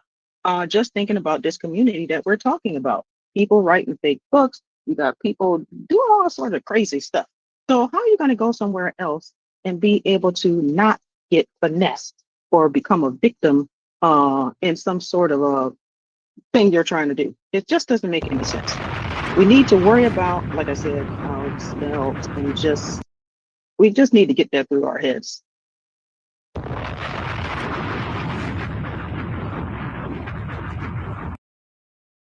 Go ahead, Corey. And I want to go back to this grandmother thing too. I'm sorry to cut you guys off. This is going to be the No, go last ahead. thing that I'm going to say. When we're talking about the grandmas, I just want to put my 2 cents in and say that the grandmas in the African American community is the most influential person that we have. And, you know, that's just that. I really appreciate you bringing us back down to earth. So, because we was floating away. It was a lot of floating away earlier. And you know, Granny didn't stand a chance earlier. But yeah, I definitely appreciate you saying grandmamas is some of the most influential people in our community still to this day. Still to this day. You know what I mean? Actually, if you're around, please join. But you're absolutely right, because we talked earlier about losing yourself, right? So think about the, you know, the self that you're losing by not listening to your grandma, right? So I'm gonna hold, right, whatever this African stuff is above my grandma, and she is the one over here immediately experiencing all this and everything. You know what I'm saying? Like that's a large portion of kind of, you know, of what's actually being said, is that, you know, over here is a better way, right? My grandma really don't know enough. She ain't been educated enough, so on and so forth. So I gotta get this highfalutin language that I end up calling poetic on how we actually go about this. And you end up, you know, co-opting ideas like we need to build Africa just to build African Americans, right? That, to me, that's almost losing. That's a bit of losing yourself, because ain't nobody in your immediate circle. I ain't gonna say nobody, but for the most part, most people's experiences, their immediate circle ain't telling them to do that. They just like how you said, grandma telling you just what you said. That's what your immediate circle most times is telling people. Most people ain't having no Pan-African experience. I think it's childish logic, because it's what kids do. They rebel against Granny and them. Right? You don't want to listen to what Granny and them say. You want to do it your way. You know what I'm saying? That's what kids do. You know what I'm saying? And so it's just a childish thing to me. You know what I mean? Shepard said the other day, he said he want to get people back to, you know, basic school. You know what I'm saying? And that's what I think about when he say that, right? You know, your first grade teacher wasn't lying to you. She was trying to teach you arithmetic, bro. Like, she was really trying to teach you that. She wanted you to learn a sentence, how to write different sentences, right, and different she saw the value. Right. You know what I mean? She wanted your handwriting to that's why she gave you she threw the paper back at you, because your handwriting was atrocious and shit like that. You know what I'm saying? Like like that's foundational. Granny in the 2nd and 3rd grade teacher that taught you geography. Now you niggas thinking the earth is flat and all this whole wow shit. You see what I'm saying? That your 1st grade teacher told you. You know what I'm saying? Because you didn't have no idea. It seemed, listen, when you was in kindergarten, this is the funny part, right? With nobody saying, right? When you was in kindergarten, the earth seemed flat. It by all means, wouldn't it? To a kindergartner. You see what I'm saying? Right. I can see a kindergartner making. Now you a grown ass ass man, and you ain't ascertained yet when niggas that's going to 1st grade, 6-year-olds have established that the earth is round already. See what I'm saying? You are losing yourself, is what you say, but I call it just being childish. Just being childish. You know what I'm saying? That's all that shit is. It ain't nothing no more than that. You know, like I don't give credit where credit ain't due. You know what I'm saying? Because losing yourself is something that I set aside for people who's having psychological issues. You see what I'm saying? If you ain't having those psychological issues, I can't place you. I can't give you that leeway to say that you're losing yourself. No, what you're doing is you playing. You playing, and you need to stop. That's what's happening, and niggas need to say that period, point blank. See, and then they'll be all up in arms about it, right? But when you get down, when you boil it all down and cut the bullshit off of it, that's all they doing is playing. Yeah, they're playing. They're 100% playing. I'm actually starting to kind of come around to like there might be like a level of elitism in that rhetoric too, right? Like to where you feel like since you got some big words and you articulating this particular thing and you feel intellectual when you're saying it, right? But you kind of view yourself as having something that I don't have, right? You feel good about that. And you got this affinity to Africa, and you telling me I need it and all that kind of stuff. I think that there's a level of elitism in it. You know what I'm saying? It is an intellectual endeavor that started in the 60s. You know what I'm saying? African Americans, their reading levels in the 60s wasn't the best. I think that there's a level of elitism in it, to be honest with you. And even I told you, my granddaddy couldn't read past. He didn't have schooling past 3rd grade. I don't even think he read at a 3rd grade level. You understand what I'm saying? So, like, I see a lot of excuses, right, on the internet. I do, but in real life, logic, I don't see a lot of excuses in real life. You see motherfuckers getting up out of bed in the morning, huh? See, absolutely. And going to get it how they know how to get it. Right. And ain't nobody I met in real life will sit there and rattle all of them adversities back to back, right? As if now I ain't supposed to get out of bed, but I'm listening at you. I might as well stay home. Right. And stop with this victimhood mentality. So we all know that we are deserved and owed reparations, right? We know that. We know that we've been wrong here in this country. We understand all of that. However, some of these black folks, they always come off to me like they have some sort of victimhood thing. Okay, we can't do this, we can't do this. It's just kind of crazy to me. We are here in 2025. There's a lot of things that we can do if we first get down an understanding of some of these fundamental things we need to do.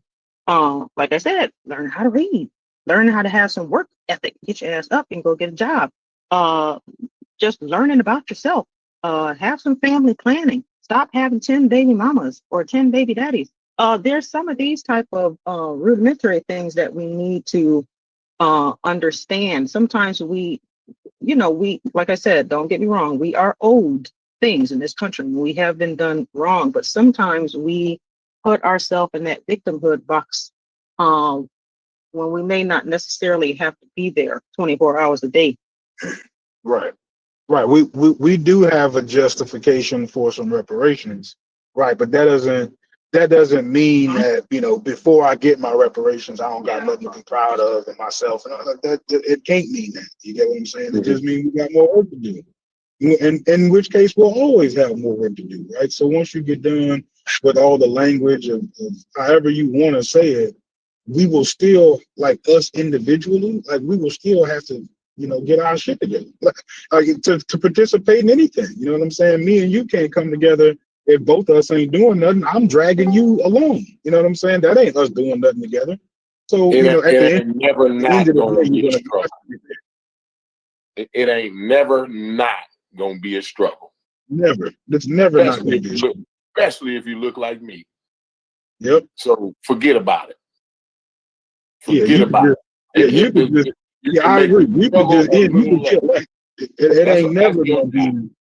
Yeah, it That's ain't. our job is to make the struggle slightly less for the folks that's coming behind us. That's what Yeah, you do. it's still gonna be difficult, but they're gonna have a struggle. Absolutely. And Maybe all we we got, could, maybe we could all knock you down some barriers for them on our way out, doing but there's generation after definitely gonna be a struggle. generation. You go generation after generation, Logic. You know what I'm saying? Is all you focus on is making the struggle just a little less. That's it. And someday we ain't gonna see it, but someday, right? Things will be in a more on a more equal playing field, right?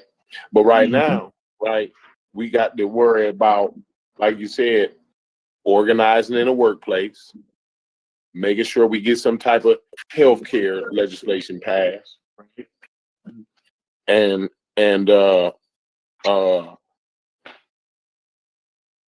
like I said, educating. And I'm sorry, I got distracted a little bit. And get involved in your local politics. Hey, Corey. Get Yeah, involved in your also, local politics. but controlling industries, right? Corey, Go ahead. can we sing? Can we hold hands and sing? Someday, people are ever gonna be undone. Where's the other Corey at? You being too heartwarming, bro. You being No, I'm not. way too heartwarming now, bro. I'm keeping it real though. The sister speak a different language. I know how I can hear the sister. So you know what I mean? I hear y'all, bro. Sometimes you gotta slow it down a little bit, right? You know what I mean? All right. Yo, this is the midnight storm then at 4 o'clock in the afternoon. Yeah. Let's have a midnight storm now. Go ahead. Yeah, so but she kicking some real science though, like, you know what I mean? I mean, I'll say, like I said, through legislation is how you gonna change things. You know how you gonna get more of that immediate thing that we looking for. You know what I'm saying? That's the only way to do it. And so we have to become more involved in our local politics, more involved in national politics, right? Understanding who these candidates is, and not that, oh, the candidate's gonna vote exactly the way I want them to vote or have the exact plan that I want them to have, but the candidate that's most closely aligned to the things that the way that I want America to look. You know what I'm saying? So you know, those and again, the organization in the workplace and the controlling industry, right? Dominating industry is more the language that I like to speak. Dominating industry is what we need. But I got a phone call, y'all. Right, and we got so many. Like, I actually think that Africa rhetoric be a distraction from at least all the stuff that Sister Sansa's talking about, right? Because if I'm focused on how I'm a control a gold or a diamond mine all the way across the world, like how in the hell am I going to do that without some kind of force? You know what I'm saying? How do I maintain a diamond mine across the world without some kind of like police or something? You know what I'm saying? I don't see how you can actually do that. So, you know, I always see the connection as not being realistic without some sort of a military presence from Africa, right? And then, you know, then I would have to ask you, okay, so what do you know, what else is in your plans, right? You're not doing this to secure resources, and you know, I don't believe that. I feel like now that I honestly at this point feel like the conversation just ends. I'm never gonna hear somebody actually just say. I mean, Psycho was brave enough to actually say it, but I don't think I'm gonna hear enough of them actually just say what's really on their mind. And I think that could be the only thing happening when it takes you 30 minutes to explain to me why we need Africa. You know what I'm saying? Because if it was something direct, like when we asked you, you know, what we can do in America, you gave us very clear points. It didn't require some kind of nuance or explanation. You could just get right to it, right? So I'm really starting to kind of think that, unfortunately, like I'm not hearing you actually just express your real thoughts, and you're trying to dress this up in a way that you think I'm gonna find it out, right? Because the whole time you're just not, you know, with either me or yourself. So. He's hitting at exploitation. Can y'all hear me? Yeah, go ahead. Yeah, he's hitting at exploitation. I've been to Africa, and when I come back and I tell people of the business opportunities and things there, even Black people, the first thing they tell me, you know, if I was over there, I'd be 80. See, it is always exploitation. It's always exploitation. If you're talking about doing trade with Africa and you're using Europeans as an example, the profit is there because of exploitation and the slave labor and what they do to the artisanal miners and et cetera, et cetera, et cetera. You're not going over there getting the coltan. Number one, we ain't even got the money to do that. But even then, exploitation is why the profit is there. And so if you're not going to do that, then it's not a conversation. If you're not going to stick up the Africans for their diamonds or stick up the Ethiopians for their coffee and give them $1 for 50 kilos or whatever, then that question is not a real, it's not a real question. It's like fantasy. Everybody living in a fantasy world. And again, this is why I like, you have to use data. You have to use real information to make decisions. You have to know how much stuff it sells. You talk about industry. Industry is not Snoop Dogg selling cereal. Industry is Black people owning millions of acres to sell the wheat to General Mills, right? Or to sell the chickens.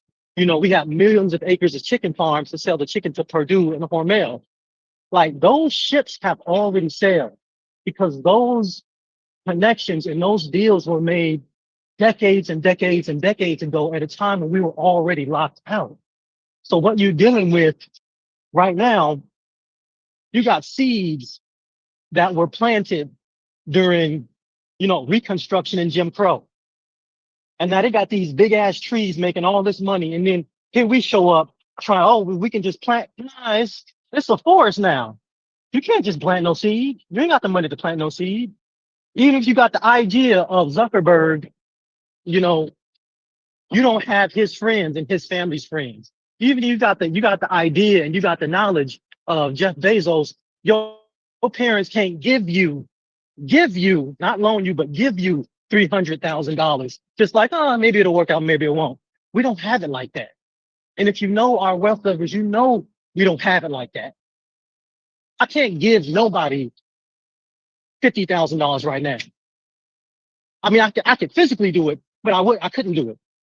I couldn't do that without that, you know, impacting me financially. Other people, come on. They're getting ready to pass $140 trillion during this next wealth transfer. That's why everything is so high. That's why, you know, rent is $2,500 for 500 square feet. And food is high as hell. and they want you to pay $150,000 for a 4x4 pickup.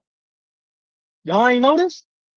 The stuff is not coming down premium in Manhattan, and it's loud. But this is what we're working with, and we need some real solutions. And recolonize and exploit Africans is not the way. That's not what I want to hear. Now, getting back to the pseudos, because that's where we was talking about earlier.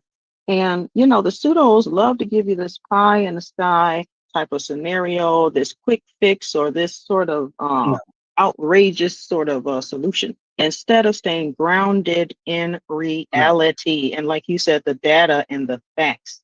But that's one thing I noticed about these pseudos. They try to sell you a dream.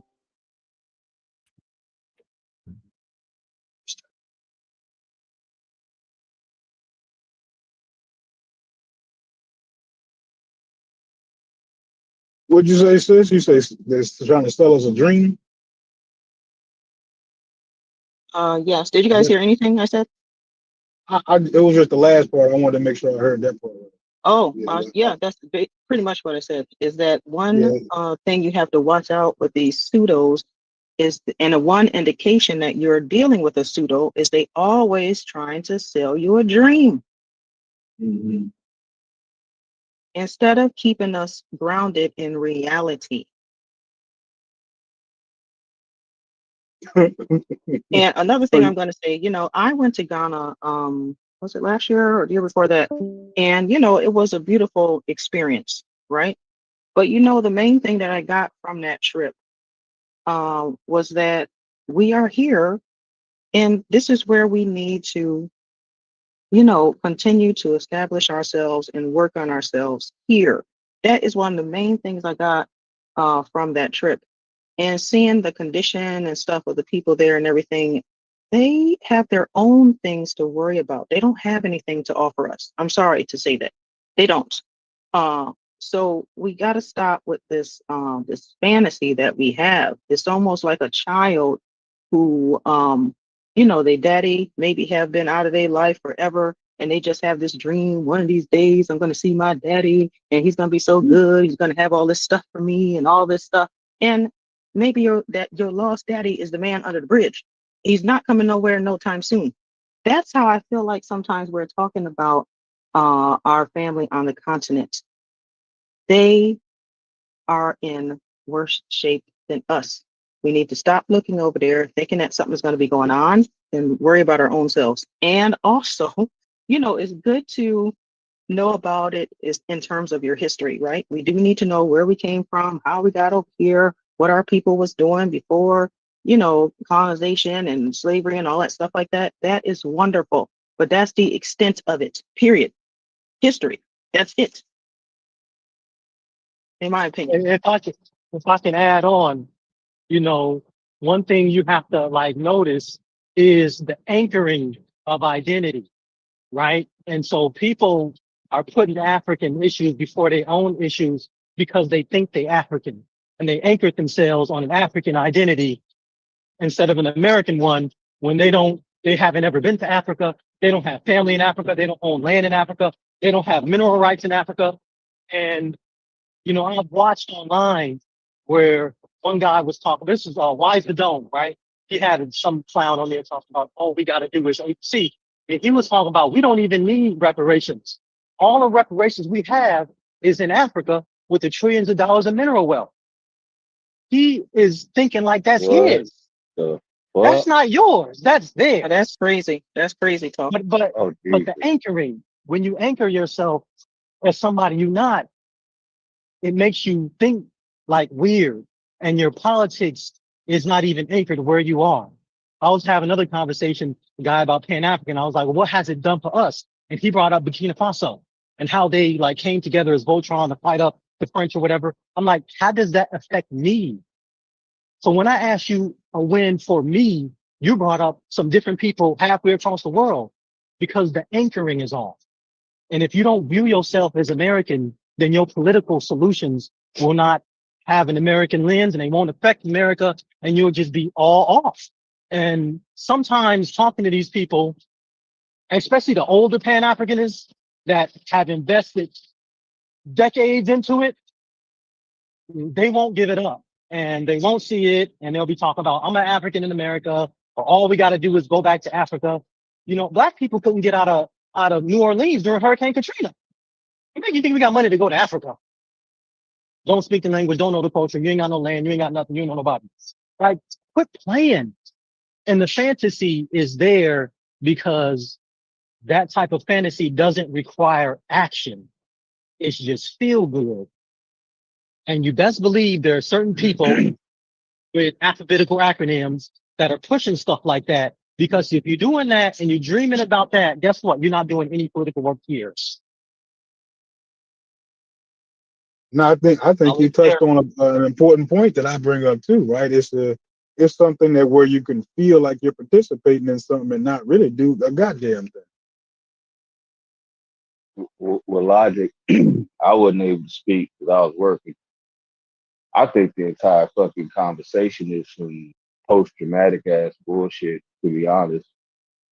You know, normal people don't talk like this. I don't know if we understand. Like, people don't organize around no fucking race and unless you the goddamn clan. I heard a group of white people talk about this. I don't know what the fuck I would do. Like, I know I get the fuck out of that area immediately. You call it a motherfucking airstrike on that bitch. Like, I swear to God, yo.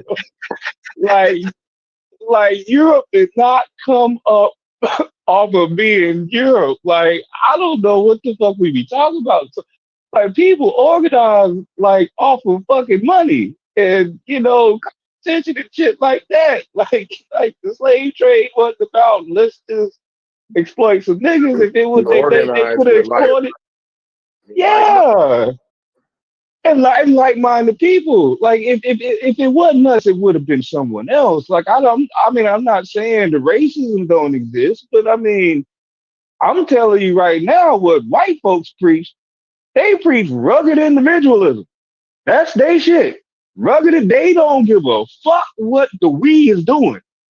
Me and my family, as long as we know we good, then the collective will be good. We you know, there's even competition within that. Like I'm not like looking a whole bunch of white people talking about let's go up there and make sure Timmy and Rebecca are okay. You know what I'm saying? Like they collectively come up off of competition. You know, they don't goddamn. I don't know. That's just what I see. It could be it's just my anecdotal experience. I just know if I heard some white folks talking about we need to unite with Europe here in America. No, but they actually do what we said we do earlier, right? They actually favor their own, but within America though. Right? Yeah. Like white people don't give a fuck about the about English. Europe. Yeah. You know what I'm saying? So why is black people not favoring just the black people in America? Why we got to favor and worry about somebody in Africa? No, we just gonna worry about us.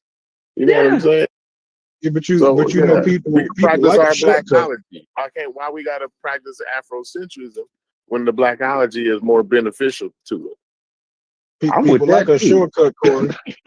People like a shortcut. I think they done preached Africa as a shortcut. Because us over here playing this political game, that would definitely have to be the wrong game.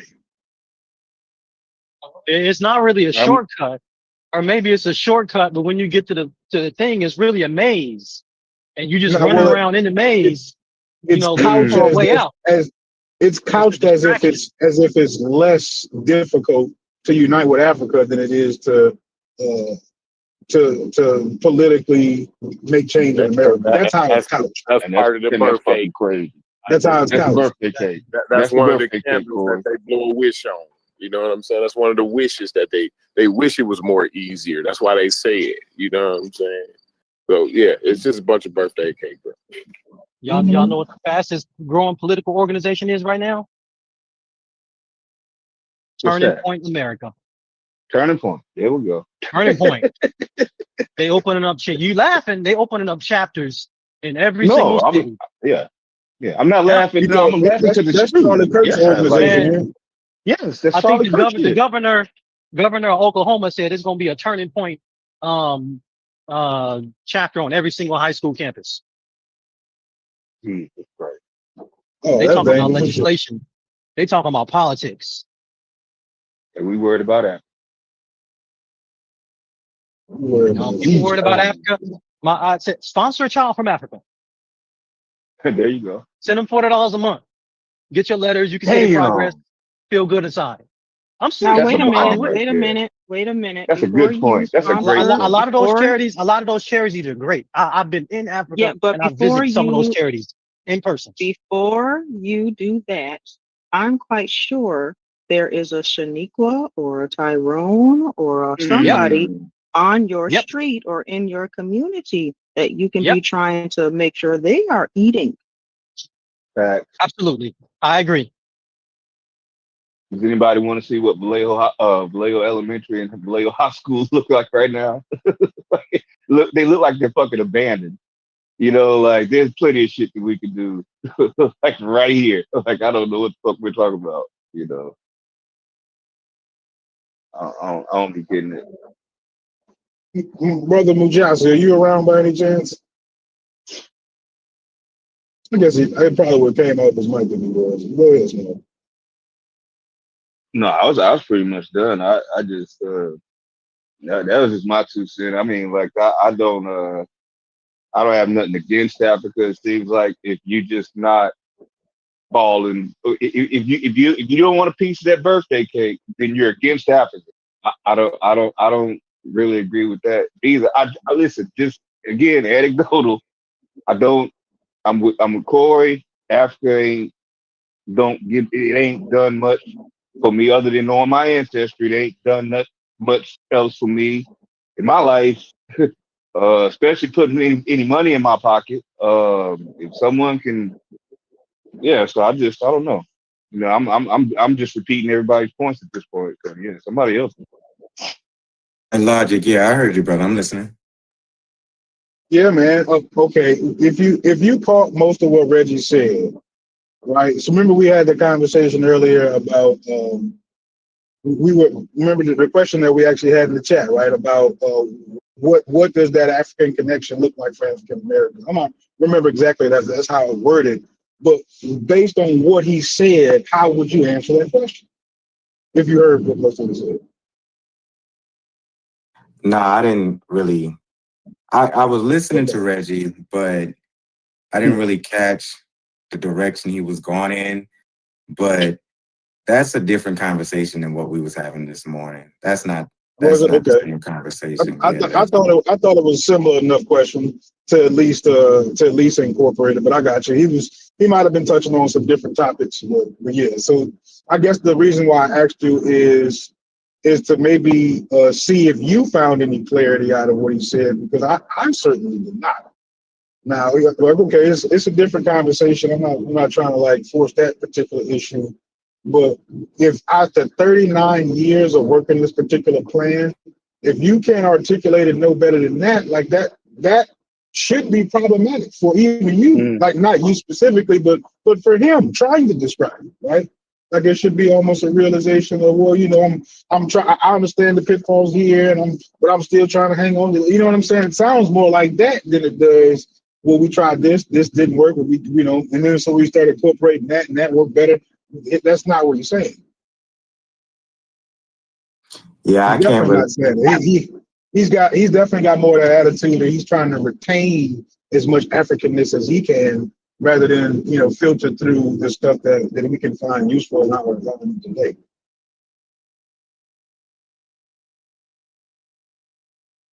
Yeah, I can't really speak to Reggie and his perspectives. I've heard him here on the Discord, and I've seen him on a couple of different people's panels on YouTube, but I don't really know. I don't know Brother Reggie, and I respect him, definitely respect him. I don't know his history, and yeah, it's like I can't speak to his politics, his answers. That's fair. That's fair. You said you didn't really hear him. So like, did did maybe what I said in our closing arguments maybe resonate with you as far as where you would need that lost train of thought. Dang.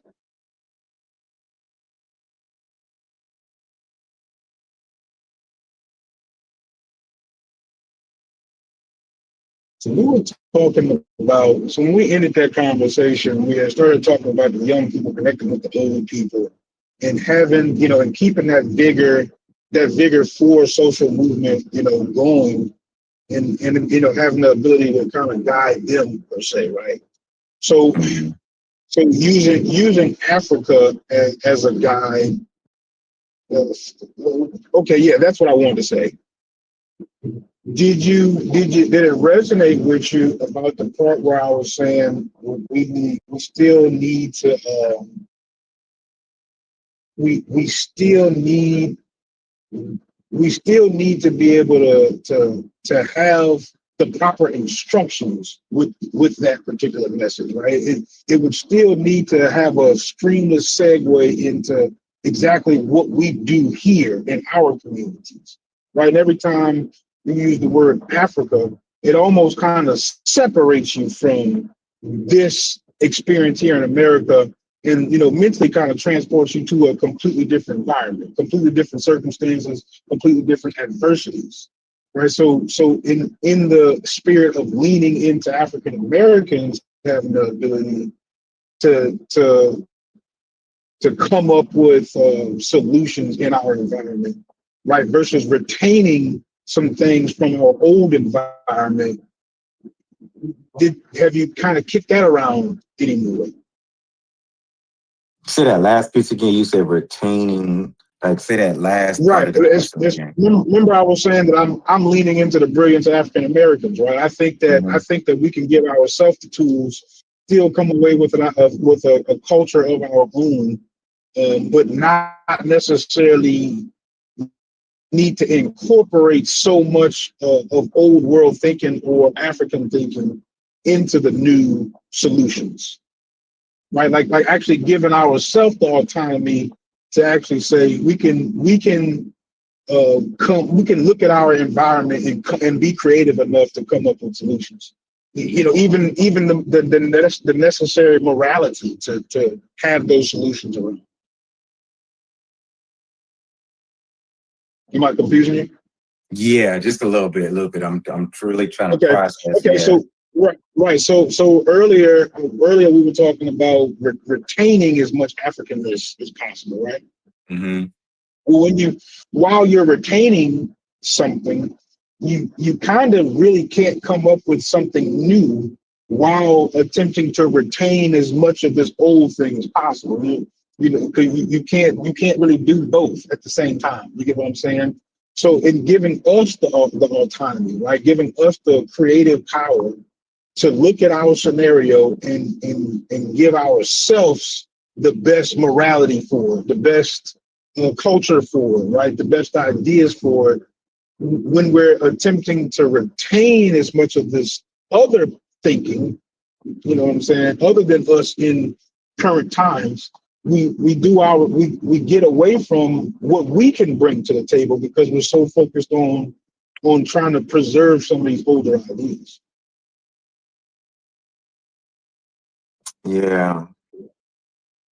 I think I'm better understanding what you're putting up, the question that you're asking.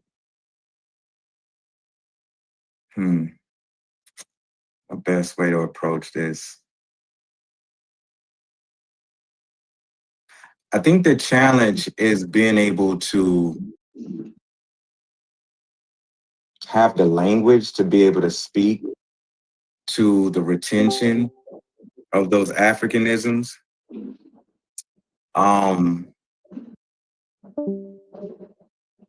Joseph Holloway, in his book Africanisms in America, will challenge us. And what he'll challenge us on is that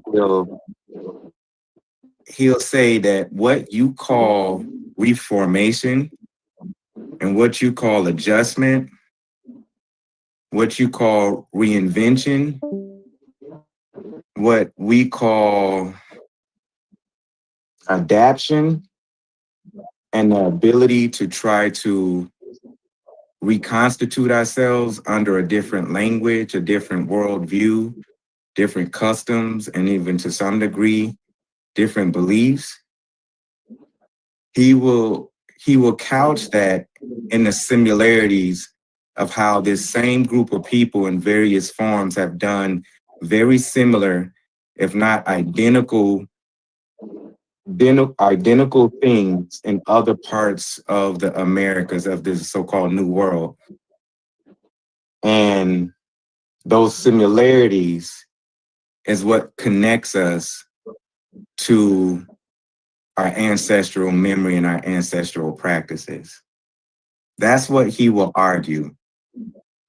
And I think part of this process is not being fixated on the geography of the identity or the land, or even trying to unearth a conversation with people across the pond, but trying to understand the expressions of who we are here and how that who we are here is a combination of retention and reinvention. Does that make sense? It's like, Absolutely not. It makes no sense. It makes no sense. Okay, Logic, I think part of what you're saying is that you're saying that there's a piece of us that if we were fighting to retain, it separates us from trying to reinvent and if we use the term this morning, adapt and assimilate. Right. And right. That's the gist of what I'm saying. Yes. And I think Joseph Holloway would challenge us to say that we had no choice but to do that. And that was part of the process of our survival. That we've found ways to litigate and make both of those worlds coexist, even though it was difficult and challenging. And some of our earliest sociologists began to identify that and recognize that those was two conflicting awareness existing inside of us. And I think that's kind of how it shows up. That's the complexity around it.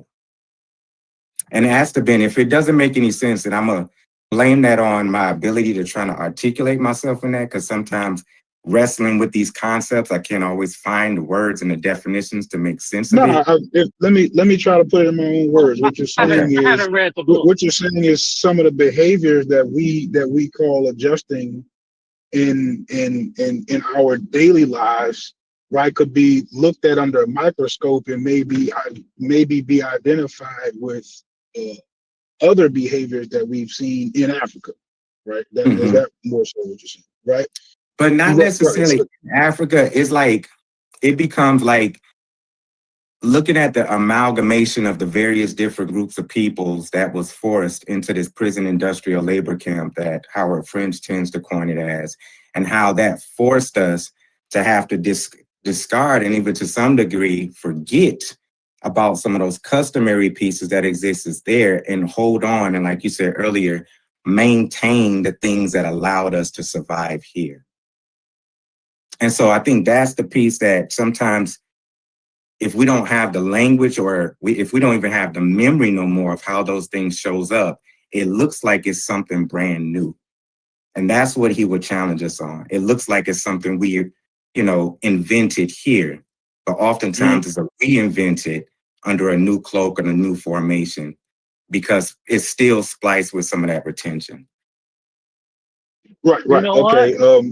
Go ahead. If I can say one thing, I haven't read the book that you're quoting from, and I think we need new books and new authors that have more concrete, data-based approaches to solutions and not abstract ideas about genetic memory and things like that. Because you're going to have to prove to me, that cultural practices are coming from genetic memory. And even if they are, how does that help improve the material conditions right now in 2025? I don't think it does. And so a lot of what I read, do you remember how the Trump administration banned a whole bunch of buzzwords, leftist buzzwords? I don't know if Earlier, when you read what was banned, that's exactly what they are. It's just a whole bunch of buzzwords that leftists have been. It's like they just roll the dice and take 3 of these buzzwords and make a sentence. So again, while I haven't read the book, what you was reading, it sounds like gobbledygook that really didn't mean anything. Like really, ancestral memory. I mean, is this where we going? Like, I think we need to step away from magic, and I think we need to step away from, just let go and let God. Like that's that kind of talk. And I don't think that's going to work. I think we need real database approach that deals with health and literacy and wealth and morals and ethics and things like that. All that other stuff is for the birds. Well, I would say that first off, he's right. You can see some behavior, some retention in our behaviors and the ways that we talk. Some of that is actually there. That and so you were saying that you would need proof of it. I mean that I guess I'm just doubling down on that, and that actually not sounding so far-fetched as maybe you're alluding to. But my thing is going back even into what you're saying, Mujasi, wouldn't that almost be assuming that whatever culture that came from was fixed and always like that? Or did it too, amalgamate to the circumstances around it, right? Was it too a part of adjusting to a new environment at some point? You get what I'm saying? Like at some point, human beings were there long enough to maybe make some of their own adjustments, right? So like even that thing, where it came from, wouldn't have been fixed and never changing. So organically over time, you might end up with cultures. Yeah, you might have cultures that don't look identical to how they looked 200-300 years ago. So when you look at it from that way, for me, if African Americans come up with their own culture that's more beneficial to them in their new environment, how would it be any different than the organic people coming up with their culture based on their environment? Ask that question one more time. I'm sorry, I missed it. Right, I framed it first, right? So I was saying that there seemed there might be an assumption in there that the culture that it originally came from was a fixed thing, like as if it never had some malleability and people never changed it according to their circumstances or their environment. So I'm saying, what would the difference be if African Americans had a malleable culture that adapted to their environment, right? That might have been better suited for what their needs were at the time, not necessarily attempting to adhere to things that weren't necessarily completely relevant to their environment and more just suited to a retention. You get me? So like what would the difference be between this organic new culture and this forced new culture? You're still coming up with a culture suited for your environment. Right. And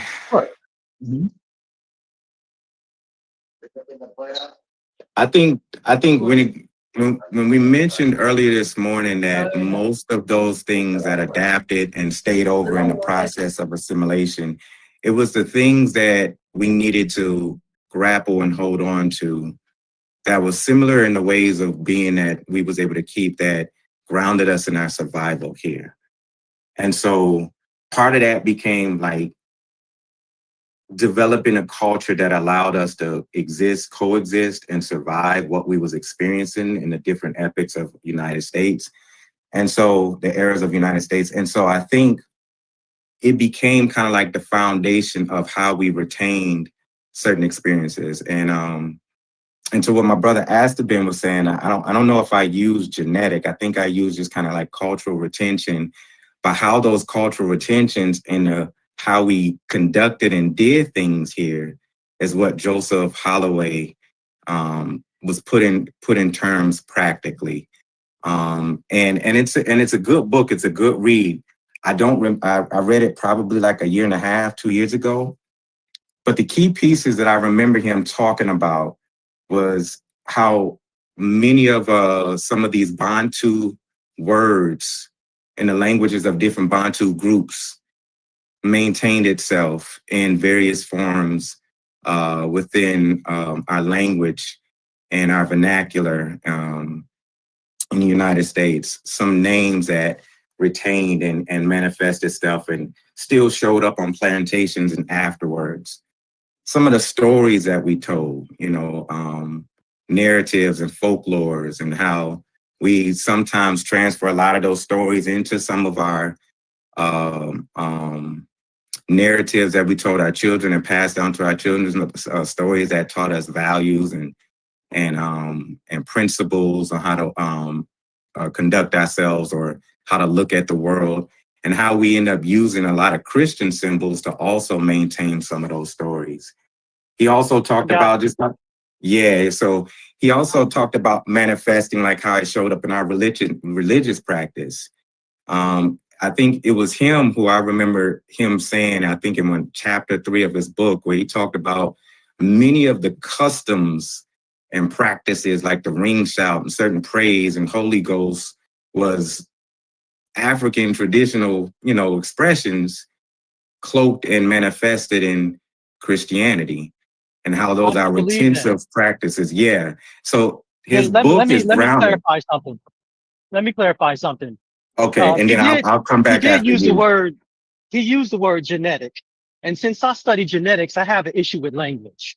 So we can talk about how, breakdancing is a cultural retention from Africa, and that's fine. But when you use the word genetic, people take that to mean like there's a genetic variant in us for breakdancing. Right? Let me interject. Did you say he used the word genetic or I use the word genetic? When you was quoting from the book, the word genetic came out. So I said genetic? Like genetic memory. When you were quoting from the book, it sounds like me you was reading from ChatGPT, but I don't know. No. I don't have no device in front of me other than my phone, brother. So I'm sorry. But no, I remember saying like cultural retention, but I don't remember saying the word genetic because I don't think he uses the term genetic. Genetic memory. I heard him say cultural. I heard him say cultural. No. Yeah, I think I said cultural. I heard brother. genetic memory. I heard genetic memory. I Go explicitly ahead. heard that. And that's why I chimed in. Because people will think there's something in our DNA that did it when you talk about genetics. So maybe I have an issue with that language. In regards to the language and stuff, yeah, that's linguistics. Like we know those things to be true. But again, how does that stuff help us improve the material conditions in America? So knowing that we have Africanisms in our language. So I want to make sure I'm staying grounded in logic's conversation and question, because I think what you're proposing is a different piece, and I'm not making that argument. And part of this is a conversation that me and Brother Logic was extending on from this morning. So I apologize that you don't have the the context of why Logic is bringing this back up and kind of drawing that thread. So it's not a conversation necessarily of trying to make the argument to how does this work to change our material conditions. So it's not. It was a previous I'm not making that conversation. argument. Yeah, it's not. It was a different conversation from what we were having with Reggie. Yeah, understood. I'm always late to the party. That's okay, No, brother. I'm glad you're here, though. I'm real glad you're here. Because I'm learning from you. The last piece that I remember him talking about was just how those cultural practices showed up in like our agriculture and the ways that we tilled land, cultivated land, and stuff like that.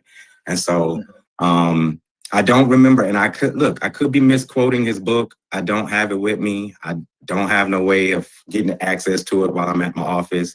But there was some concrete things that he pulled up in terms of his, I want to say historical and anthropological data that he used, that he drew some similarities in comparison to some of his other colleagues who was doing research study of Africanisms in the Caribbean and South America. So he was drawing some parallel connection in his research to how these same things showed up here in the the United States.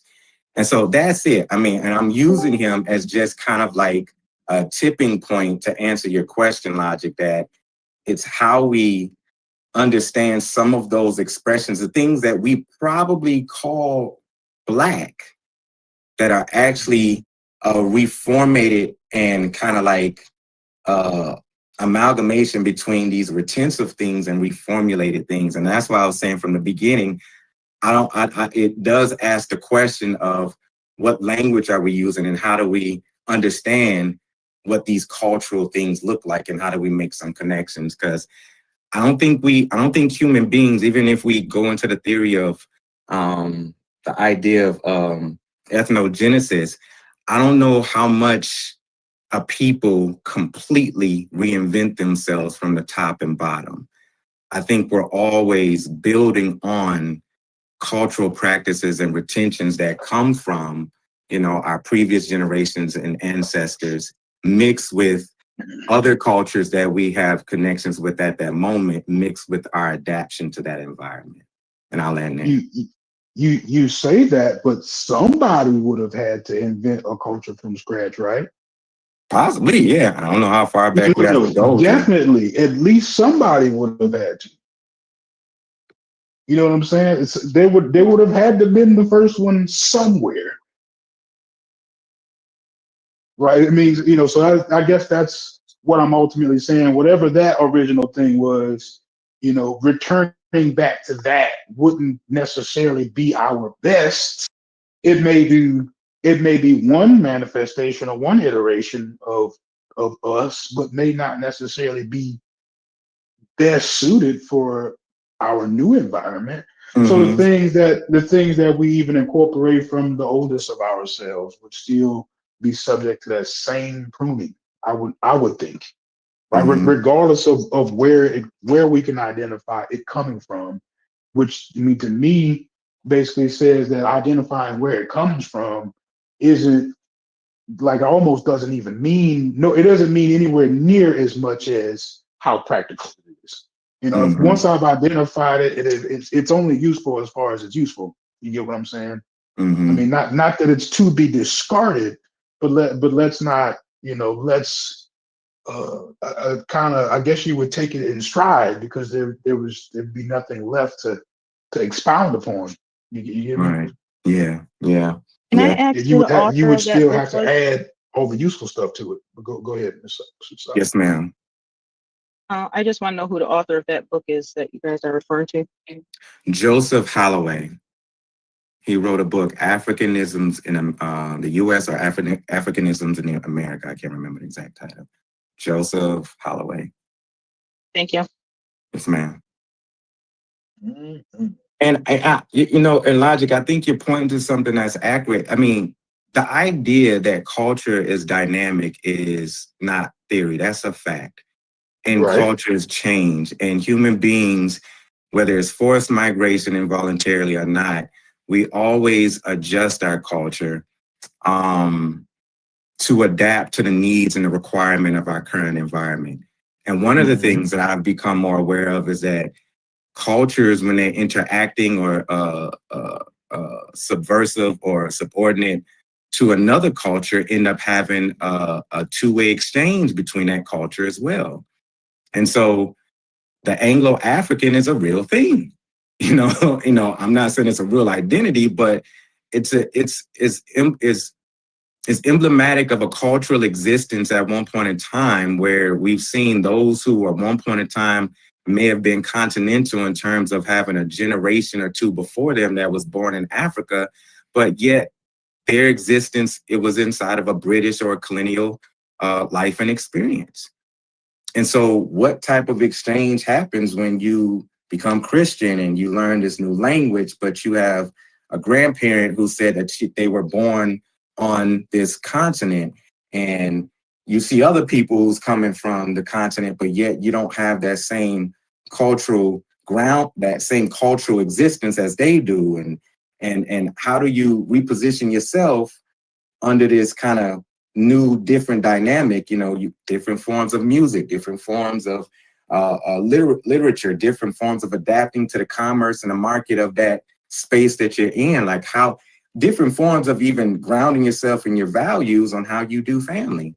And so, you know, when you're talking about people having to move and shift in different generations to different environments, different polities, different economies, cultures, they adjust and move. And so there was a point in time where quite a few people wouldn't doubt that they were African descendants. And, you know, generations later, we have people who's like, I don't have nothing to do with Africa. That's not me. And that's an identity shift, is a cultural shift, and they both inform each other. They're correlated. And I think there's a lot of conversations we could have about that, you know. And I don't think there's a wrongness to it, but it goes to what I mentioned to you this morning. That's the concerning piece to me about that, is that in that process of adapting and adjusting and moving, how much do we dissolve ourselves in order to become something else, in order to adapt and survive in something else? That's always going to be that dialectical struggle that I'm concerned with.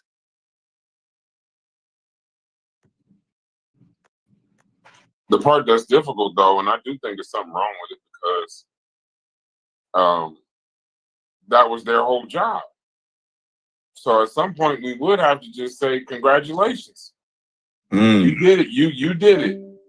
You took the culture, you took the legacy, you took it, and y'all win now. We're yours. We're this and other. And I understand African American legacy is distinct from an African legacy, but my thing is the reason why it disturbs me is it's like I don't like when we're doing the job of the people that oppressed us, because I know that that's the goal. I know that was the whole point of being able to enslave a people, is you take their legacy, you take their language, you take their culture, you take everything, and then if now in 2025 we got people saying, well, fuck it, we don't need it. I mean, I can see a white supremacist just saying, well, damn, we're done. What else can we do to them? Right. Like us not having a country, maybe at you know, it don't bother me at this point. Us not having a country, you know, because I'm in the second quarter, so I'm focused on my kids now. But the fact that they don't have a language that they can go to, they don't have a quote unquote home they can go to other than the home I created for them. You know, that does bother me sometimes. I told you before, Mujasi, it used to bother me. You know, I'd be around the Hispanics and they could just break out into Spanish and just start speaking Spanish, or Koreans or Haitians and stuff like that, just start speaking their language. Or people in the Dominican Republic saying, I'm going home, but they're going home for real. Like where the first person in their family was damn near born. So I don't know, it just bothers me. But like most conversations in here, I get used to this new world order that we in, that we not African. Right. But if we not African, or then that's the other, then I don't think we're African American at this point. But based on what the people in here are saying, we must be just American. I think so. I think we exist somewhere within the ether of that. Well, they reality. must be American. I ain't letting my Why do I Yeah, I'm not letting go of the African American. I'm not letting our go of the identity. Why do I sense disappointment in the statement? Well, I guess we just Americans. No, because what like the illustrious brother Corey said, y'all have not raised my self-esteem not one piece. I thought I was going to listen, and I thought I would hear something that would give me just a little bit of self-esteem, but I ain't heard an argument in here yet. To say, a motherfucker said, we don't need Africa, and I just ain't heard a good enough argument for why we do. But I know when I fill out my papers, it say African American. It don't say American American. It just says African American. So to say we don't need them, it's just that's a tough pill to swallow. That's a tough pill. And Corey, listen, y'all very well may be making great points, bro. I'm not. This ain't something I even want to debate. It just don't sound good, bro. No, but Corey, I gotta admit, you said something else. You gotta let me You gotta let me die on my hill. You said it's gonna make you uncomfortable, and you said it's gonna hit you in the heart. It did. I don't like to hear an African American come on YouTube and say the words, "What the hell do we need Africa for?" Because I picture a white supremacist somewhere lighting a cigar. And Brad, but I think in some respects they're kind of different arguments, because if Corey is saying, when I heard him say that earlier, I think he's specifically talking about the geopolitical landmass. And I think that's a deviation from the conversation that Logic and I started out when we're saying, what's our existence in terms of culture and identity and what we're holding on to away from the landmass. And so when I think about, by the time you had Catholic priests and missionaries and even other Christian groups moving into the Midwest and the West to occupy the Comanches and the Dakotas and the Lakotas, and to force them into these schools where the biggest monitor and belief and the concept was to kill the Indian and save the man. That was a perfected model and process that was already enacted and well groomed with the Africans that they had amongst us.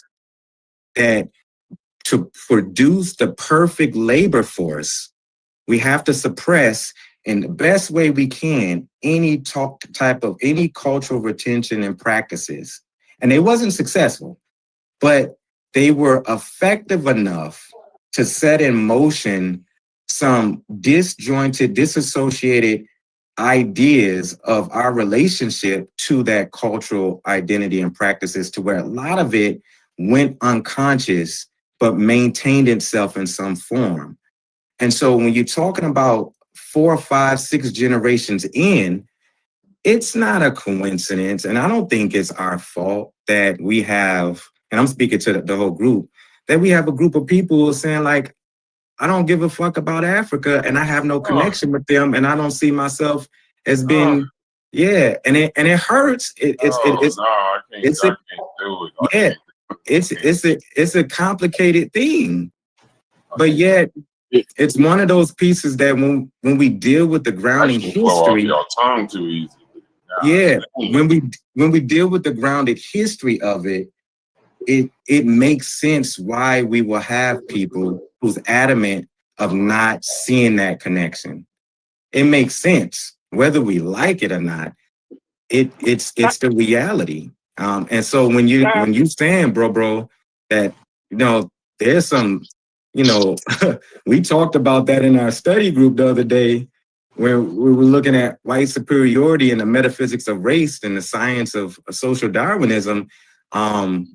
It became clear that there was a intellectual movement, let alone a practical movement in policy and culture to destroy and dissect these group of people, regardless of how they reformulate themselves, and to dissect them away from any type of remnants of who they think they are.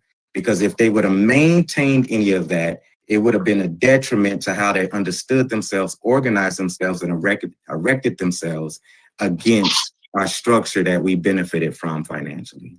I'll land there. Now, do you think that we will ever totally... Whoever that is trying to talk, you got a bad connection. No, she's clear. No, somebody's trying to talk. Oh, okay. I was going to say a couple of things. Do you think that we will ever totally lose any part of our Africanness? Because if you think about, I always think, no. So let me just finish. So when I think about my grandmother and certain things that she does, right, especially certain things that she's blended with her religion, some of those type of things will never, I feel like, will never die out of our African American culture. Certain things are just here to stay, I feel like. So in a sense, certain things we will never lose. But now getting back to when you say you don't need Africa, I feel like I'm We not need saying that. our Just so history. you know, I'm not saying that. that shit. Okay, Yeah, I'm not so saying that. I feel like we need our history, right? We need the history to know where we came from and all that stuff like that. But my problem is when people romanticize it and think that they have a home there. We don't have a home there. Our home is here. So just like how Brass was talking about how other people can go back home, my husband is Jamaican. He can go back home, right? But we don't have, it's unfortunate that we don't have a home to go back to, but it's just a fact of the matter of what's been done to us. So we want to appreciate the continent, understand our history there, understand the food that we ate there, the culture, all those type of things that we may have done before we were kidnapped and brought over here. But we have to understand the reality is that we are disconnected from there. And this is our home. But I mean, disconnected more than just being a home. I had to sit in this Discord yesterday and listen to a damn somebody. Like, see, once you start giving up like that, in my opinion, then you lend credence to a person coming in here and saying it wasn't a kidnapping, it was just a trade. They just traded us for trinkets. Like that's where it doesn't end with just where we live and our legacy and our culture. It starts going to like, well, it really wasn't that bad. You know, people were saying that in here, not even 2 days ago, saying without the slave trade, we might not have been shit if we never left Africa. So forget what they took. Look at what we're giving. We're just giving it away. Now it's not even like they're. I feel you on that. I feel you on that. I have an uncle. Hold on. Once you take a step, like you already say, you know, you give a motherfucker an inch, you take a mile. Don't think that this conversation is just the end of the conversations we had this week. So I just don't want to be in a position where we're just saying, you know, that it just didn't exist, because I know that was their whole point and that was their whole goal.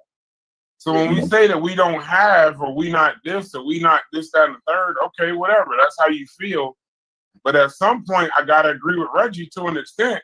I think y'all think this country love y'all just a little bit too much. Like, I'm not saying Africa does. I'm not saying Africa does. Can I get a word in though? Oh yeah, go ahead. I didn't know you were trying to talk. And I'm after you, Corey. I'm gonna try to answer her question directly. Go ahead, my brother Corey.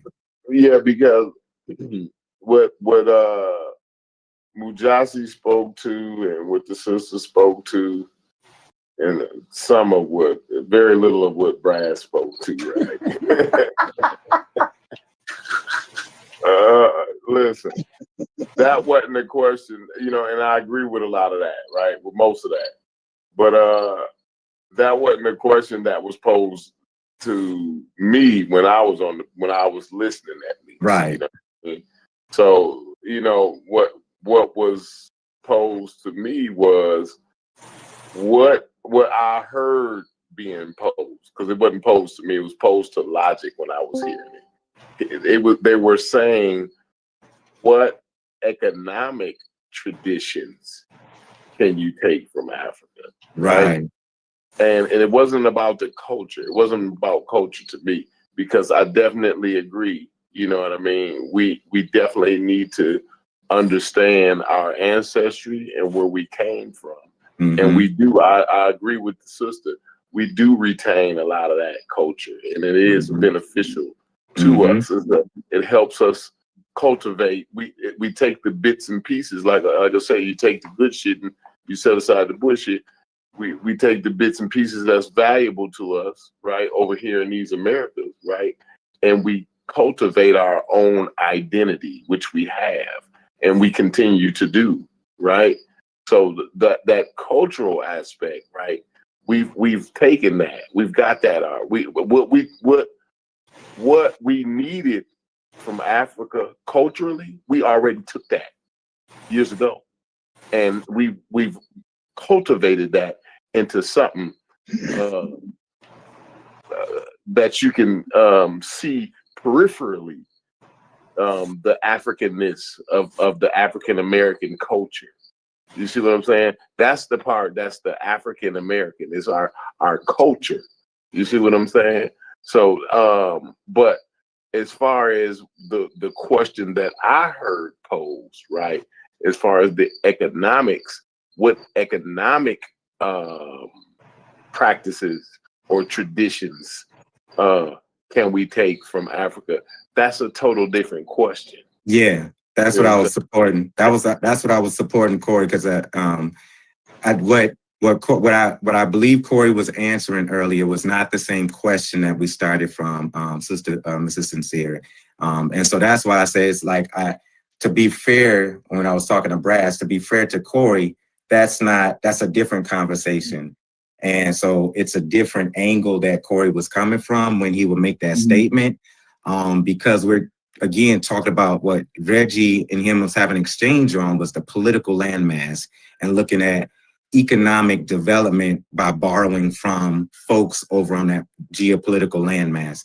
And I think what we're having a conversation on right now, and to answer your question directly, my sis, is what is those cultural ways of being that maintain exist, that still is there, and is it instructive to us? And here's my concern, and I think it's happening in real time, is that to answer your question directly, I hope it does not dissolve. I hope we don't lose it. I have a fear that we'll lose it.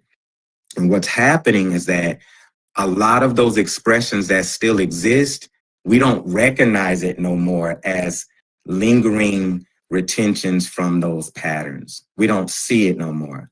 So a lot of it is now languaged and reframed as just a Black thing, this thing that was kind of imposed upon us and that we've accepted at the same time, this political idea of Blackness that we've also blanketed our culture under too. And that's, I love what Stu Pease was dropping earlier. And I think a lot of his concept got misconstrued with the idea that Blackness more so is a political reality and idea, and how we've had to use it and weaponize that against white supremacy and the structures and polities of whiteness. That's what make folks over here unique in our power, is because we've been Black in that way, but we've also extended that to our way of being, our culture, our ability to use certain things in our spiritual practice, our folklores and our laughter and our culture and our music. And we call that Black now because we don't have no other way of framing it. And it makes sense.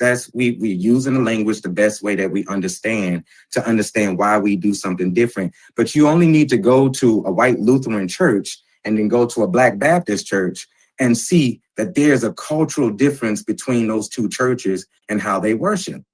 And that Black Baptist church has a lot of retention of those things that are what Joseph Holloway would say is African, but we call it Black. And so as in real time, we don't see it anymore. And that's concerning to me, because even if we don't name it that way, I think Cornel West talked about in his book, Race Matters, that we fall victim to a nihilism that's happening amongst our cultural and identity that has given us a power base to be able to hold this country accountable to its atrocities to our people. His concern is that as soon as we lose our culture to the materialism and to the emptiness of what it means to be America, we're in danger.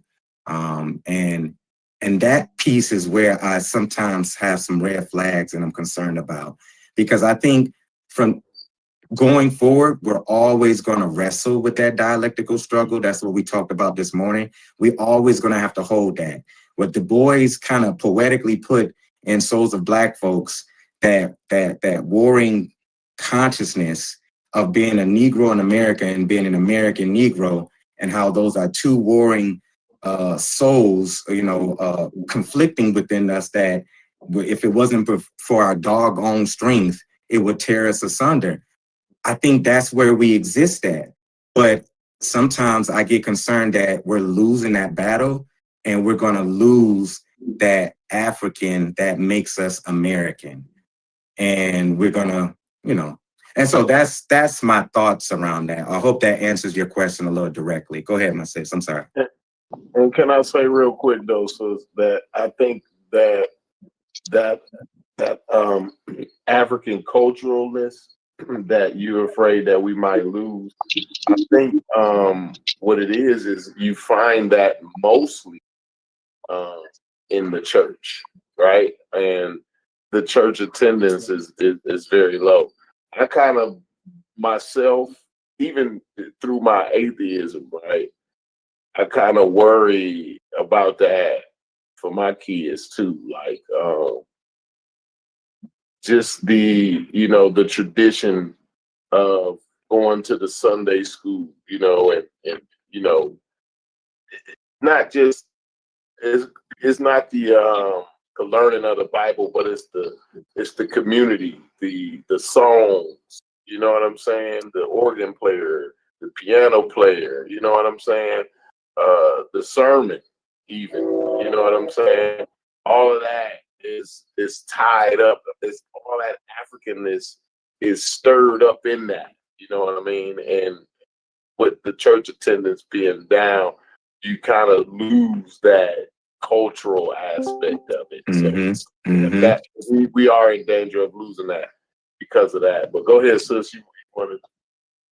I just was gonna add to what you guys were saying is that especially the religion part of it.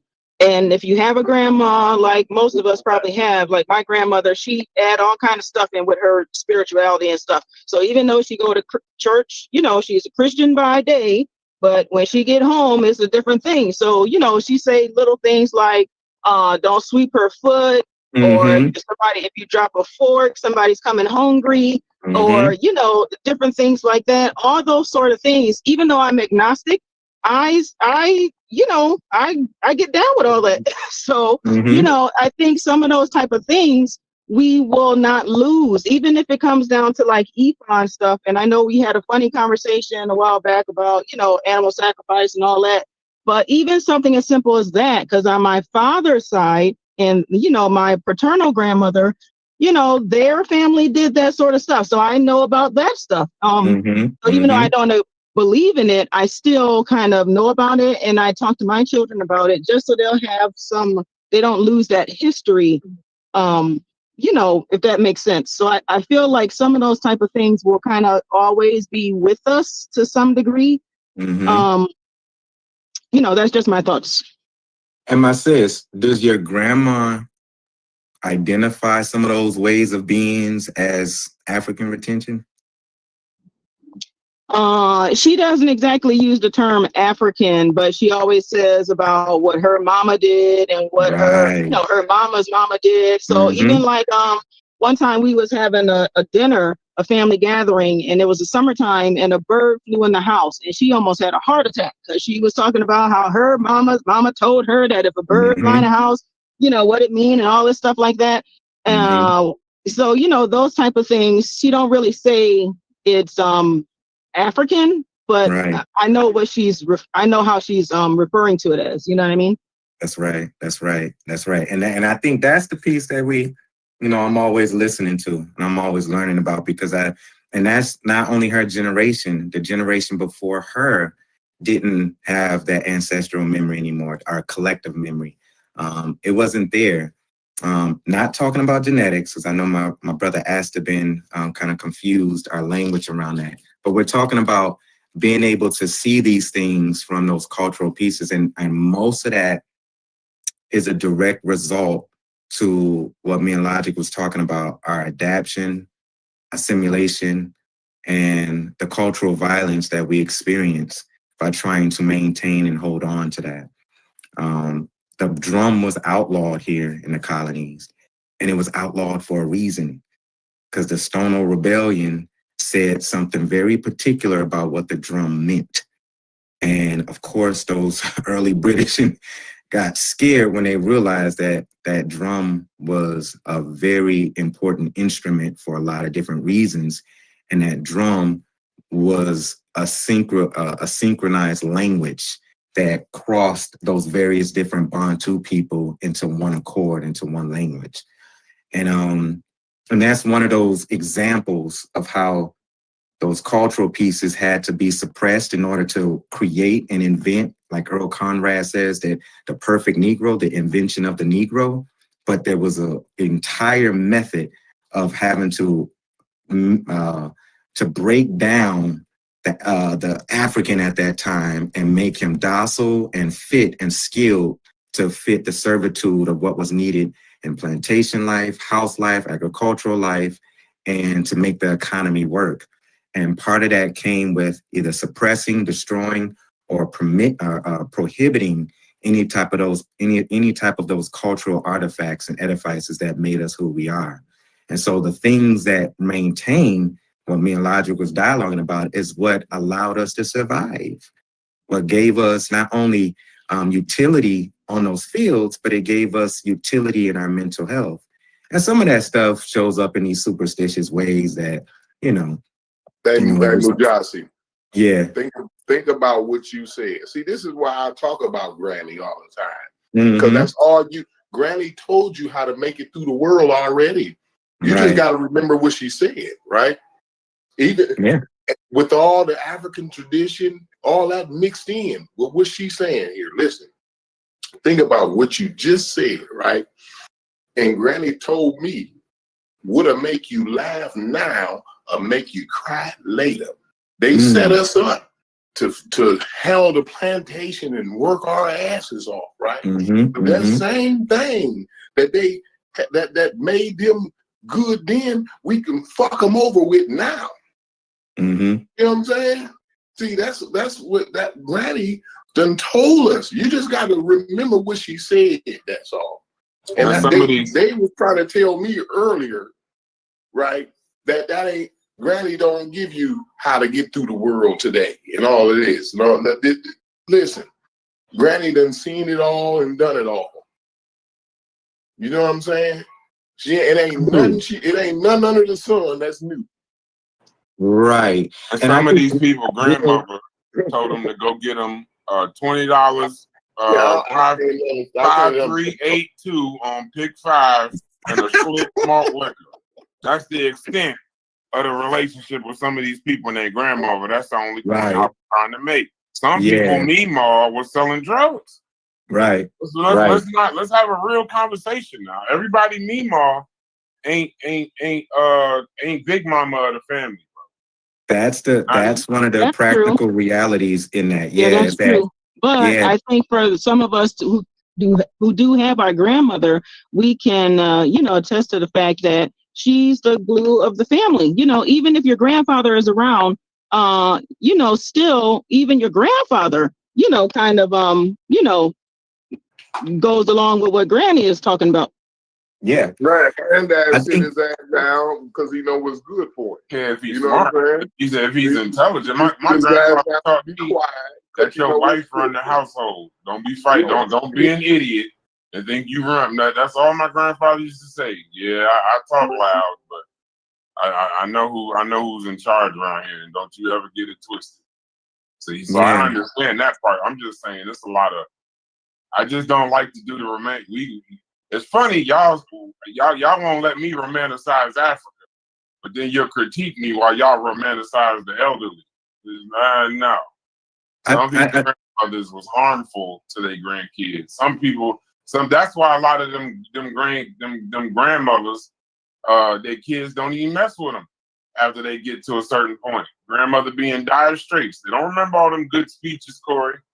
Some people on this panel ain't seen their grandmother in about 3, 4, 5 years. So what you paying her back with? Neglect? Right.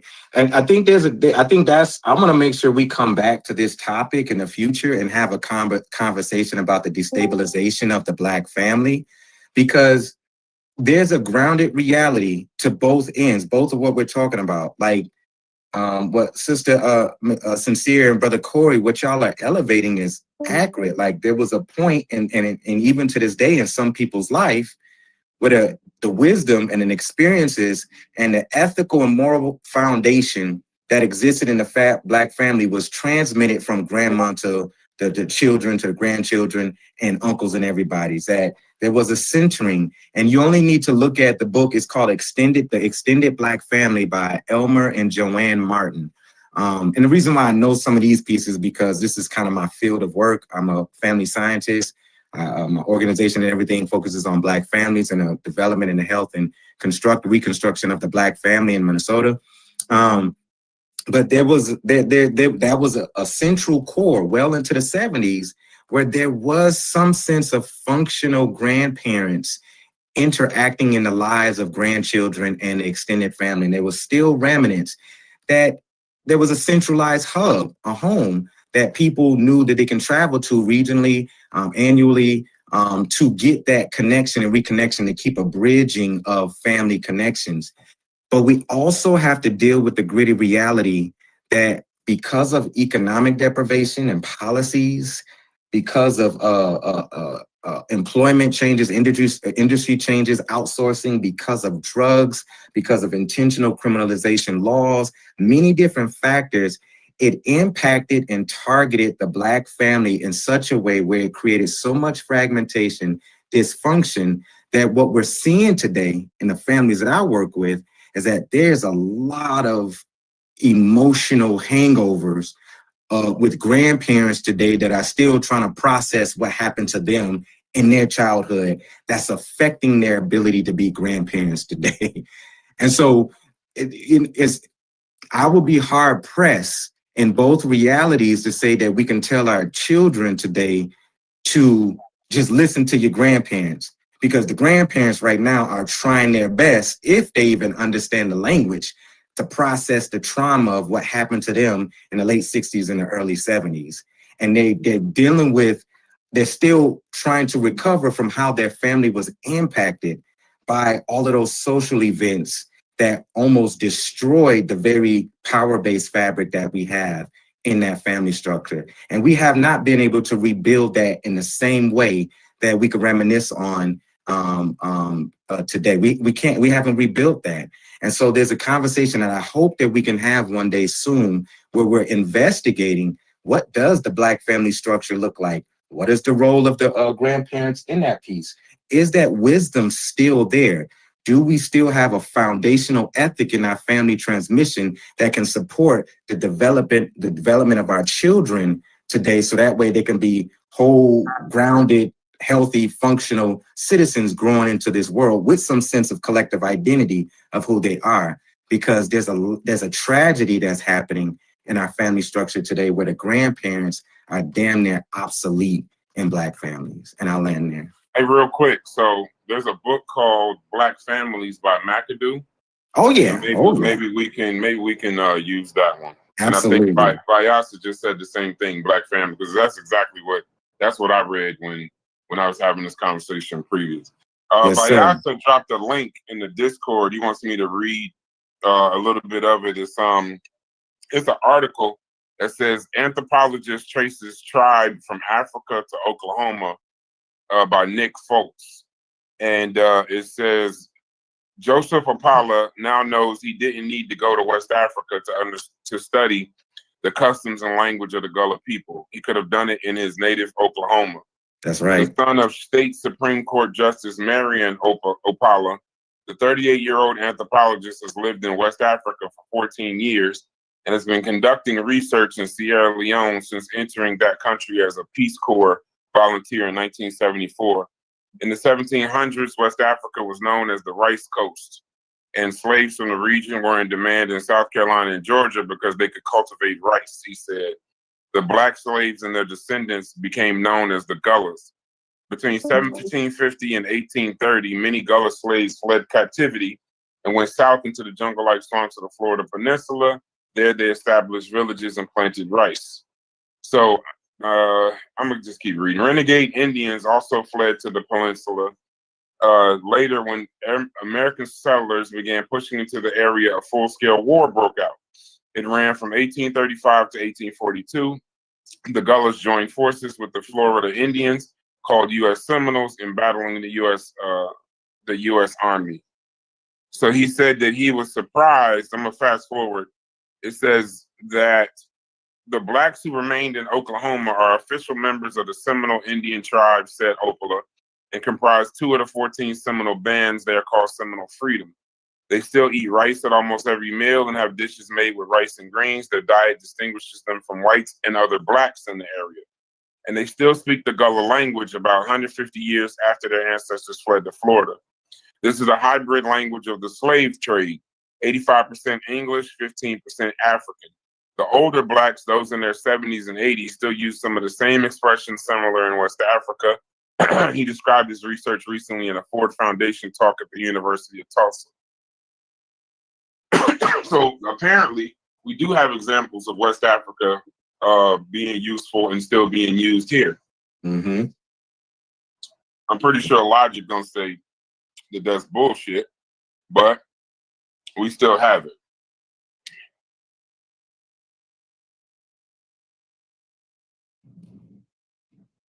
Nobody wants to. I actually told Ashton B. That he was incorrect, right? I was like, yeah, you can see some of the vestiges of Africa in our behavior today. I said that. Oh, okay. I don't have no. I wasn't here. That's cool. It's cool, bro. It's cool. But yeah, I totally acknowledge that, and I understand that you'll see it, right? So I really have been contemplating the question that he asked since he asked it about, what do we lose? I think that's a very, very good question. You know what I'm saying? I think that's a I don't know how to answer that. Corey, you got an immediate answer for that? What do we lose? What was the question? Once that African, I guess, cultural connection is dissolved, with that, what do we lose? That's his question. Let me not make it my question. What do we lose once we lose all that African cultural thinking? What do we lose? We're just American. We lose the African from in front of the African American. Once we fully, I don't think we have ever fully.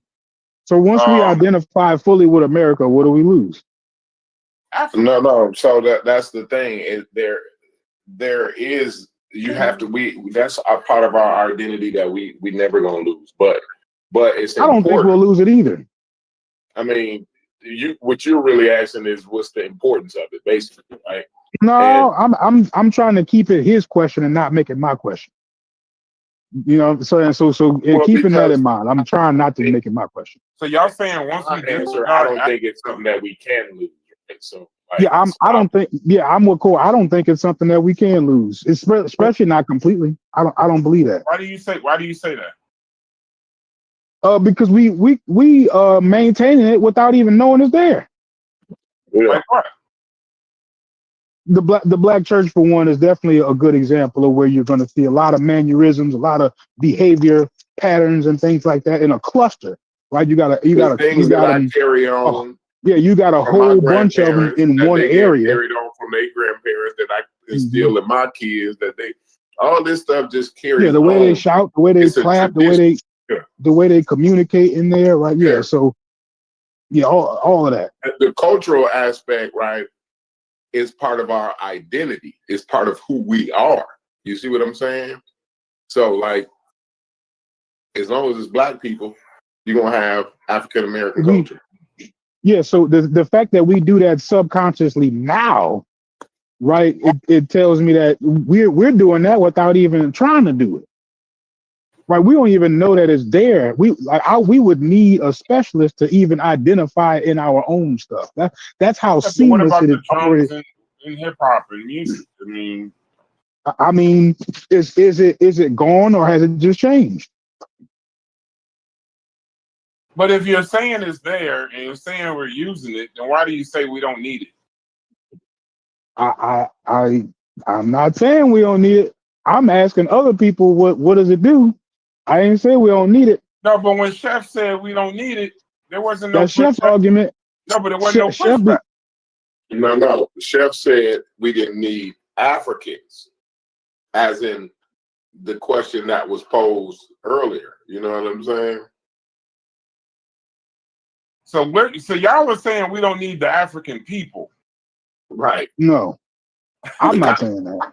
This is crazy. No, I don't. We don't need. Mine is more about this African Man, culture. I don't know what. Like either way, I don't know. We don't need to saturate what we do in America with Africa. We already maintain some of that stuff. But logic, I don't need a deeper explanation for something simple. When we say the words, we don't need the African people. Just leave it there. I said I disagree. I said it's culture. I'm separating what I'm saying from what Corey's saying. Okay, so Corey's saying we don't need the people. You saying we don't need the culture. Right. I don't even know where the people came up at. I thought we were talking about the culture the whole time. You got to understand what I'm saying. I'm trying to understand, but y'all listen. Everything we needed from Africa, we already got it already. Damn, man. We've been had it for a long time. I think you trying to just drop one-liners that's going. You fucking my whole day up, Corey. But go ahead. No, I actually said this earlier. I don't think we can lose it. So it ain't just this conversation. I don't think we'll ever get to we'll a never point. lose it, but you're saying we don't need it. I'm talking about saturating our current situation with more African stuff. That's what I'm talking about. Right? I'm not saying that we should discard the stuff that we can identify. All right, then let me, and I'm not cutting you to speak. I'm cutting you so I can understand. You're asking me to clarify it and then attempting to clarify it for me. I'm telling you, I'm not saying we don't need it. We don't need Africa at all. I'm not saying that. Right? I'm more speaking to bringing more African culture into the African American identity. Right? As if our identity is not whole until we incorporate more Africanness into it. That's what I'm talking about. So what is it? Okay, so what is it that we don't need? We don't need to saturate our behavior with don't say Africanness. No, but what I'm asking is be specific. What do they do on the continent? We don't need to saturate our behavior with Africanness. That's too broad. I don't even know what I don't even know the term. I'm fighting for clarity, Logic. I'm not fighting you. Okay, well, let me just agree with Corey and make it simpler. The Africanness that we have maintained was what we needed, right? The other stuff, like we already been through this process internally as far as keeping what we could. I would just agree with Corey to make it simple here. And to answer that question, I'll just agree with Corey. Right. When you just said the words, okay, then I'm gonna make it simpler for you. When you say the other stuff, what is that? What is the other stuff? I don't know. Whatever it was, they didn't keep it. Yeah, I'm sure we brought a lot with us, right? But everything didn't survive, right? Because it can't. We're not in that environment no more. We're in a whole different environment. Yeah, we wasn't able to maintain the drums in the same way. So the drums here is something different, right? Like there isn't a necessary one for all of these things. All the stuff we could keep, we did already. And we're doing it subconsciously. We don't even know that we're doing it. Okay. So from there, right, to understand that as a building block of my actual being, to say I am not whole without incorporating more Africa into my behavior, I think you're going too far. Too much Africa. I think you're going too far.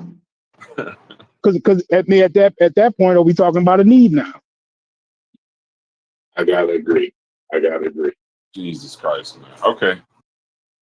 All right. We just disagree. That's all. Can I explain mine? Can you explain yours?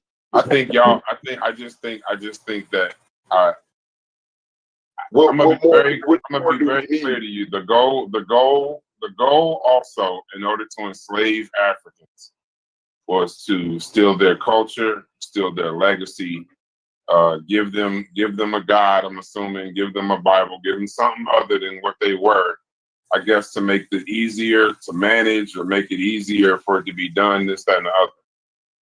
And based off what y'all saying, all I can say is that in 2025, it worked.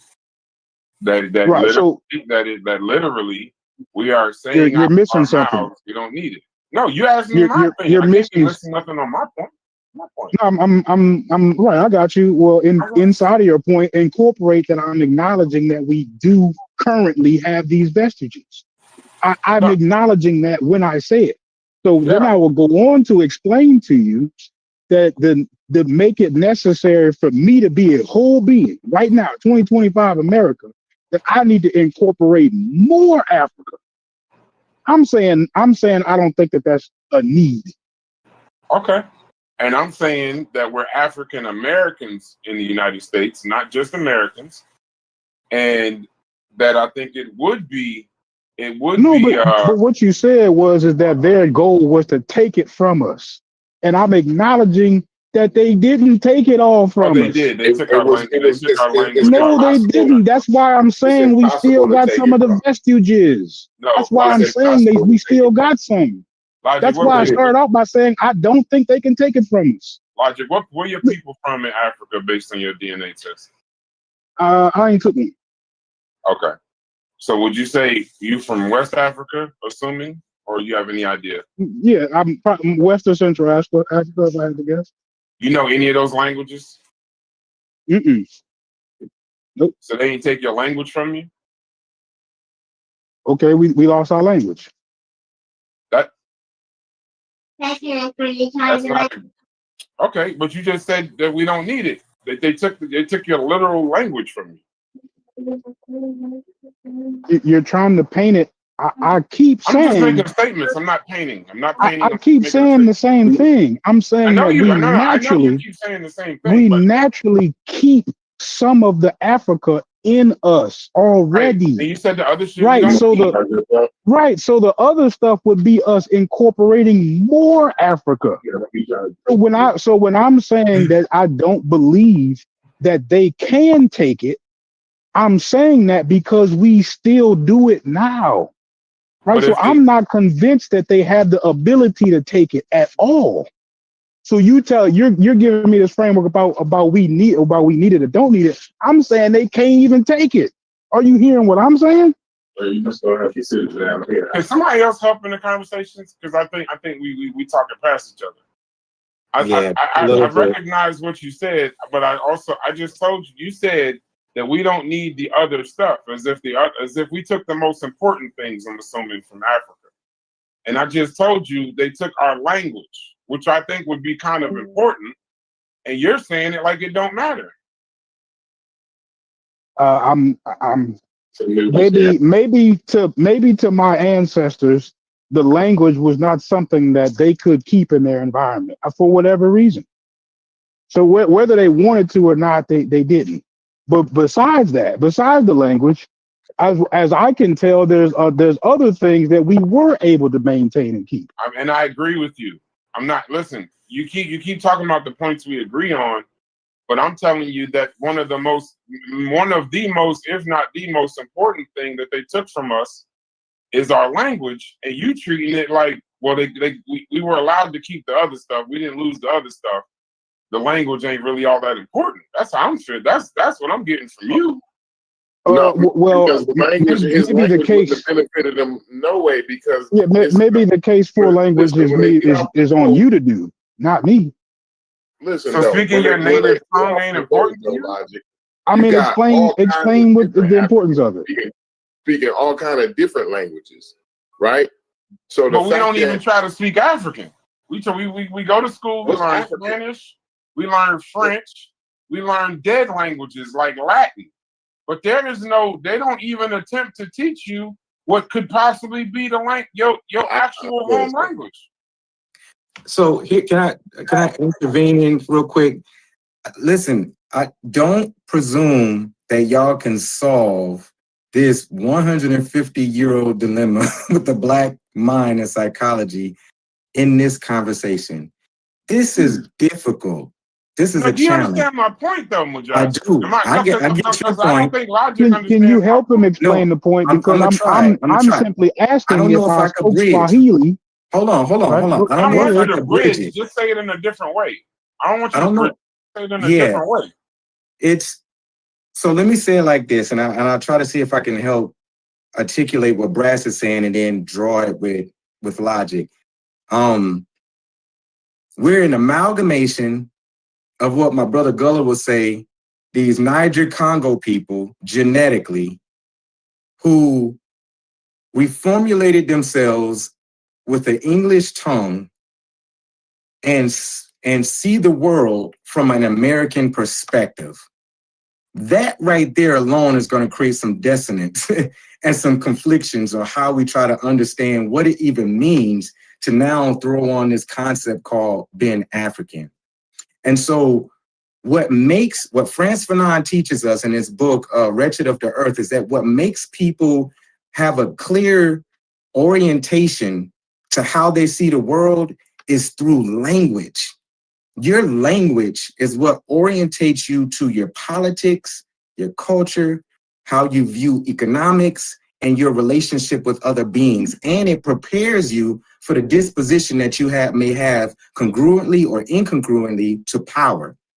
And so when you think about this amalgamated Niger Congo person who speaks English and live in a colonized space and view the world from an American point of view, we already are at a disadvantage because what Brass is saying is that we don't speak those Niger Congo Bantu languages anymore.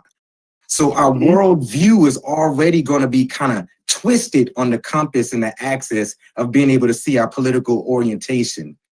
And so what I hear logic is trying to say is that, well, we're trying to assimilate and adapt in this political economy called America. And we have to speak this Anglo-descended tongue in order to exist. And so what we were able to carry over and keep, we've already kept it according to his perspective. And we're adapting and adjusting to this. But what it does not, and where I may differ from what logic is saying, is that it does not resolve the conflict, the age-old conflict that we're struggling with.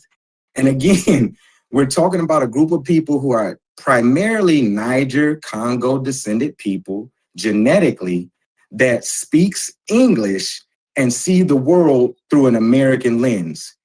And so that level of schizophrenia in our culture and identity is always going to be complex when coming to this conversation, because you're going to have those who says, I'm only see the world from an American lens. I have nothing to do with that cultural piece. I may recognize that my ancestors was this, but I'm fully fledged America. Then you may have some who recognize, like, look, there's some retentions and I see some cultural remnants, like what more groundly, what Corey is saying. What Corey is illustrating is that which is very much descendants of those Niger Congo people, is the reverence for our elders. That's what he's emulating and symbolically elevating when we say, listen to our grandmothers. Because that right there is a customary practice that when you go to pre-colonial Africa, I don't know about now, but pre-colonial Africa, from some of the anthropological writings that we do have, there was always a reverence that was taught between the young people, the middle-aged people, and the elders in the community. You always had to have a reverence for the elders because how they placed themselves in positioning of the wisdom, carrying the politics, understanding the economy, having relationships with trade, the elder was critically important. So when Corey says, your grandma's important, when Sister Sincere say, your grandma's important, that's retentive moral practices and ethics that never got destroyed. The plantation could not destroy that. That helped us to survive. Because when your father was sold off 40 miles away and shipped and had to get re-domesticated from Virginia to Alabama, in most cases, the only person that you had was Ma and Mima. That's all we had. And so the wisdom that the person next to you to say, listen to your mom. That's what Dad was able to say before he kissed you and they dragged him off in them chains. Listen to your Mima. Listen to them. Because that's a customary retention that maintained itself with those Niger Congo people that we end up merging into and formulating a new identity. But this thing that we're trying to wrestle with never got resolved. And I don't think it ever will. And so it goes back to our conversation of like, the question that we proposed this morning is that in the process of trying to decipher economics and business deals and stuff like that, and trying to assimilate and acculturate an industry and market here, is there a complication when we're trying to at least maintain a sense of a cultural orientation that reminds us our disposition here in America?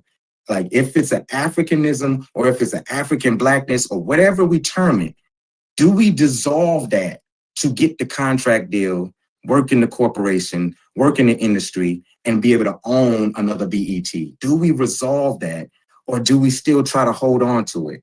Because it's always when we have that orientation, we start to do for that. And we see it with other groups that come here, acculturate here.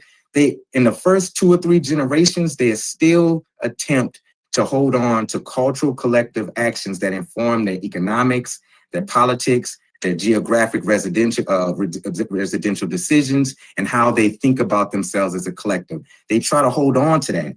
But as they acculturate and lose that language oftentimes and that distancing, that's where you start seeing the fragmentation between the 3rd generation and 4th generation and their original people that they come from. America does that by natural process.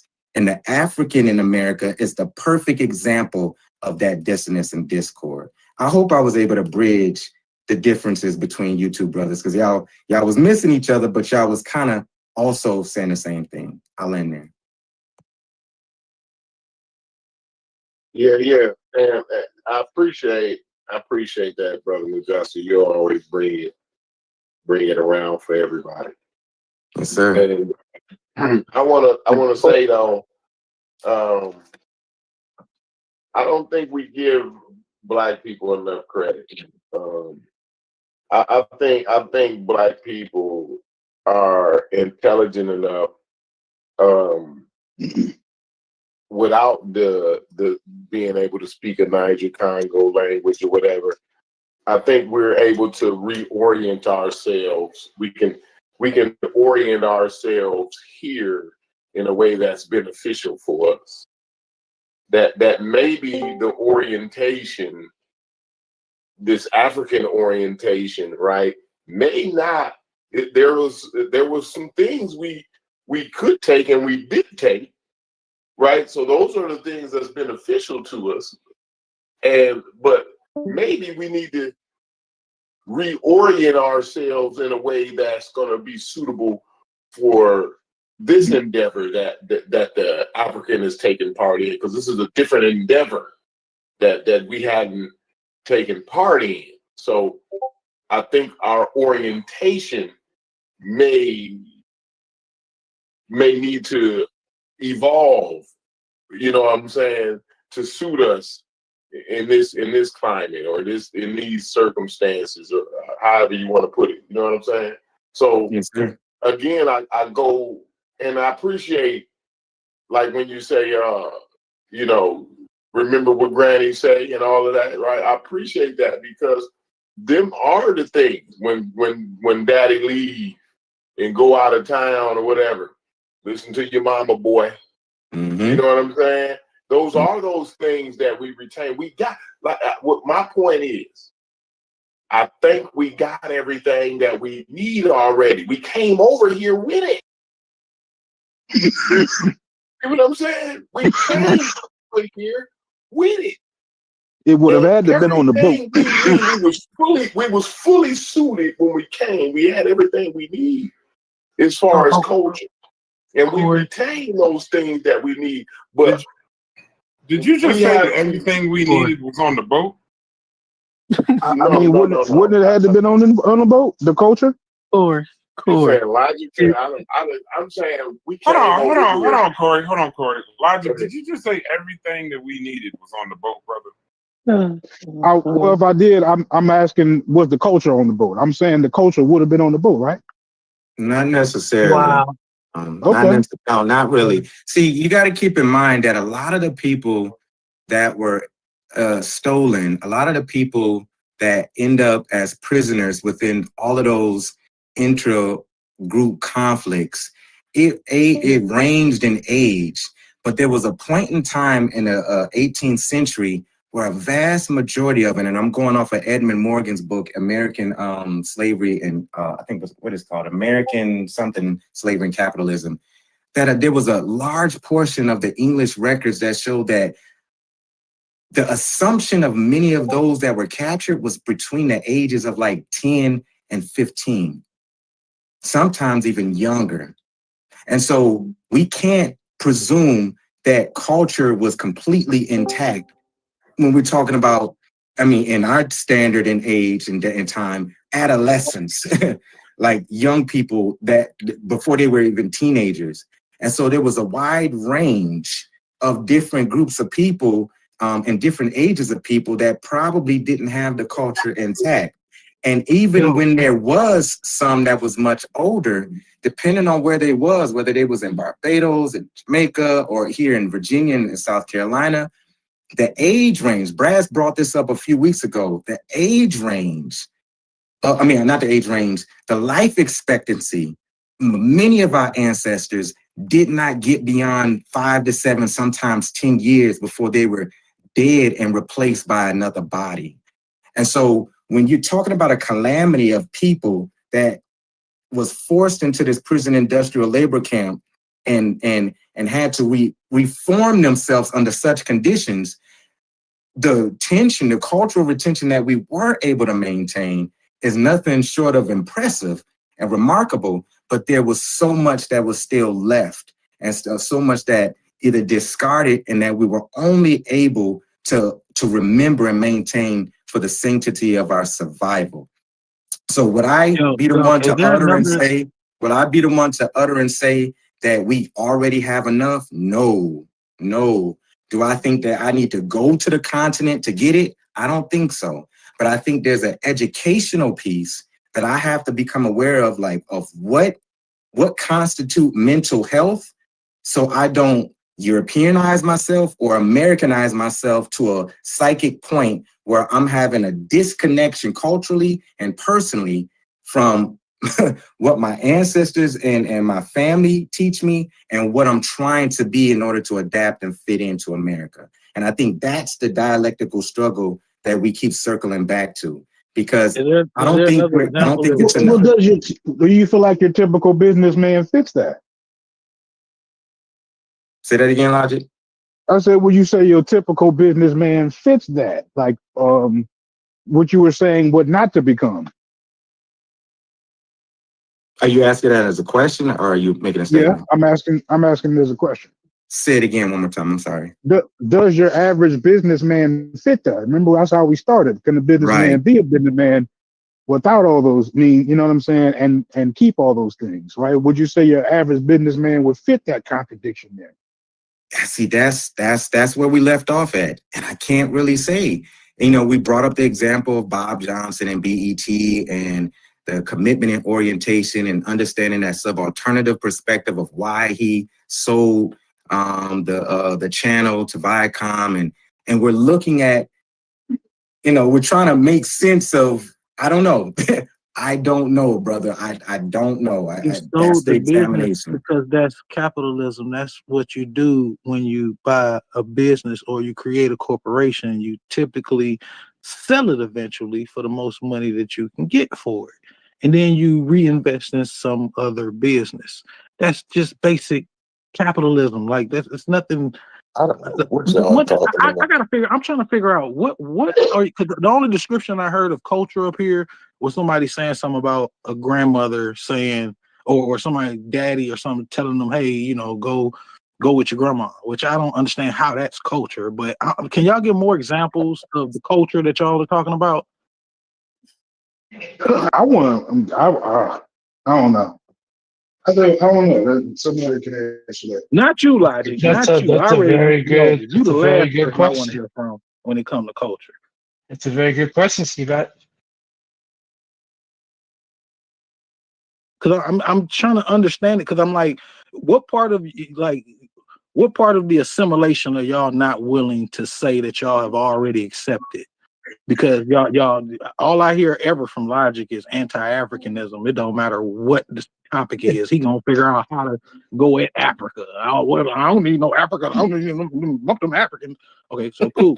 So now I'm just trying to figure out Thanks, Chef. like Thank you, Chef. what this conversation is about, because it's so much like left field things being discussed, and it's like, what does that have to do with culture? Musically, religiously, spiritual, like what part of culture are we discussing right now? Because My brother I thought Brass made it pretty The clear that assimilation most part, of us have that's the part already we're lost the discussing. majority of the culture that our ancestors came here with. Yeah, I'm being clear with you. We're talking about the assimilation part. That's what we're talking about. Right. If you've assimilated, then you're not sharing African culture anyway.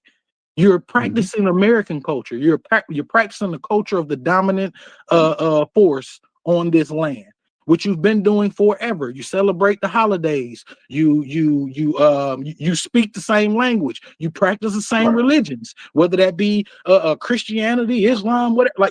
Like everything about being an American is assimilation.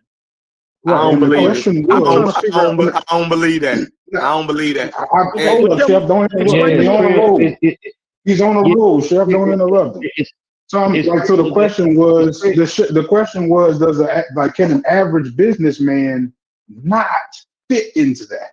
Right? Can he operate like totally outside of that paradigm of being too American as a businessman?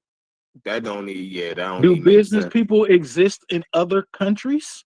Like, No, I'm talking about in America. I'm talking about in America. Like, can an American businessman, even in America, why would being a businessman be a part of assimilation? You can be a businessman in different countries in Africa. You can be a businessman in different countries. You know what? in Europe. Actually, I feel like I'm gonna do everybody a favor, right? See, Mujasi, I feel like this is where, this is where I feel like you would be a better person to communicate with him, because y'all have a lot more to agree upon. So he sees me as an adversary, right? That's why it's going to be attack, even if the conversation is good, right? So would you mind? Hold up. Would you mind asking him the question from this morning? I want to hear how this plays out. So, if you don't mind. Brother C-Dot, how long have you been listening? I know I just seen you popping in, but how long you been listening for, my brother? Since I got off work, maybe an hour or so. Okay.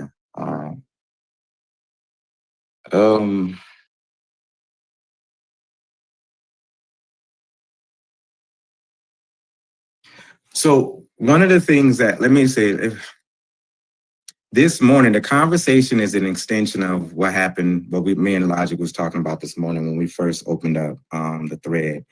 And we were talking about, we first started with a question and just kind of discourse around the Black businessman, and if the Black businessman have solutions that could be put on the table for our liberation, freedom, progress, and things like that. And I think we contributed eventually to talking about the orientation and the commitment of the Black businessman to our collective struggle, and being able to define what that collective struggle. And then we start looking at identity and the process and the conflictions of assimilating what happens when a businessman owns a corporation and a business, and he's competing against an industry that may, like you said, capitalism weigh him out or try to buy him out. But the conflictions that may happen if he or she tries to hold on to that corporation for the orientation and commitment of the people. And so from there, we had, some roundabout conversation and talking about what does it mean to hold on to a sense of identity that gives us an orientation. And so we had a few different questions that brought us to this idea of the dialectical struggle, and relating it to the boys' kind of concept of the double consciousness and the warring awareness and identities within us. And then from there, we're trying to process what that means with our commitment to our people and the idea of cultural identity, substantiating, supporting that, versus assimilating and dissolving ourselves in capitalism, America, and the corporations and the American construct. And so we've been kind of dancing back and forth, trying to work out the language, what we're trying to say with that, and create some understanding with that. So there's a little bit of context, a pretext to what you're hearing right now that I know you've only been previewed within the last hour to see of how the conversation evolved. And so it is brought in some pieces about culture, but that's also an extension of a deviated question that happened within the last 3 or 4 hours that kind of got crossed up into that. And we're trying to also separate and have some disaggregation with that conversation. So I think what you're coming in with, there's a roundabout to it that you're only hearing just a small aspect of it, my brother. So I think that's it. Okay, but that doesn't really answer the question of like I get you, you know what I'm saying? Like I get where the conversation started off at and all that good stuff, but I'm still curious to know like exactly what culturally, because like I said, I thought Brass did a pretty good job by telling y'all like no, like we've already assimilated the vast majority of everything we do today is an assimilation to Americanism. Like I said, the languages we speak, the religions we practice, like all aspects are things that we were forced to assimilate to once we were brought to this country. The way we dress, everything, like literally, we assimilate. We wear suits. People don't like that wasn't a casual wear in Africa. But the way a black man wears a suit is a little bit different, right? So Yeah, he wanted to know like what was some of the cultural things that we He puts on a three-piece. You He wanted, puts on a you pair of wanted to pants, know, your question a skirt, was a jacket, a sports coat, and a tie. Like that's typical. Yeah, European. but we put our own little spin on it. You got creolization in there too. Like you got subculture. Yeah, in it. but Like, it's totally assimilation. on the outside, it looks like it's just assimilation. You dig what I'm saying? But it's all it is actually a merger, right? Even with the language, right? We think that we're just speaking English, but we're not. African American vernacular. It's a creolization. Exactly. The grammar is African. The grammar is National Congo. You know, even when you say religion, even when you say I'm just saying, even when you say religion, like for us, the Congo people that came from the Congo, a lot of them was already Christian before they got here, because the Congo converted to Christianity themselves. You know, so a lot of the Congolese people were already Christian before they even was transported here. But how did they get converted to Christians? Because they chose to trade with the Portuguese. Exactly. The choose to. Also, you gotta understand a lot of. Do you know the history? Do you know the history of the Congo? You understand a lot of Africans already converted to Islam or Christianity prior to the transatlantic slave trade. And even the ones who wasn't, and even the ones who wasn't, Christianity wasn't forced on us, right? That's a lot of rhetoric that it was forced upon them. Like it wasn't. You could still practice what you wanted to practice. A lot of African Americans chose to practice Christianity in the early 20th century to become more American. Like that's a part that, you know, people don't want to talk about. So even in our form of Christianity, it still doesn't it's Africanism in it. it still doesn't mimic mainstream white America's Christianity. It is very much, you know, its own thing, right? Like, so, you know, it could sound like it, but if you don't believe it for the African American, just look through the Caribbean, because or the South America, because most times we can't see Africanisms in our own culture, right? Because we so ingrained in it, we think, you know, we're just copying white folk. You dig what I'm saying? So if you look through the Caribbean and South America, you'll be able to see how we blended this thing, and there's a lot of Africanism still remain in us, and I think we just forcing people to be super African and You know what I mean? And you don't have to be. We already African. Is nothing. How is You anybody can't take it forcing you out to of be us, super African? huh? I'm a No, Pan no. I mean, with the How many outward. times have I came up here and tried to force you to be super African? No, not you. No, I'm not talking directly. He just talking. Yeah, he's Yeah, talking. I'm not. But even, This but is even, not a but even, conversation just about you. even I in understand. our version, even in the black church in our version of Christianity, you see like call and response, and even the shouting. You know what I'm saying? Catching the Holy Ghost. It's African stuff, for real, bro. Like Yeah. they start drumming and all that. It's African shit.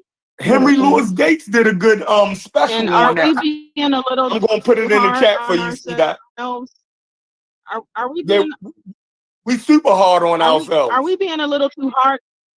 Mm. Yeah, and because the reason why I say that is, of course, we're going to have some assimilation, because that's just the nature of the society that we live in. We live in America, so even when Italians come here, anybody else comes here, they do have a certain amount of assimilation. So that's just to be expected. I think sometimes we, it's a bad thing if the African is assimilating. It's a natural thing that people do when they live around each other, and every other culture does it that come here, right? It's a difference. Yeah.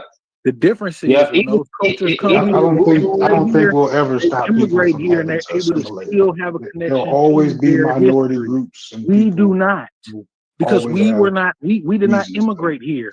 We were forced here. So it's a difference. It's a lot of our cultures that It doesn't we do matter. not It doesn't know matter because how it we was got taken here, away. but They don't have Yeah. that it same doesn't matter situation. it doesn't matter how we got here. The fact is that we are here, and does. once we are here, are doing what other people do in nature and naturally. They assimilate. So Yeah. that's the same thing. If And I everybody else acknowledges it though. It's different for people who Everybody came else here as acknowledges it though. slaves Do y'all than know that? people who it came here as doesn't matter. immigrants. But everybody else Yes, we were acknowledges stolen and It brought here, does but matter. it It matters a doesn't lot. matter. Like what are we talking about here? If we would have came here Hey. on our own, we still would have assimilation. Assimilation. It doesn't Yeah, matter you how had we it. got here. Yeah, you had it on the continent. Even for instance, all throughout the Spanish regime, in the 1500s, like even in the in the country of Suriname, we had the biggest maroon population of South America. Suriname, they assimilated with Native Americans and had their own community. Like they ain't from here, so they assimilated their Native American cultures on their own. That's just human contact, bro. Look at you see the Native American. You see the Native American wears the immigrating. Suit. Hold on. It was Everybody's slavery. seen the pictures of the Native American wearing a suit jacket, right? And then they'll have their own type of tie on with one of their medallion pieces, right, with 2 strings as their tie. So it's an assimilation.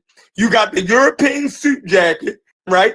You have a European button-up shirt, but their tie is a Native American symbol. You know what I mean? I'm gonna put a picture in it. Everybody does it. You feel me?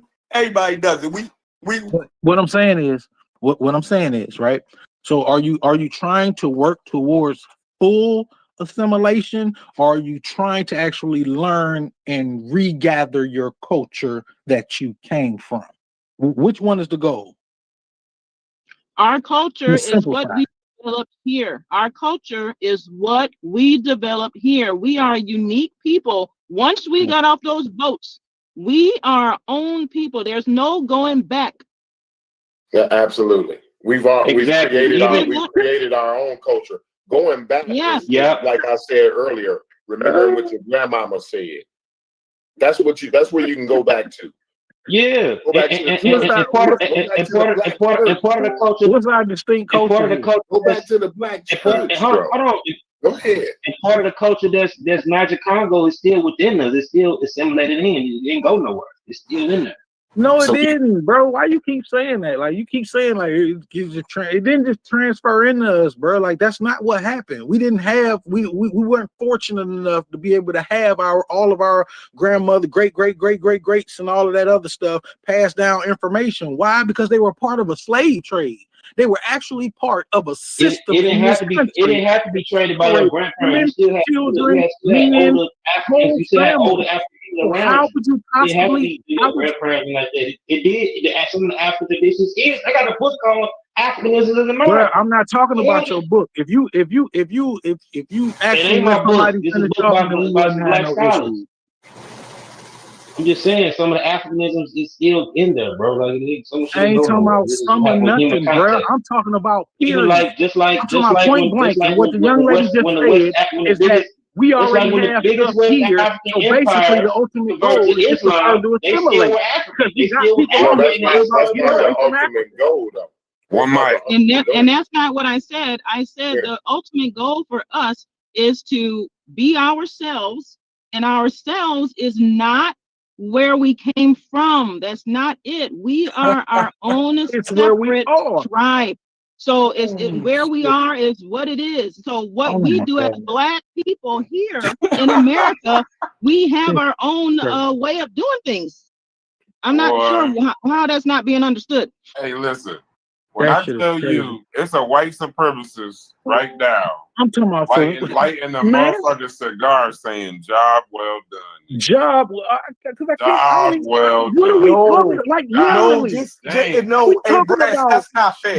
Black people ain't That's got not the right fair. to identify as their I own can't people. even participate in how this we need to argument, bro. push This away shit from is Africa. I don't infuriating. understand It this. sounds like we're Lord. not staying in reality. That's what it sounds like. Yeah, When we yeah, came, yeah. when You're right. we got here, you can't expect us to be acting the same way as our ancestors did there when we were enslaved. There's no way. I expect you to act like the white folks that took you, which is what I you're think what saying right now. I think what Brad You is basically probably saying that we it's can't cool mimic for them us to either. for us to assimilate, but it's also cool for us to push away all of that African culture over there. We don't need none of that. We don't need none of that. We just need to assimilate further into Americanism. And that is the most white supremacist shit I ever heard. You missed some of the conversation earlier when we were talking about there is no way that African Americans here that we still don't have some remnants of what our ancestors had. So we are not identical to Caucasian people, just like an Italian is not identical to a Spaniard or whatever. All parts of Americans here are different. We are Americans. She cooking. You understand what I'm saying?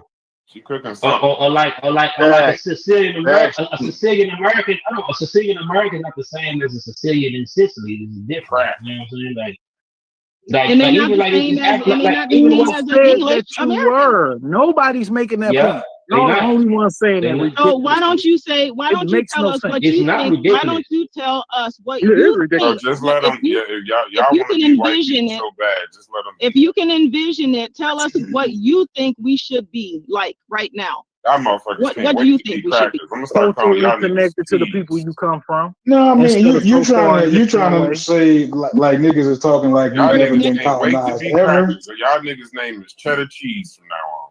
Just go be a cracker. No, friends, you are exaggerating. But y'all kicking white supremacist propaganda right now. Y'all don't even know. We're not kicking no white supremacy. Yes, you are. You should go study white supremacy. Because you sound just like go study white supremacy. We're not saying that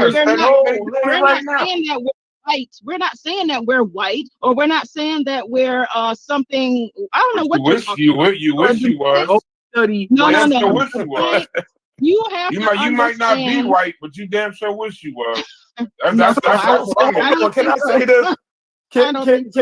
Listen. Let me say this. Hey, hold on. Let me get this out. All right. Now, everything that we do, you see a difference in it, right? And you have the Black church, right? And then look at the organizations that we started. Look at some of the first churches we started, right? The AME, right? And those different things. How can y'all? We're not going to be able to keep everything from Africa, right? But I think we kept the most important things, the things that was able to push us forward, right? In this society. It's certain things that was African that wasn't going to do us wasn't going to help us here. It's a whole different situation. And those things fell off naturally. The things that we kept was the things that could serve us in this society, right? It blended well. Just look, even if you look at the Nation of Islam, right? The Nation of Islam don't follow regular Islam. It's its own thing. It's African Americans creating their own thing. The black church, the Moorish Science Temple, you know, all of these things are ways that Africans created new things out of the, you know what I mean, out of retaining old shit and adding new shit to it that we picked up here, our culinary practices, all of that stuff. How can you, we don't cook like white folk. Our culinary practices, you know what I mean? Like the black people, even the way that we cook our rice, we brought that shit from Africa with us. You feel Yeah, me? whole different cuisine. Hey, yeah. Yeah. Don't call that shit Really? yo. Let me say something real quick. Yep. So let me ask you a question. Did we? Yeah, no, I'm tripping the fuck out on y'all. So we're celebrating AAVE slang while they took our own language away. Y'all saying everything that we brought we didn't need. They took our name, our identity, our land, and our language. So we don't need There's the no land. such thing as no AAV slang as AAV. I'm still talking. So we don't need our name, we don't need our identity, we don't need our language, we don't need our spiritual systems, and we don't need our land.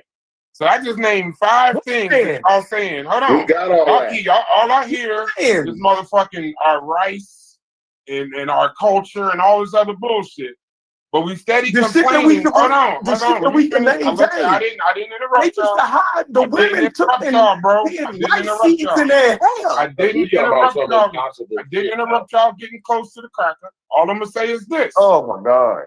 All I'm gonna say is this. Yeah, I just you gotta read named, you don't read no books. I'm still talk, bro. You always trying to insult somebody's fucking intelligence, bro. You act like you the only nigga that read. But you lack You ain't the only nigga that read. You ain't gotta come in here. You read. Hush, nigga. You come in this bitch every time talking about y'all niggas don't read. Don't come in here if you don't read. My point is this. Y'all just named the things that we took.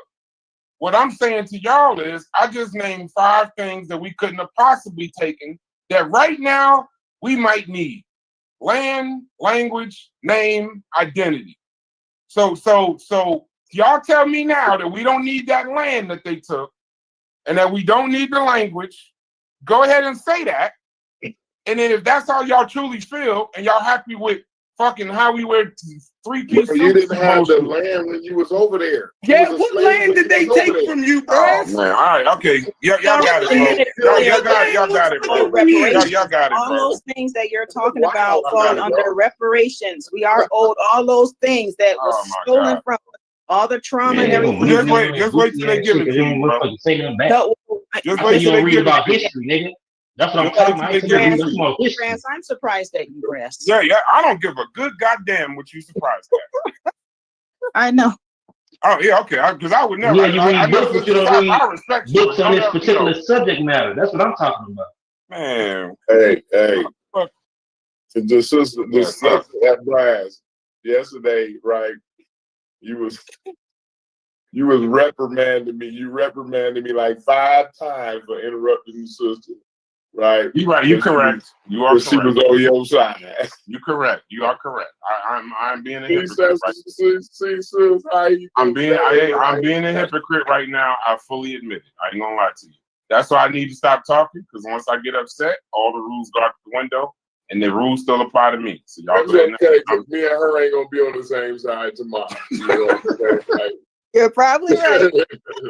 Yeah, I already know. As long as I get upset, all the rules go out the window, and that ain't in the right car today, but tomorrow she gonna be riding with Brass. You know what I mean?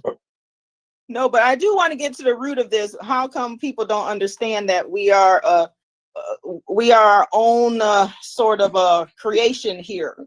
I don't understand why people don't get that part. I accept that, but it wasn't by choice. Well, yeah, it wasn't by choice. I said that earlier. Yeah, right. And let me ask you a question. Why wasn't it by choice? What happened that made it not by choice? You talking about slavery? The transatlantic slave trade. Yeah, yes. So we understand that. But what I'm saying is that through everything that we've been through, we are a changed people. That's just what it is. And so, we can't go back. We can't be whitey. It's just like I said, you have to think about it like other people anywhere on the planet that start living amongst other people and stuff. There is going to be some assimilation.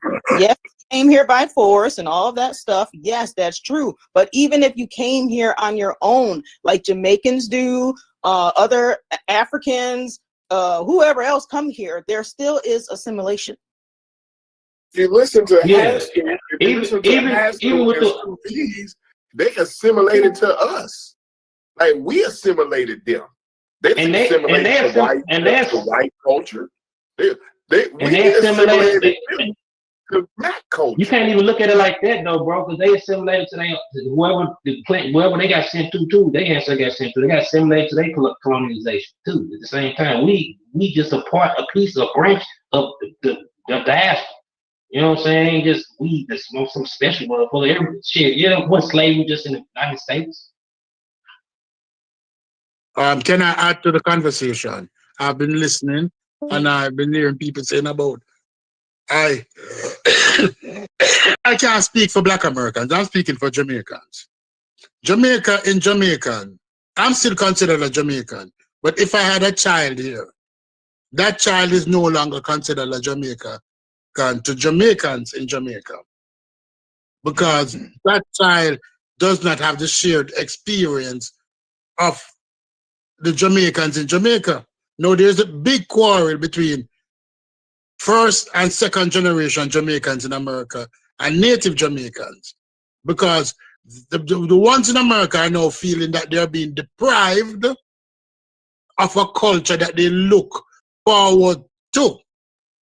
No, Black people, when I say Black people, I'm not talking about Africans in general. I'm talking about those with the transatlantic slave experience have been deprived of many things. No, we don't want to feel less than. So as a result of not feeling less than, we oftentimes shock those things and consider themselves less, that we got something better. So we no longer have our language, but we have English. And we may have bastardized it in certain ways to give it our own trend. And we're saying that it is now better than what we had before. We don't have our same cultural dress style. We don't have many of the things that were lost. But many persons know, in order not to feel deprived over generations, start to see that it was better for us, that the culture that we survived in didn't need those things. But other people still carry the language with them. Even if they're not fluent in it, they still romanticize their language. I'm talking about the Italian, the French, the German. They still carry certain concepts that they had from the motherland and the mother tongue. They don't chuck it aside like we readily do. No, they have all throughout the diaspora. I wouldn't call it bastardization though. It's a creolization. Like same thing. Because there ain't no perfect English. It's different English dialects. There ain't no perfect English. Oh God. English is English, bro. We'll creolize it then, since you want that word. Just try to carry on. I know. Because you go to England, just try to carry on. Different dialects. No, I know where you're coming from, Brass. No, I know where you're coming from. No, I know where you're coming from. Right? No, I know where you're coming from. But this is what I'm saying. We lost so much as a people that we were forced to grab different parts to fill those holes that we have to develop a culture that we could maintain. But it don't make it any better. The culture is a culture that is pulled from many different people, and primarily it comes from white people. Now, if Sheffrey don't want to agree that most of the Black culture that we have come from white people, we might play the instrument that we play now is primarily their instrument. We might put our music to it. but the instrument affected how the music come out. The poetry that we speak now is a result of their influence from their language. Right? If you say white people are the greatest people in the world, then white people is the greatest contribution to black culture. Man, you sound crazy as hell. I don't know the hell. I don't know where you come from. Why don't we use the language? Don't we use them instrument? Don't we dress in the clothes? Yeah, So who have the greatest influence in black culture? You just talking. You just talking. Who have the greatest influence on black culture? Who have the greatest influence on black culture? Black American White culture? people. White people. Damn, Chef White was people. that Stu Peas was cooking all day. I blame this shit on Chef. White people. So you feel good. You feel good as a melanated man to walk around with white culture. Primarily white culture. Fuck that shit. You crazy. Everybody's damn planet melanated. Ain't no such word as melanated. You know what I mean? You know what I mean? Because guess what? You know what I realize with you? I don't know what the fuck you mean. You know what I realize with you? You have never had an original thought. I don't know what you mean. You have never had an original thought. Don't finish speaking. You have never had an original thought. I don't talk like Hidden Colors. I don't talk like Hidden Colors. You have never had an original thought in this Discord. You've always piggybacked and jumped on somebody else's thing. You have never had an original thought. Of course you. That's why Brass had to stop him. You have never had. I'm waiting on the day when you have an original thought. You have never had an original thought. You have always jumped on other people's things. Yeah. What? Move on. This shit's pointless. This shit devolve. We have to devolve stage. Let's get back to you basically say the exact same thing I said, Stupid. That this whole thing is like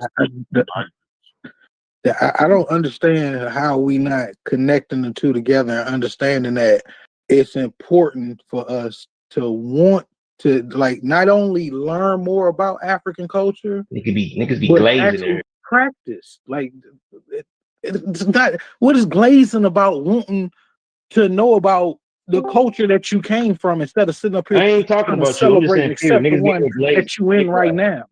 That's the weird shit. Who you like, talking that's about? The part that like you call wanting to learn African culture glazing. What the fuck I'm talking about, nigga? No, I'm asking you a question, nigga. Who the fuck you talking about? Hold on, man. Fuck you. Fuck you. No, y'all. Fuck you, fat ass nigga. The fuck you ain't here for? Fuck, nigga. Oh shit. God what weird, man.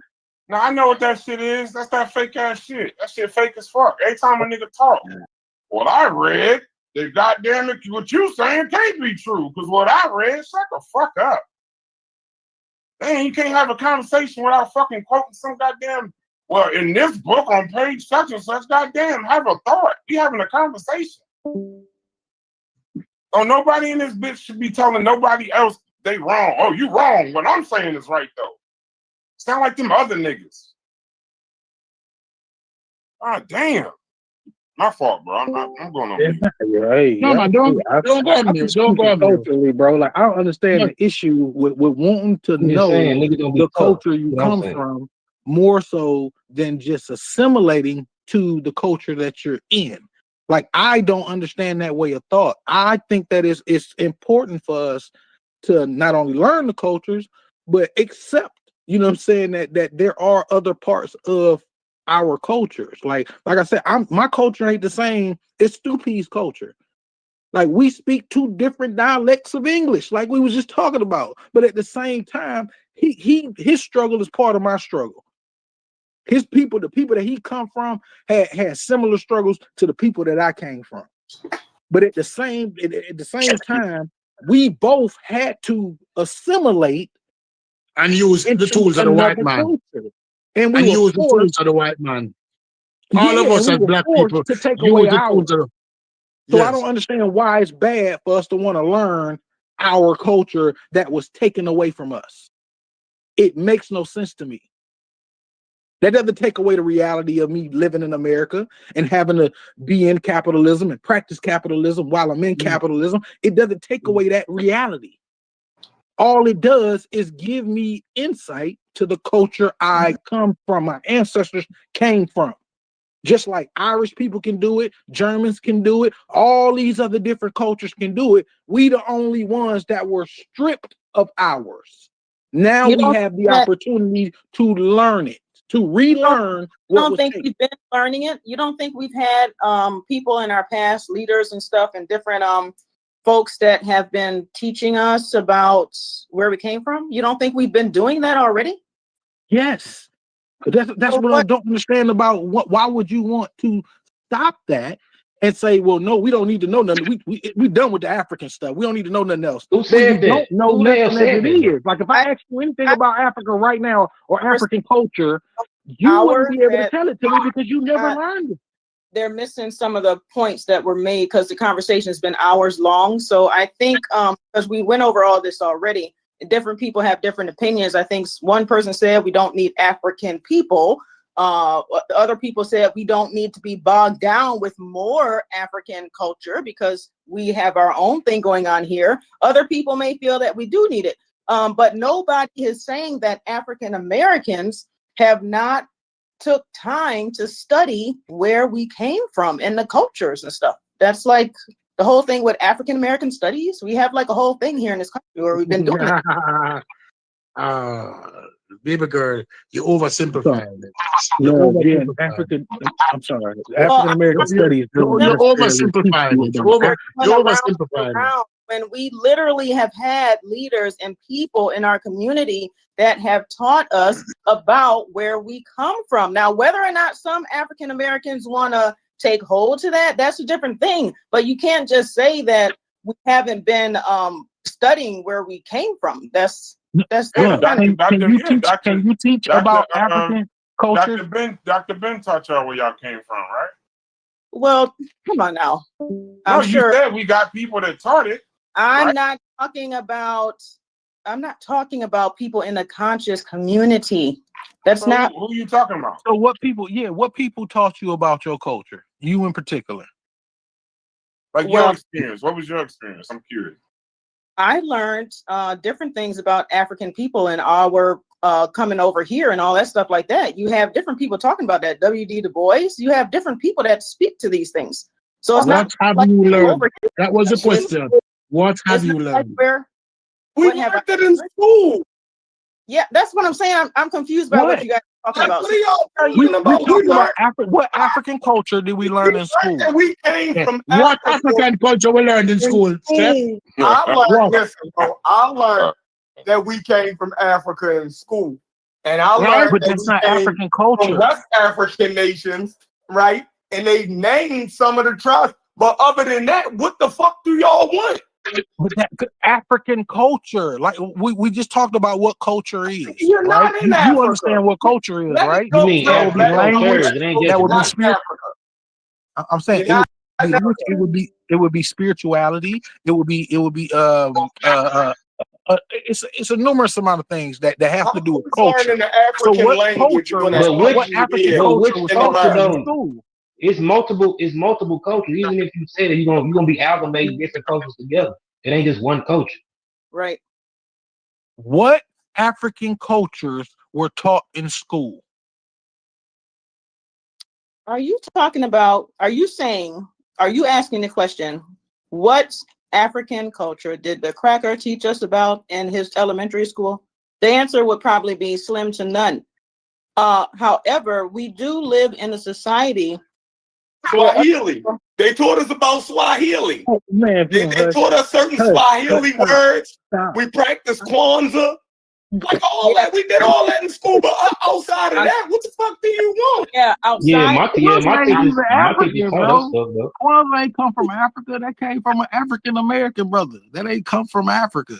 That's not an African. That's not. That's the African American brother using African concepts and culture to create Kwanzaa. Did he go back into Africa and bring those concepts forward for us to have pieces of African culture? Yeah. Did you study Kwanzaa? Yeah, because the word Kwanzaa don't come from America. The word Kwanzaa comes from Swahili. Did you study? Did y'all practice Kwanzaa? Yes, we practice Kwanzaa. Y'all do? Yeah, my In family did school, too. I was even yeah. our white teachers, we had white teachers that helped us practice Kwanzaa. Yeah, And it's I funny had a though. lot of a lot of my aunts and older people in my family were like voodoo practitioners and shit. So I had African culture in my family, yeah. Even on my Nobody ever other side tried to too, hide it from Santeria you, and all brother. that shit. There's some conscious community shit to think that somebody tried to deliberately keep African culture away from you. That never happened to you. Exactly, right. You've been radicalized by Yeah. Dr. Ben. Trust me. Bruh, the only part of African culture that either of y'all brought up just now was Kwanzaa, which shows me, and it's still, and it's still. I'm just saying that's literally the only thing that you brought up so far. And everything else that was that about African culture was taught to you that was made out to be the boogeyman for most black people. No, they in America, never taught especially me in Christians. school that Africa was the boogeyman. Voodoo. I'm 46 years Voodoo? old, and They ain't teach you voodoo. I'm They probably ain't teach you older voodoo than was you, and evil. they never taught me no crazy shit like that. Yeah, they don't teach you that White at folks school. ain't never told you That's that like church. voodoo was That's at evil. So church. I have a question for you. What African culture do you know and that it are applying it where it's being beneficial to your life today? Tell me that. What African culture do I know and that I've been applying it to my life today? Or have you studied that's benefited you in a meaningful way? Pan-Africanism. Yeah, you sound Pan-Africanism crazy. changed my entire That life. was the craziest response. After all that in-depth shit you asked us, you said Pan-African. Yes, Pan-Africanism changed my entire lens on not only Kwanzaa my changed life my but life the then. lives of the people Kwanzaa that changed my life. But I can literally pinpoint certain African cultures in our culture. Like, can you do that? Like, do you even know African cultures? Like, like that ain't they go broad. Yes, I do. I was raised in it. I was fucking initiated in fucking Santeria and fucking voodoo and shit. All that shit, bro. In my family, intertwined and infused with the Christianity shit too. Synchronized.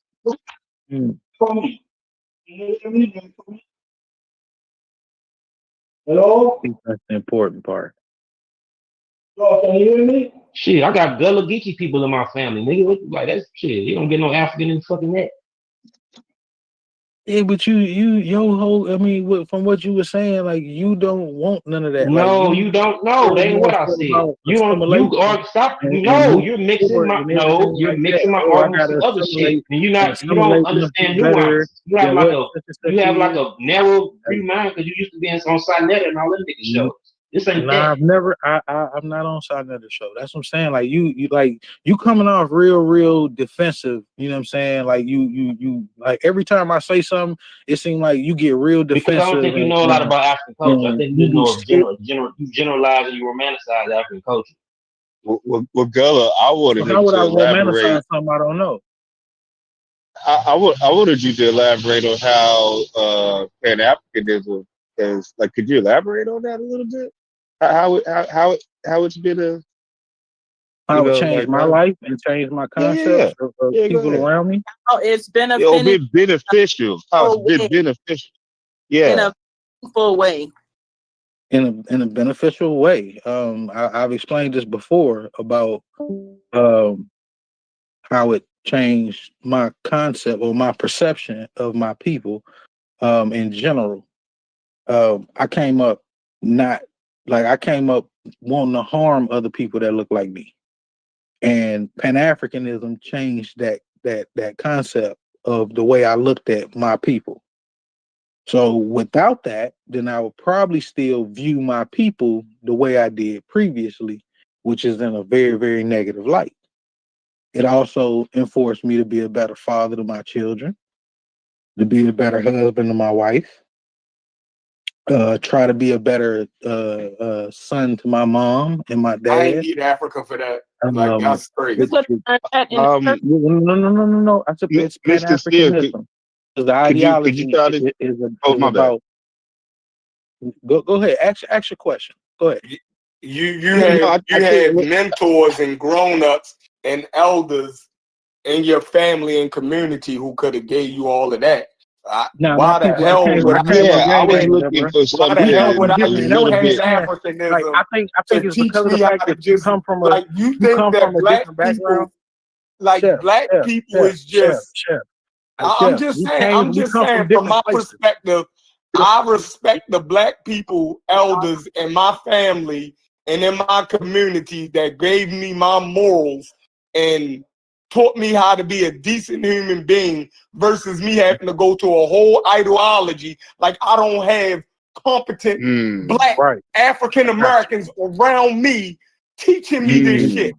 But Like you're not that's talking about. You're crazy. not Like talking about. You keep saying shit, but you're talking I'm about just you, talking chef. about Why are you everything talking that about we you? need. Do you know All me, right, so chef? I'm talking Chef, do about you know all me? of us. Chef, I'm do you know talking me? about, listen, I'm Nigga, talking do about, you no, I know don't me? know Stop you. telling me No, about you, and then no, you talking all right, about your references and who you had to look up yeah, to and all that and other I shit, think, and you don't I know think me. African So Americans, we listen, different. So therefore, no, stop we not, comparing no, your little no, weak we not. ass life to my Bullshit. life. We It's not different. different. You're bullshitting. You dig what I'm saying? Bro, Guarantee do I you know guarantee me, you chef? had people Do you know around. me? Do you know I me? guarantee you had Do people, African Americans do around you you who could have know taught me? you all of that shit. Guarantee You nothing. You chose can't not to guarantee listen to nothing them. at all. You chose not All to you can listen to them, determine is if and you you know me or chose to not. get radicalized by some motherfucking Pan-Africans and some Hebrew What is Israelites or radical? some What is shit. radical Pan Africanism? What is that? What explain that? The Break that motherfuckers down. who had Define to that. teach you how to be a good son or a good father, or That's I radical don't Pan know. That shit Africanism. sound crazy.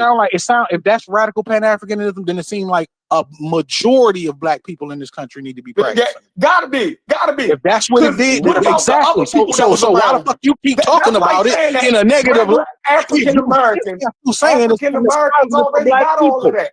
I'm saying we already get Everybody all ain't that. come up with a silver spoon in their And mouth like you, also, Chef. Everybody wasn't just over there sitting with their mama and their daddy and sitting at the table every day and saying grace and shit. Everybody ain't come up like you, my G. So stop comparing everybody else, especially the majority of people, because the majority of the people I know ain't like the majority of the people that you know. The majority of the people that you know might have been great uplifting people. The people that I grew up knowing was totally different, my G. I don't So live in stop Beverly comparing Hills, you brother. to everybody else. It I don't make don't live sense. in I didn't Beverly ask you where you Hills. live. I didn't ask you where you live. I don't live in I just Beverly said stop Hills. comparing It's me not. to you. Oh my God. That's all I said. This is crazy. That's the problem. It is crazy because you keep trying to That's the problem. compare That's why he you ain't learning to to be a good me. son. He don't know how to listen right now. I ain't gotta listen to and, you, nigga. What you talking about? You oh ain't been man, listening the whole damn time. Earlier, we had a lesson about king cakes and how you can't unbake. Over tacky ass nigga. I think they remember that. I've been weird in the comment. Who coming? Yeah, niggas be okay. goofy, bro. I was The first thing I want to before you comment. Weirdo. I just want to say, see that You a that's not weirdo. exactly what I was asking you, but go ahead. All right. I want to ask everybody, did they read Things Fall Apart? Nigga, talking about weirdo. These niggas wearing Yeah, I read it. costumes. Things Fall Apart by Chinua Achebe. Great book. He's a weirdo, nigga. Yeah, dope book. African culture in America, and just that novel itself, done. I don't want to talk because that's a big novel. Everybody should have read that in high Everybody school. should have read that. I agree. Chinua High Achebe. school or college, and it's all about the destruction of African culture and their attempts to preserve it and identity. Well, if you know the team, you know the team. So the other thing I did want to ask also is it was funny. I heard somebody talking about the creolization of language, and then they mentioned all the European languages, which are Creole languages from Latin, called the Romantic language. Even the German used the Latin script to write down their dialects. So it's the same thing going on now. Remember, the West Africans didn't have no script unless they were Arabized. Yeah. So Yes, it's Arabic. Yeah. And most of the people that did have the script is written in some type of syncretic or some Creole Arab script because they didn't have a script. When you don't have a script, it's easier for your culture to last. It's easier for you to have no element of your poetry. Even when you say the word griot, that's a French word. That's not an African word for what those people were. So it's like people make assumptions and comparisons when I don't think they really understand the implications of what they talk about. And I just wanted to add that to the conversation. So if griot is a French word, what's the significance of saying that? They don't have a script. No. Griot is spoken. It's about the retention of a spoke. When you don't have a script, like the Gauls didn't have a script, right? You're going I to get be, it, but saying that griot is a French word, what is the implication of saying that? the implication I'm trying is to connect what you're saying. and they adopted the script of the conqueror to create lies and to express them on selves. So you're saying that Africans, their old tradition. Listen, this happens in these contexts. All right, so African. God give credence to the romantic language, like those are like No, I get that part, but the French sing Africans oral tradition and the people who was the old reciters in those African cultures, right? So what I'm saying is those African people must have had a word for those people. It might not have been griot, but they had a word, and that was already a custom of theirs. Jalia. It was Jalia. Right. So saying griot is a French word, like Europeans created griots, or I don't understand why you said that. Like the Europeans created griots. I'm telling you that even when he said that word, that's still Arabicization. I'm talking about how when you don't have a script and people come and conquer you that have a script, you have to adopt that script in some format in order to even express yourself. Because you didn't have no script. You had language, but you didn't have no way to the griots didn't need the French. They was doing that way before they even came in contact. They needed the French. What is you saying? I said they needed the French. Yeah, and Jela is not that ain't Arabic, bro. That's Mindi. It comes straight out of Mindi language. They might have wrote it in Arabic, but it confirmate tongue. Why are these stories in Arabic, French, and all conquering languages? What is the script of the original language that the story is written in? Come give it to me, because you can't. It's oral. It's oral. And that's what I'm trying to express to you. Oral people are illiterate. And it's easy to wipe out the oral tradition because the oral tradition is always updated. Oral tradition is not a solid tradition. It's always updated to reflect the new king. You don't have to write traditions down to hold the whole tradition up. Oral traditions change and switch around the country. Even the Sundiata narrative in its original form changed once they get more Muslimized. They start using more Muslim words. The names change and not the narrative. And the way the story is told. I can prove this. So why? I don't understand what you're proving. Like, right? Yeah, I don't understand what you arguing. Ain't nobody arguing. Right. Yeah, man, if you think that. Why do you think literate cultures conquer illiterate cultures? Where has the oral tradition defeated the literary power? What the fuck are we doing here? This is more romanticizing.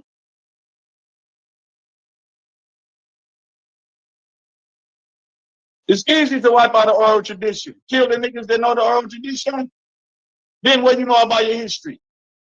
You know what? I got into an argument yesterday like this, right? When somebody come in with another point, and then just because you was already arguing, you take on that argument, and it's like you don't supposed to take on arguments that's not germane to your like it. I mean, that's a good point. That's a good point that you're making, but you're saying it in an argumentative tone, like we was actually disputing that. We never even. You feel me? What was the point of mentioning the griot? Yeah. You saying get a degree out, and I'm like, no, I'm just talking about the creolization of language from when you're not literate and you have to take on a script, and you didn't have a script before. So why is it wrong for Black people and Jamaican people to take on this script, creolize? But it's not always true that a literate culture always conquers the illiterate. That's a false historical statement. What about the Mongol Empire? The Mongols wasn't literate. They conquered a whole lot of shit. Yeah, talking about. What script were you supposed to do? They wasn't literate people when they conquered a lot of shit.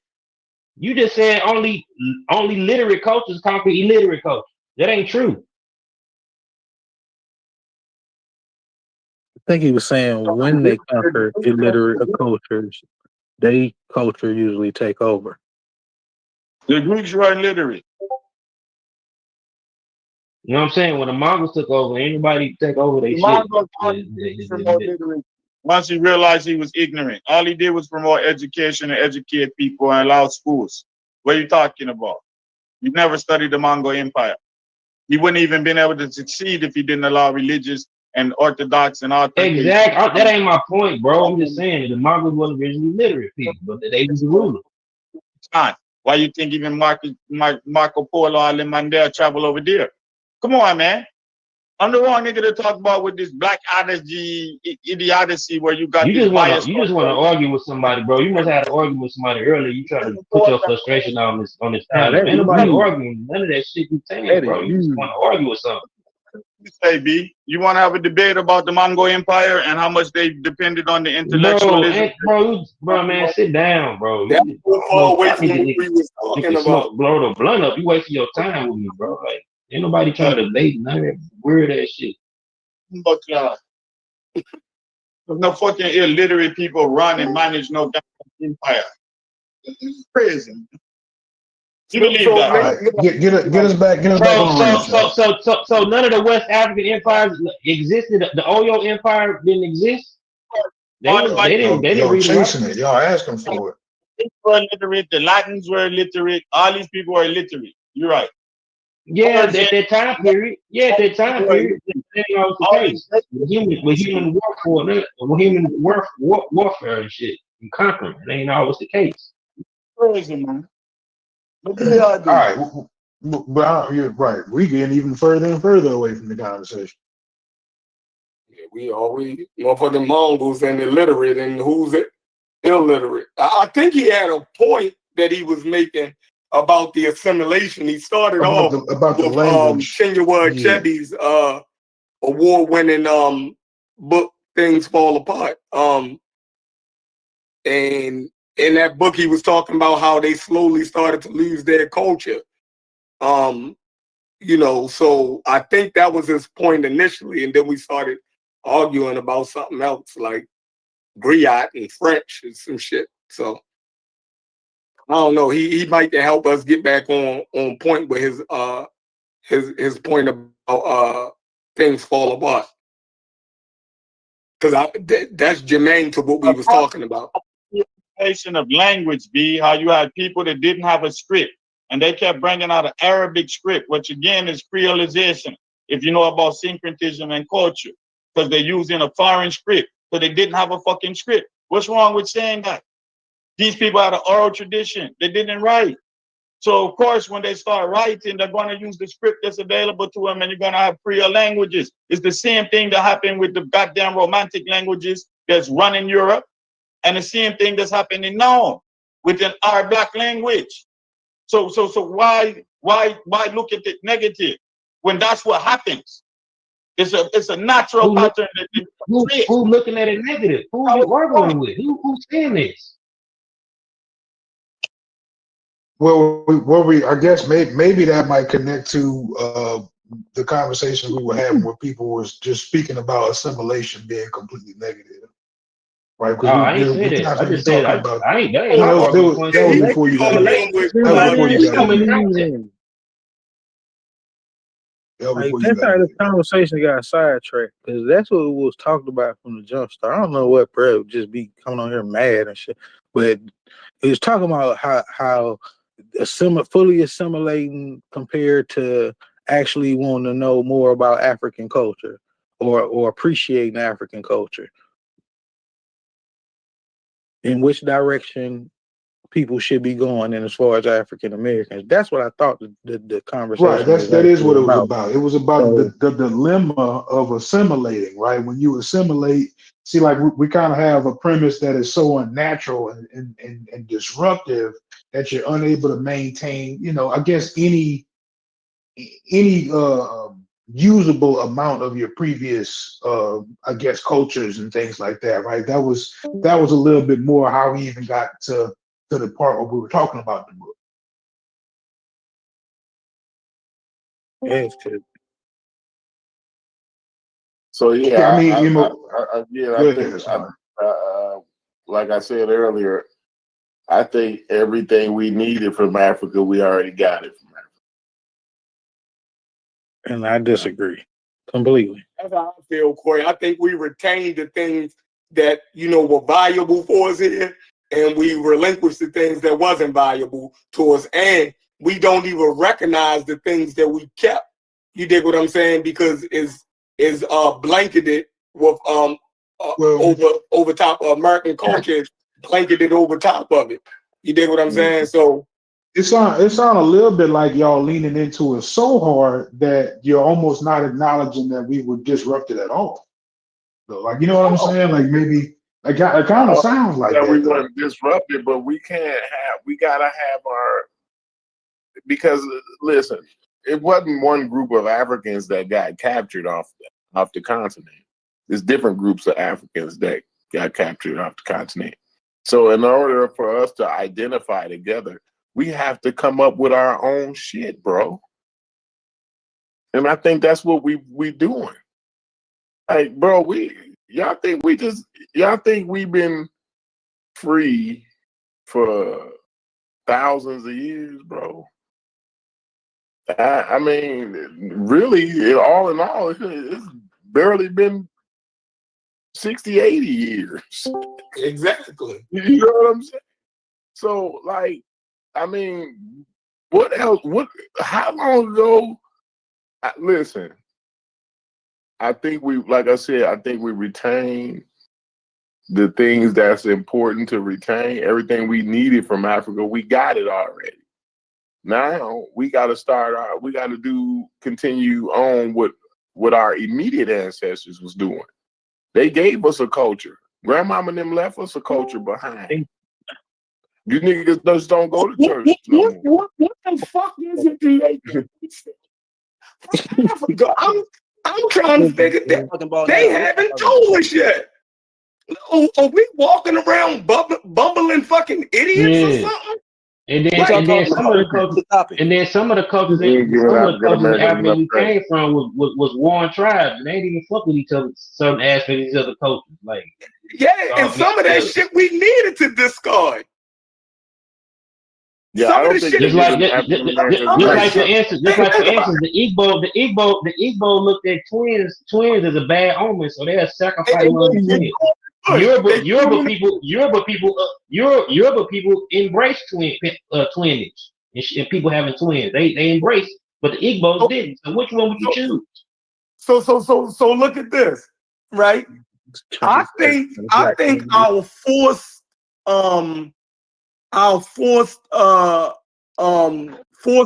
forcing us over here made us greater fucking Africans, right? Because if you think about it, right, we have a more cohesive. Hold on, listen, man, we the greatest sub-Saharan descendants ever, man. Right, But we you have a said more greatest cohesive. Africans. Hold on, Go ahead. if I get it out, y'all will understand what I'm saying. My bad. Right? My bad. And then check this out. Africa, right? West Africa is hundreds of different cultures and dialects. They couldn't see eye to eye. You go 5 miles up the river, the culture changed, language changed, custom changed, right? These people seeing themselves as uniquely different from each other. What happened over here, we were forced together. We have solidarity, right? One language and solidarity over here that they don't have over there. What solidarity? Nigga, we all agree that we fucking African American over this bitch. We No, all we don't. agree. No, we Yes, don't. we do. Yes, No, we do. we don't. We're Everybody way across more the world want to cohesive. be a We're way more of You a got cohesive ammo. group. You got a ridiculous Bro, amount of ammos stop, out here right stop, now stop. talking about But they that ain't got shit nothing is to do with fringe, Africa. bro. That's fringe. That's What we fringe talking shit. We're a way more cohesive group than No, we ain't. the splintered group of No, Africans we not. that we came from.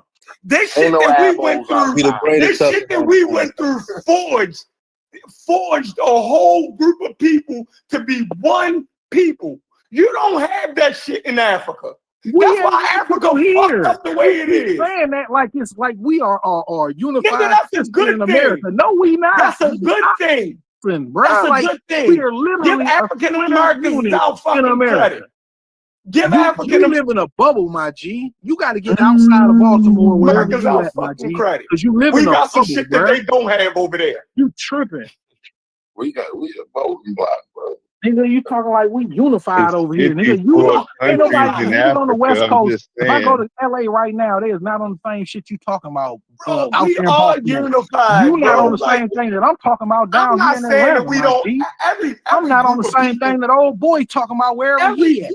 Like every group nobody of is on the people same have page their over here. So why their sit here and try to get internecine that narrative differences. that all black people are just on the same page here? We are. Oh, we connected here. They is on the same page now. You don't get human yo, nature you ain't don't gonna get allow it. them to Y'all be can't that even get different. politically on the You same living page. in a fantasy world.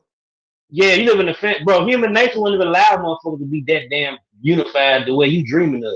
Like we Right. fucking, we I'm fucking dreaming tribal of. fucking. Nigga, I don't know what you talking We about. I'm tribal dreaming of damn because I ain't creatures. said nothing about me dreaming, We're weirdo. tribal creatures, bro. We all gonna be. It's always gonna be tribalism, no matter what. So why you keep spreading the narrative like we all one unit here in America? We tribal over here too. We're Like, I more don't get what you're cohesive saying. Like over it's here. stupid. That ain't what We I. are You a know, cohesive unit over here. Yeah. We Ain't have no a damn shared cohesive history unit over and here. identity as African Americans, right? We have a shared history and identity as African Americans. That's a cohesive group. We got the You same don't have, thing with bro. Africans. All right. We are descendants of Africans. It's like don't understand why. 83% of Black Americans just voted for Kamala in the last election. I think we agree on something altogether. Right. Yeah, that is the stat. Yeah, that's No, right about that was 88% of the people who voted. Most black people didn't even vote. And Over millions of black people did not vote That at all. don't change. That We don't talking change about what I 88% said. of the people who actually decided to vote voted for Kamala. Not 88% of black people in general. Not 88% of the 40 million black people that are here in America. I guarantee you the majority of us would not vote for no motherfucking Donald Trump. Most of us would have voted still for fucking Kamala. Absolutely. What are you Bruh. saying? Like I literally just I've been literally arguing with black people on YouTube for the past 2-3 years That's the about YouTube. how That's the much problem. they support Donald Trump and how much that Donald Trump is YouTube is not gonna a do this reflection to of the black real people, and world, Donald bro. Trump gonna do this to black majority people, of and this, that, and the third. our family He had a members whole Okay, crew. but what He did had the a poll whole say? Fuck what and the YouTube people say. in our What did he the had a poll say? The whole poll crew said of people. people at the 83%. church. Fuck. You know what I mean? They all voted. I ain't gonna lie. You just talk about some damn vote. Like, go look up the numbers of how many black people voted. Yo said the people on YouTube. It's crazy. Go look up the percentages of how many black people voted. And then compare that to the 40 million black people. Over 40 million black Had people on YouTube think they assholes. We don't listen to these I was niggas. comparing coaches and stuff. Niggas on YouTube think the world fucking flat. It was only 100 million people that voted all together, wasn't it? 150 million people or something like that voted all The together. hell? The helly? And that was the biggest vote. That was one of the biggest votes in history, I think. It wasn't. Hits, where you at? It's very easy to Google. It wasn't. Yeah, I think the one before that, Biden. Hits, I need you to make sense of this shit. Trump. But even then, it was only 150 million people that voted, though. How many people are in America? 400 and something. Okay. So how many of that 150 million people, if you're gonna run with that number, I'll give it to you. How many of that 150 million do you think were black? No, what I'm saying is most people didn't vote. Most Americans didn't vote. I thought you was just okay. So you saying the same thing I'm saying then. 60% of black folks voted in the last election. It was actually the second highest one out of all the other demographics, obviously by default. But 60% is a large margin, bro. That's the overwhelming majority. That would be around 60%. 26, 27 million people. Yeah, because as kids, as people who ain't even adults yet. It wasn't about the number. It was about what we all collectively agreed on, bro. Like, even if you had our differences, we still was like, we go in this direction.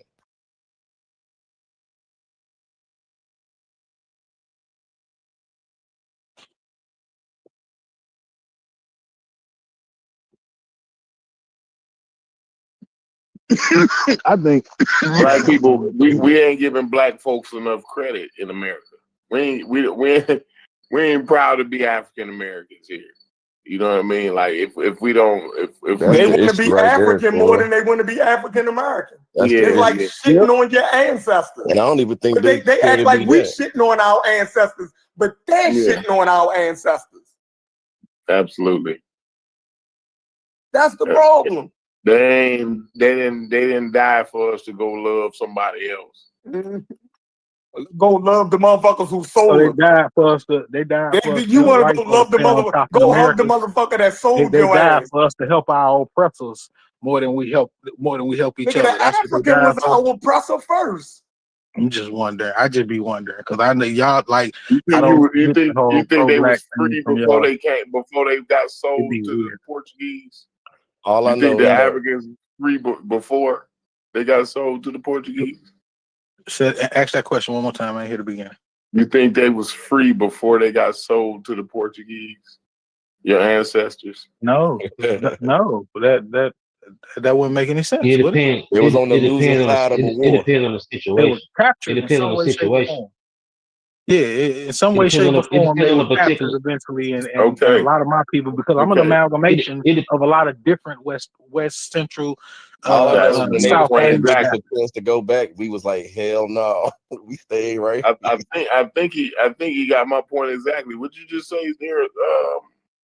See that the last thing So you just said? we're an amalgamation of a lot of different Africans because we're mixed with a lot of different Africans. I'm actually mixed with also some European.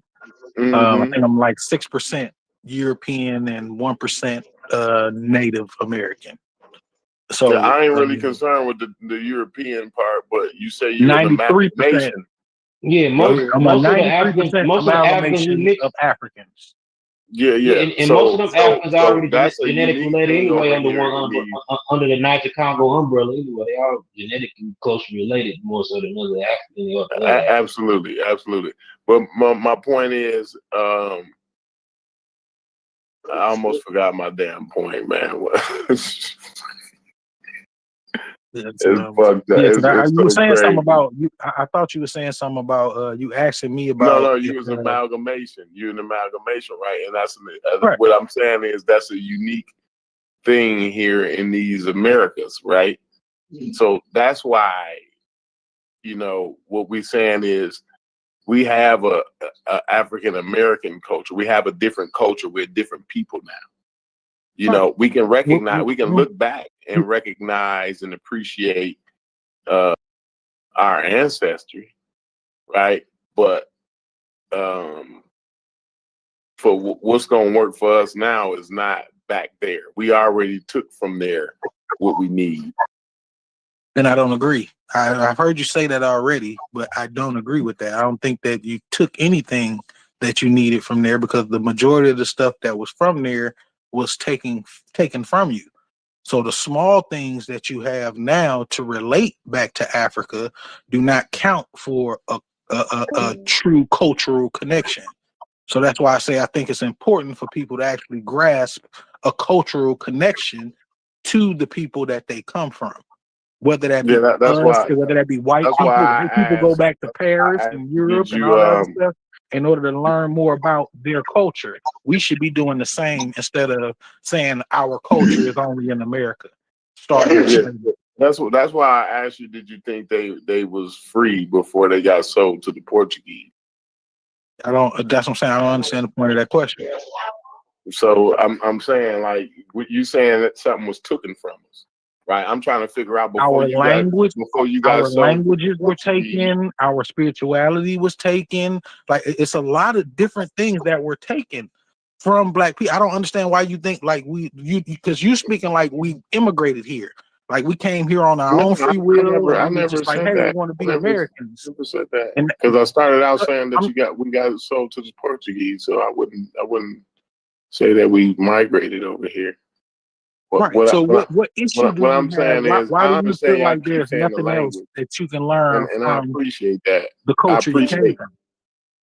No, I appreciate that y'all keep saying the language, right? So that part I do appreciate that. Okay, we can say that was taken from all us. different type of things. Like I don't understand what the issue is, because you're saying you have an issue. Because I'm not disputing being an African American.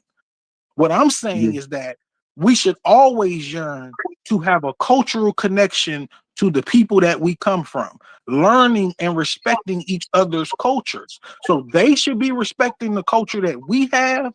We should be respecting the culture that they have. We should be learning each other's cultures and figuring out the good parts that we can take in order to better our complete culture. And that was the question, though. What can we? What is it that we can take from Africa today and use it? It depends on what you need. African American. You can't ask that question as a whole, because there are different things that we all need.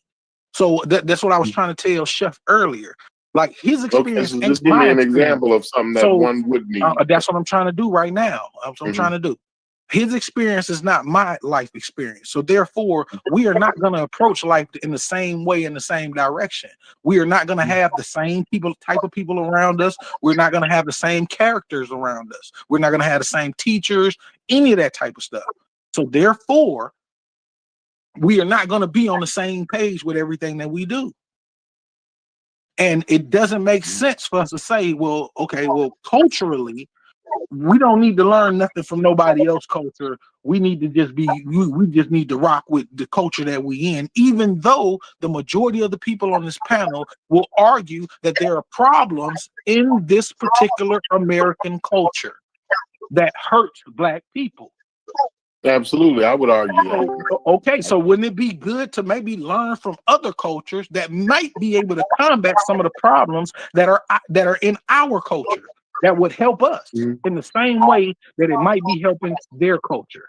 Wouldn't you rather learn that from another Black African than from a white man or Arab or China or Asian person? In that respect, if I'm looking, it just depends on what I'm looking for, right? If I'm looking for something that's beneficial, right, I'm gonna take the benefits from wherever they come from. So if you want to learn some business, you can learn how the Nigerians work, because those are great businessmen. People, a lot of them be scamming and all that good stuff. They know something in order to be able to do what they're doing. So that's one thing you can learn from the Nigerians. The West they go to the bank in Switzerland. They go to the bank in Switzerland. You might learn how to make some, you know what I mean, something that got something to do with something. I don't like whatever your particular fix. Even they did. I say look to Africa instead of Europe. African though, they use European influences they damn self. Like a lot of Africans even bank in damn Switzerland and shit. Like it ain't just like you act like they weren't colonized either. Sure. So what does that mean? Does that mean it's still nothing good in Africa? That I'm just saying you ain't finna be doing banking like you ain't finna be handling business like the Oyo Kingdom was. You know, that's what the original kingdom was. No. I'm not trying to do nothing. I'm not trying to do nothing like nobody did back in the day. I'm trying to do shit like something new in the future. That's where you getting me twisted, because I'm not talking about historical shit. I'm trying to return to this time or none of that. Like that ain't none I be talking about got nothing to do with none of that.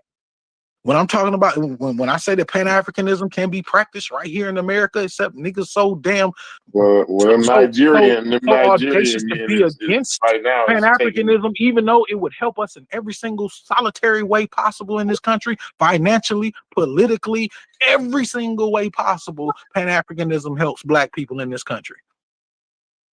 Why? Because the ideology is about unifying. And if you don't feel like unifying black people in this country is a smart thing to do, then I don't know what we're talking about. I think you niggas is really just y'all pump faking. Well, unification in this country is different than what we was talking about earlier, right? So I wouldn't object to having some type of unification. Like I said, I think we are in America.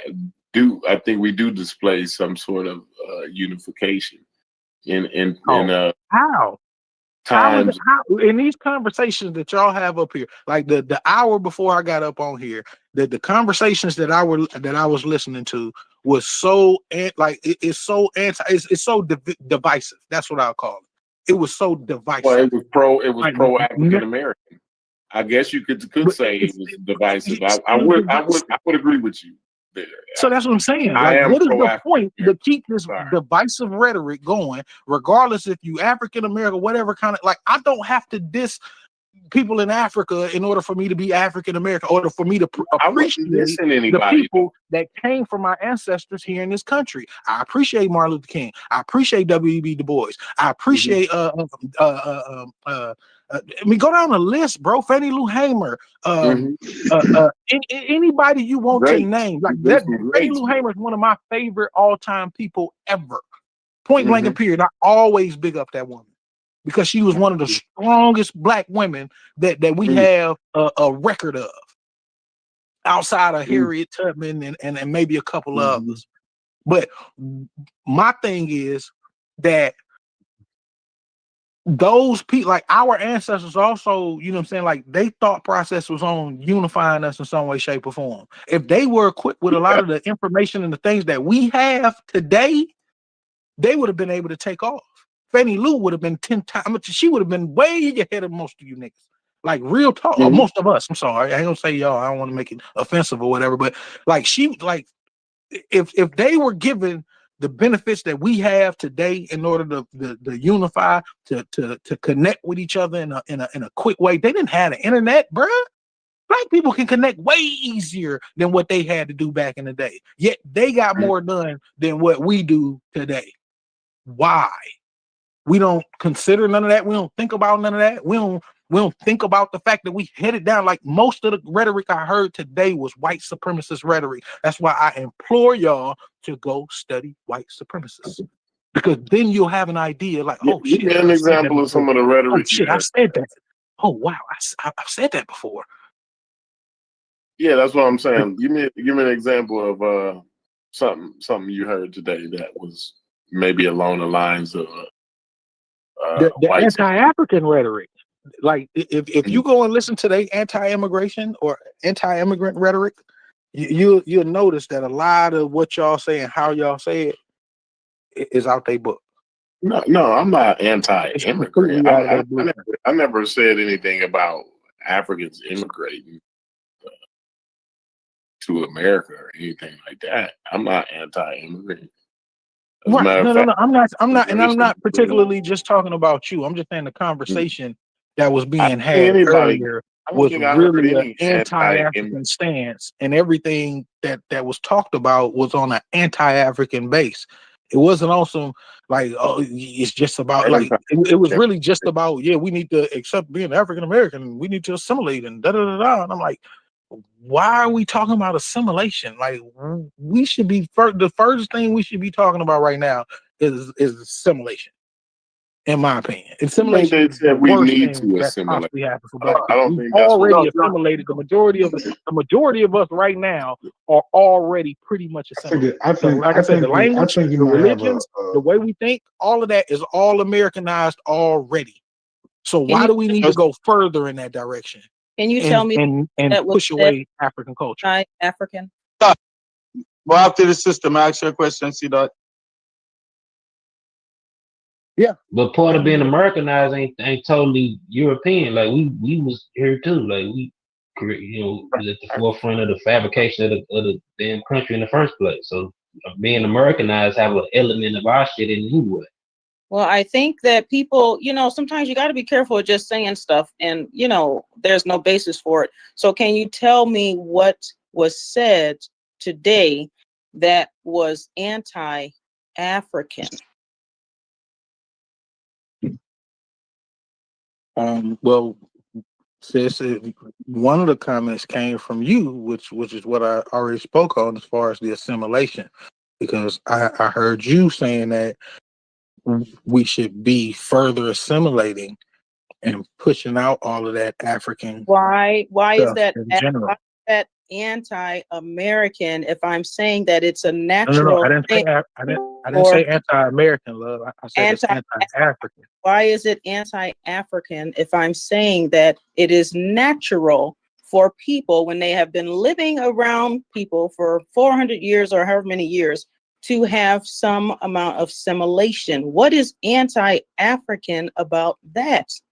The fact that you were saying that we needed to push away from African culture, that is what's anti-African. So And you were hold saying we on. need to lean further into I assimilation. tried to explain to you earlier that you missed a whole part of the conversation where we were talking about how I don't think we can never not hold on to certain things that are African in our African American culture. So I think that you may be on the end of the conversation and not fully everything else, because I have nothing here today. I have heard some anti-African things before, but I haven't heard any of that today where people would be saying anything anti-African. Assimilating is not anti-African. Now, I think that's your opinion. So we got to think about that too. Your definition or opinion. Can you show me? Can you please American tell me? assimilation, you think is pro-African or is it anti-African? You to go back. See, Doc, can you let her finish what she's saying, bro? You said that's the definition. So I want you to tell me, where is it at on this globe where it says that assimilation is a bad thing? I want you to tell me that. You said that that's the definition. Am I allowed to speak now? Can you pull it up? I just asked you, is assimilation pro-African or pro-American? Is just assimilation. Doesn't matter where you are. It's assimilation is just that. Let me pull up the definition for you, because it's not pro or anything. You could be assimilating anywhere. You could be. I'm not understanding how you're finding that the word is problematic when it's a natural process that happens. So let me get the definition here of assimilation. Because we're so used to contemplating and studying all the effects of assimilation. I literally, I don't think that people. I think that it's something that is unavoidable, just based on how humans communicate. Because if I go, if I go to, like, I guess if I go to another state, to some degree, I gotta assimilate as the minority, right? Like, well, yeah, I said that earlier, that it's a natural thing, especially if you think about in this country, it's a country of different people.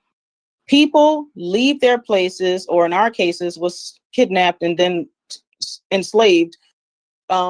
When you get here and you're living around other people, yes, you are going to have some assimilation. Okay. And I've explained that I heard that part that you actually picked. But what I'm telling you, can I finish this? Can I finish? Just let me finish. I hushed while you was talking, and you asked me for a definition. So I went and actually got an AI overview of what does assimilation mean in U.S. history. And in U.S. history, assimilation is the process by which minority groups, especially immigrants and Native Americans, adopt the cultural practices and norms of the dominant American society, often involving a loss of their original cultural identity, language, and traditions. While often seen as a voluntary effort by immigrants to achieve social and economic success, it also encompasses forced policies, particularly against Native Americans, through boarding schools and land policies aimed at making them conform to a unified national identity. So when I speak of assimilation, when I speak of American assimilation, especially from the words that y'all were speaking earlier, when you were saying to assimilate into American society further and push away from all of that African stuff, which is what y'all were saying. So I don't know why, like, the words that I'm saying now is so weird, because this is what y'all were saying. And I was saying that assimilation for Black people in this country is not the right direction. We should be culturally moving to actually knowing the things that we came from that were stripped from us. It wasn't an automatic. It wasn't like I just read about immigrant groups that come over here and voluntarily switch to the norms of the dominant society. Ours were stripped. It was taken away from us. We were beaten into submission and into assimilation. Right. So that's the difference in what I'm talking about, as far as saying the rhetoric that you're saying is literally saying that we need to adopt everything about America and being Americanized, which is white supremacist propaganda, because that's the dominant culture. No, it's The the dominant same with the culture African and stuff, white like the parts supremacy we can is saying the use. same thing. And What we can. so I asked you earlier, because this still isn't making any sense. I asked you earlier, what do you see us doing? How would you envision us living now in this country? What if you could just paint the picture? What would we look like here in this country?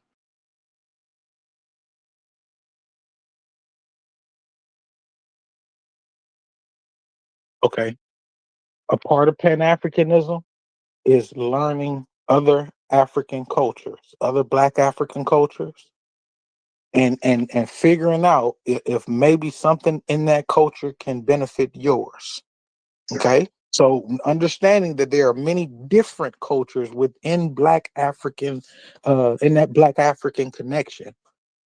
There's not one place. You don't even have to just go to the continent. I can get, like I explained earlier, I could go to Stupes and get, you know what I'm saying, valuable information, cultural information that could possibly help me in what I do. Maybe that could be something as simple as something dietary. There are several things that could benefit us from having a cultural connection to other Black people around the world. So I asked you earlier, what makes you think that people have not been doing that here? I never said that people have not. I'm going against what you said about getting away from African culture and only focusing on assimilating into American culture.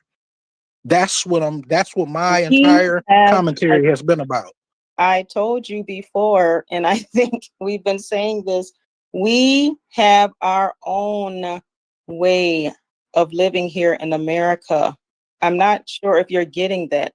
Nobody's disputing that, sis. I literally am not disputing that we are a different culture here. I don't know how easier to explain this to you. Like, I broke it down for you. We are all different cultures. There are different cultures on this thing right now. Yeah. So what do you understand that our culture here is from what we've had from the past? Do you understand that? We was talking earlier about our grandmothers and stuff and things that our grandmothers has told us and things like that from the past. Did you hear anybody talking about that? That's why I keep saying I think you're missing some of the conversation.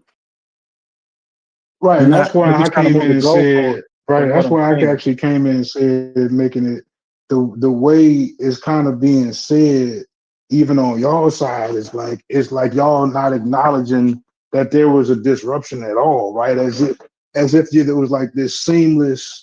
We was able to go from shackles and no language to like You Right, understand? to having no negative effects of what No, happened to it. no, I think that's the misunderstanding that you guys are having. We've been talking about being stolen, being slaves, being on the boats. We've been talking about that. I think sometimes people are hearing what they want to hear, or they're talking past one another. We've been talking about how we got over here is we were kidnapped and then enslaved. So of course we have lost everything.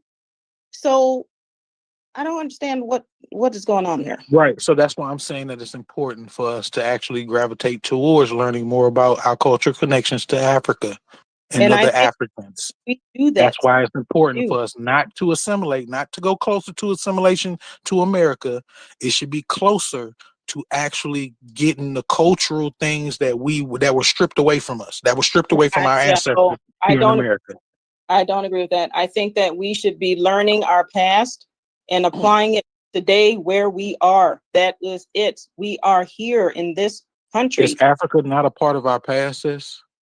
Well, the last time I checked my report that's what we talked about earlier, is the importance of learning your past. So We talked about that. Right. So if it was stripped from us, because I just gave you the difference between an immigrant that comes here and either voluntarily strips away their own culture and adopts and assimilates to the dominant society's culture, and I gave you the difference between that and actually saying, okay, because that's on one side, that's on the left. Now we're gonna talk about the right. What's on the right is the connection, regathering the connection that was stripped away from us initially, which could benefit us because then we could know more about ourselves, because our past does not start at slavery. We come from a certain people. So like I said, something as simple as dietary would be a great thing for us to know as Black people who were stripped of all of our culture, dietary, the way we eat, the way we do everything was stripped away from us. So wouldn't it make sense if we knew that there was something on the continent where certain cultures weren't stripped away, certain ideals weren't stripped away? Wouldn't it be good to go back there and dietary, because learn a lot some of of our those? cuisine comes straight out of Africa, yo. Like, Yeah, you never earlier seen Howard the Hog? we talked about this earlier, so I'm still confused. We talked about this and the importance of knowing our history and all of that stuff. We talked about this earlier. That's why I'm trying to understand where's the anti-African claims that you're talking about, because everything that you're saying, we already talked about this. Get in after the sister man. I've been waiting.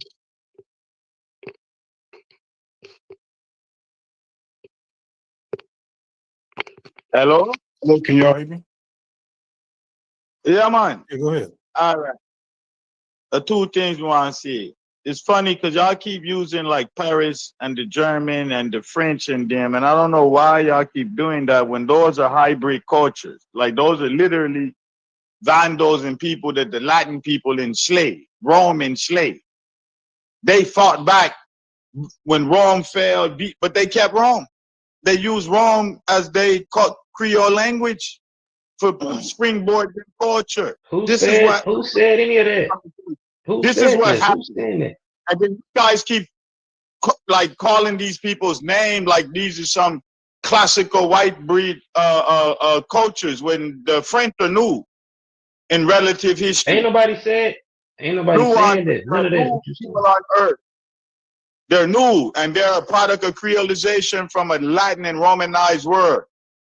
And the same with the Spanish, the Portuguese, the whole of them man over there. That's why they love Rome so much. So you're in a situation like that now, where you got a bunch of languages being created off of whatever this English empire and all of this colonization and this and that. That's what people do. Because those Gallic people didn't have no script. These people didn't have no script. Even when the scientists and the anthropologists and the people that do ethnographies go study them, they write in the language of the modern people. Half the time they're reading the language of exonyms that was given to them. And then they're reading the sources of the people that was part of those people that learned the outside language for right about their own people. So I don't know why black people is not afforded this same thing, but y'all want to credit these romantic people so much. And then the next thing I want to see that this specifically. If because sometimes I really get confused, right? Because I come from a culture where we use calabash, right? We do a whole lot of African thing. Like we grow up doing African thing. We eat off the land. We know fruit and vegetables. And the same thing there in the United States, you know. All them people that lived in the dismal swamp, all them maroon people, all them people ate out of calabash, all them people work roots, all them people, that stuff is still part of America, right? So there's certain things that couldn't be stripped from we. They're still there about. That if you want to research, you can go find out about it. But I want to really see that. Like, what can I take from people who already lost? Like, all of those people prior to the Arab invasion, whatever they was doing didn't work because they lost. I don't give a fuck if you had a gold Aint. It didn't defeat the Greek. It didn't kick Ptolemy out. So why would I want to Aint? I know that that's just some symbolic shit. I know when I go back and deal with Africa is symbolic. It's got to be symbolic because they already lost. And I want to know what can I go take from when I know that the end of this, whatever this culture was doing, it ended up some Arab or some white folk or some next African and this shit not here no more. And it lost. So the things that were significant is all that was preserved. And I love that. I love the fact I got African rhythm. I love the fact that I got certain perspective. I love the fact that I know how to grow food and calabash and I know how to work roots and then something there. I love that. Can't go back and live like no tribal people and them something there. Them don't have nothing to teach me because the whole of that shit lasts. Well, And I think well, let me help. Hold on, wait. Let me help you out. Let me help you out, Buddha, because you going in a direction that I wasn't in. So I didn't mention nothing about the past. Like you going all the way back in history. Like I mentioned present. Like I'm talking about how we can benefit each other presently. I'm not talking about looking at shit from the 1500s or BC time. Like I ain't talking about unks or none of that. What I don't know where that came from, but the examples I used was actually present day things that we could learn from other Africans culturally. Whether that could even be dealing with education, how they raise, how the family is raised, and how they able to keep their kids, you know what I'm saying, in school long enough to want to go to college and be doctors and all that other good stuff. Like it's a lot of different things culturally that we can learn from each other, and it's not just about Africans, as I said. There are things that we could also learn from Jamaicans, islanders in general, the Cubans, the Brazilians. Like there's several different things that we can learn from each other as a people culturally that will benefit us. So I don't know where you got, you know what I'm saying, what you saying from, because I wasn't talking about like we need to look at Africa as a way to fight people. European contact. Okay, yes, we can exchange ideas how to fight the European, all right? But prior to that, you're talking about fighting though. I'm not just talking about fighting. I'm talking about in general. That's why I mentioned cultural, because it's more than just one aspect. Same way the novelty to know about the Scythian, and part it's a novelty to know about ancient African history, because them niggas lost. Well, that's what I'm saying. But you talking about strictly on a fighting level, like that. A lot of people don't learn that a lot of people don't learn Egyptian history. At least I didn't. I didn't go into learning Egyptian history because I wanted to figure out how to beat the white man. Like that's not the purpose. It's a novelty. It's a great novelty study. Just great. But that's what I'm saying. And that's cool. That can be your opinion.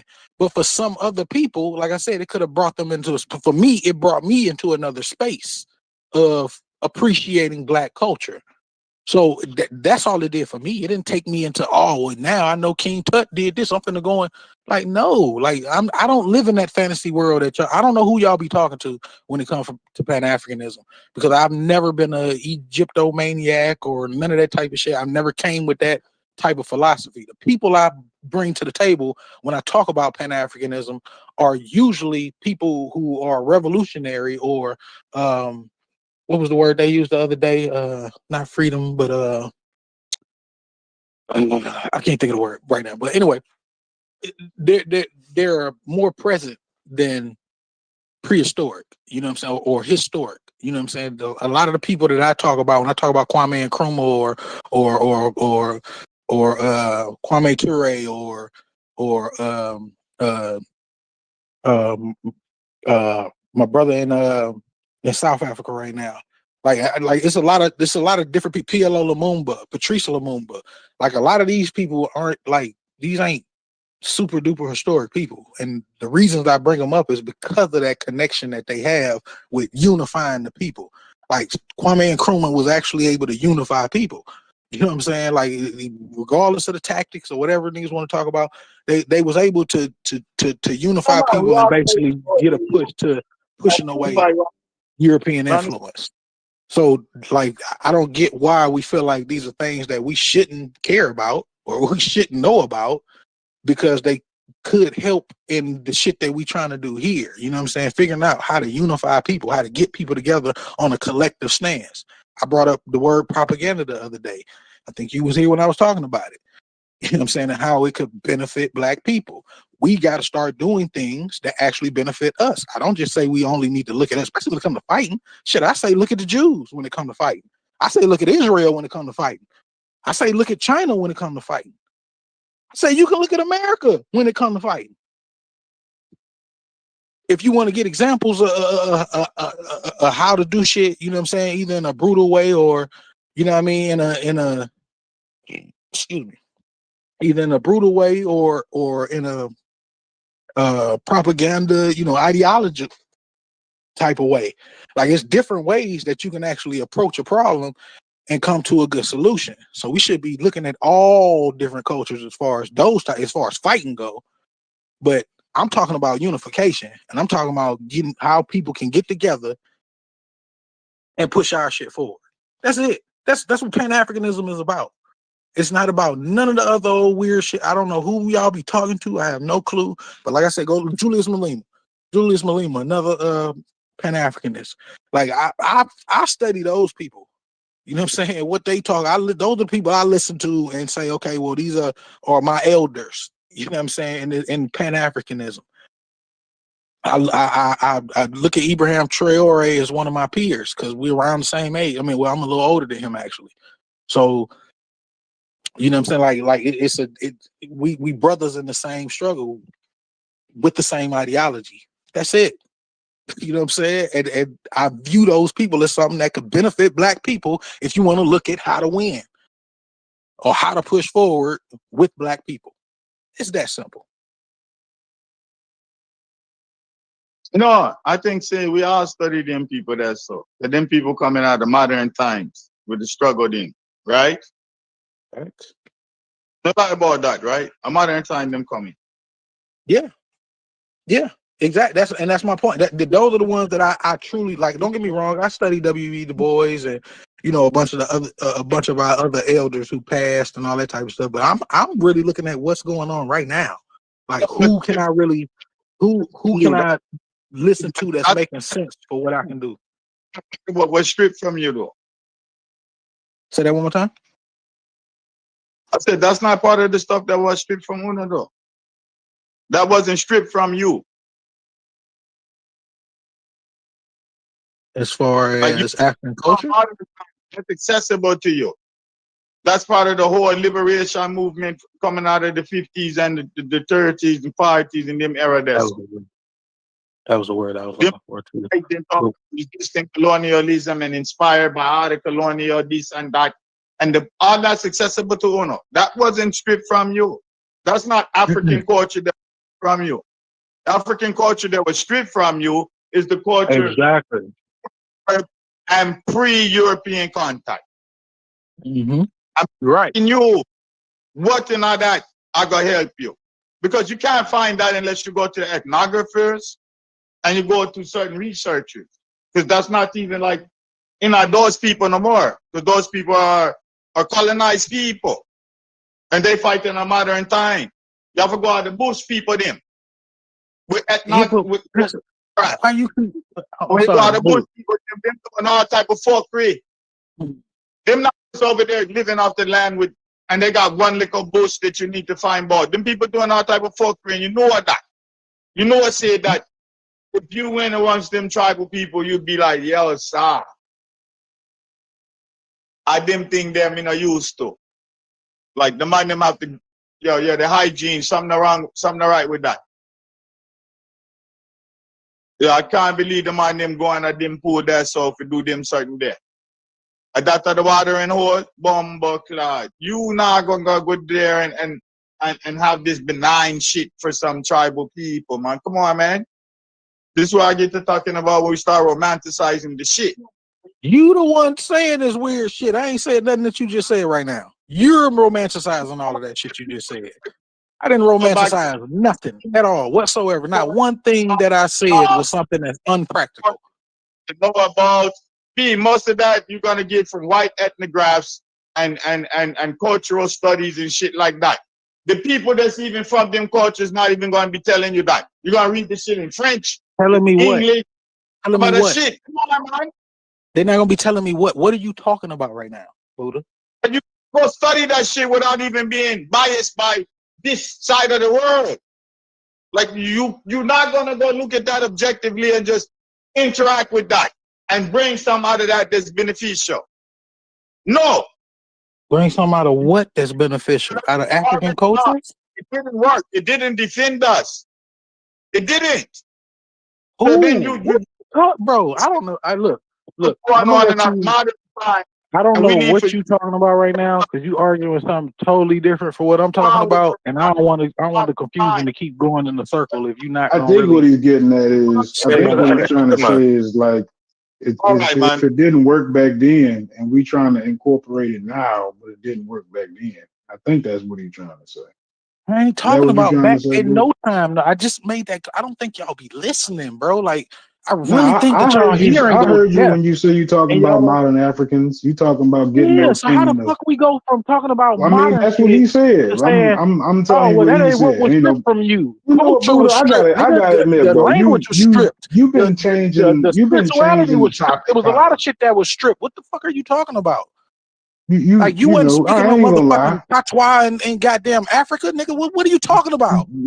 Just a little bit, bro. Just a little bit. You know what I'm saying? But you definitely been like maybe missing what the spirit of the conversation is. No, I ain't miss shit with the spirit of the conversation. I'm talking about bullshit. I'm talking about Buddha. Oh, my bad. So you so ready to think it's me. I'm sorry. Yeah, I'm just saying you be changing, Buddha, you be changing the conversation. I don't think you be like realizing that you do it. But we'll try to like actually, have a conversation with you, and then we'll end up, way further. And I don't know how to fix that, but sometimes I'd say it definitely happens a lot. Awesome. Logic, I have a question for you, my brother. Actually, it's two questions. How you doing today, sir? I'm good. Been busy all day working on the back end, a lot of this stuff. Super pause for Brass in case he's listening. I have two questions. Up, man. Yeah. First question. Does America have a culture? That's first question. Or for anybody. Number two, if you say it does, are African Americans practicing that culture correctly? Does America have a culture? Number two, are African Americans practicing that culture correctly? I've been hearing a lot about what happened a long time ago, what we need to do now. We worried about other countries, this to that, the next. We should be, we shouldn't be. We should be focusing on this, that, the next. But since we're in America, does America have a culture? And if it does, are we practicing it correctly? And you already know in reference to us being on the bottom of a lot of, So are we doing it correctly? Go ahead. Anybody? I'm gonna jump in. I just got 2 minutes on my run, and then so I'll go right after you, Roger. I'm not the teacher. I'm just a black man that read 1 or 2 books. That's it. Yes, I did. You gotta go right ahead, Mr. Bujazi. I just need 2 more minutes, so go ahead, Logic. I'll return right after you. Okay. Oh, dang! I thought I got out of answering the question first. Or whoever. Are we practicing it correctly? And does America have a culture? So America has a culture clearly, and I do think that they have intentions of, of taking advantage of us being in poverty. Absolutely. So, I guess, are you saying, are things going according to plan? Well, I think a so. lot of our conversation is about how do we better our situation, right? So we talked enough, I think, about Africa. Even people mentioned Africans. We talked about grandparents, the old way of doing stuff. Should we be focusing on that? Leave whatever behind that didn't work. Why harp on it? Why romanticize it? All these words I heard throughout the day. So I'm just trying to bring it like fast forward again to like right now. If there's a culture here, are we doing what are we doing wrong, or are we doing American culture right? Because we're in America. We're not obviously in Africa. We're African Americans. I'm just taking that stance. I know some people think we're Africans. Absolutely not. African American, a part of African American culture is resisting American culture, right? I mean, so just as some of it is, being a part of it, right? He mentioned the Christian church, like, and that not necessarily coming directly from Africa. You know what I'm saying? So I don't think it's necessarily that easy. But at first I thought you was asking it in a different way, but that makes the question a lot easier to answer for me, to be honest with you. No, we're not practicing American culture correctly at all. I disagree. I believe we are practicing American culture to the T. As I stated in the group chat, and YouTube, the United States is a large country comprised of 50 other countries. You know what I'm saying? So yes, there's going to be nuance in culture. The culture in Atlanta is not the same as the culture in New York for whites and blacks. I think that diversity is what makes us American. Yes, we're if we're a country of immigrants. I'm not an immigrant, but I do think that we do everything that Americans do. We go to church, we go to work, we have barbecues. We do everything that Americans do, as well as, and I'm not denying my African side as well. Of course, the way we speak. The way we wear our hair, our music, like a lot of that's in rebellion to American spirit also. Right. But it's twofold. It's not just one thing, is what I'm saying. So practicing it correctly, right? Using a white person who's sea bass, right, out there in the woods, like using him as a archetype for the perfect American, right? We of course no, we don't do that. We don't do that. That's not our representation of America. You know what I'm saying?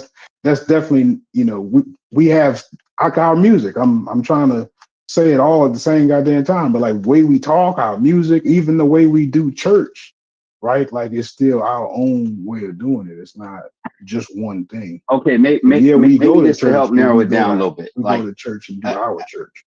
How about the beneficial aspects of American culture? Are we doing that right?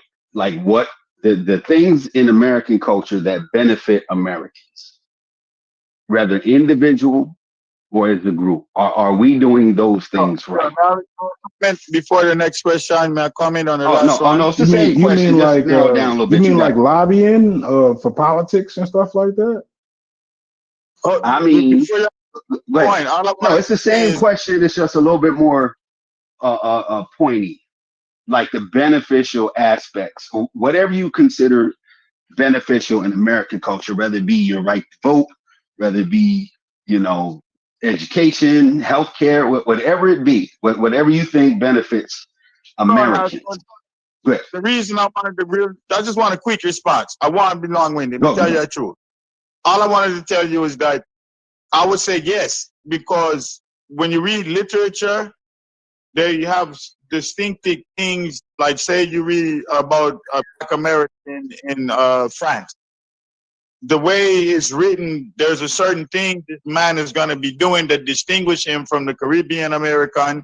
I mean, Caribbean American, because they call them people from the Americas. Caribbean American over France.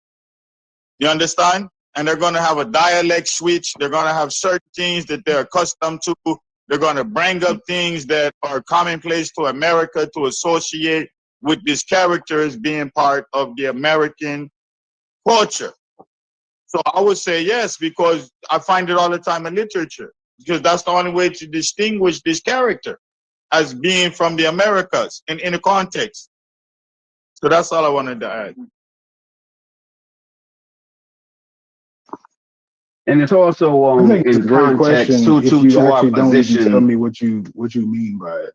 It's a great question. Once you tell me what you mean by it, it's not as good of a question no more. Who? Oh, me? You. Talking to you, Hits. It's a great question if you don't tell me what you mean. Go ahead. What? Go ahead. No. It's in reference to our position in America, right? If America has the culture, and again, these just questions just to have people continue the conversation in the good spirit that I think a lot of us are in here for, right? Is to what are we doing wrong? How can we fix it? How can we benefit ourselves and our people, right? So what are we doing wrong? If we're partaking in American culture, let's leave the African out, let's leave all that out. If we're partaking in American culture, how is our group on the bottom? Like we're participating in the culture. Why are we on the bottom? What are we doing wrong if we're participating in American culture? In my This is not opinion, African, it's American. Go ahead. My bad. Whoever that yeah, was. in my opinion, there is no American culture without us. So we do practice American culture. It's just we don't take advantage of the social hierarchy that exists to find ways to utilize it to benefit us. And so that's, to me, our biggest issue. Break down social hierarchy, because I need some clarity on that. I gotta go ahead and go clarify, Mel, and I'm gonna add something to it. Which part? Clarify that American culture is our culture, or No, the social hierarchy that we're not taking advantage. most, if not, I say the majority, and I don't have the numbers on this, but I can get that. Most, if not the majority of immigrants here that come here, the first thing that they try to do is, one is they want to make sure that their kids have good education, but the more focal point is they want to establish business here. They want to operate as an entity, a business entity. So while you do have Black people that here that are taking advantage of it, the majority of us are not. And there are benefits with a American-based business that a lot of us don't take advantage of. And a lot of us don't support other businesses in the way that they need to be supported, not just financially, but also business-wise, forming conglomerates, working and partnering up together to corner a market. And so that's something we don't do, and we have yet to do. Where Logic?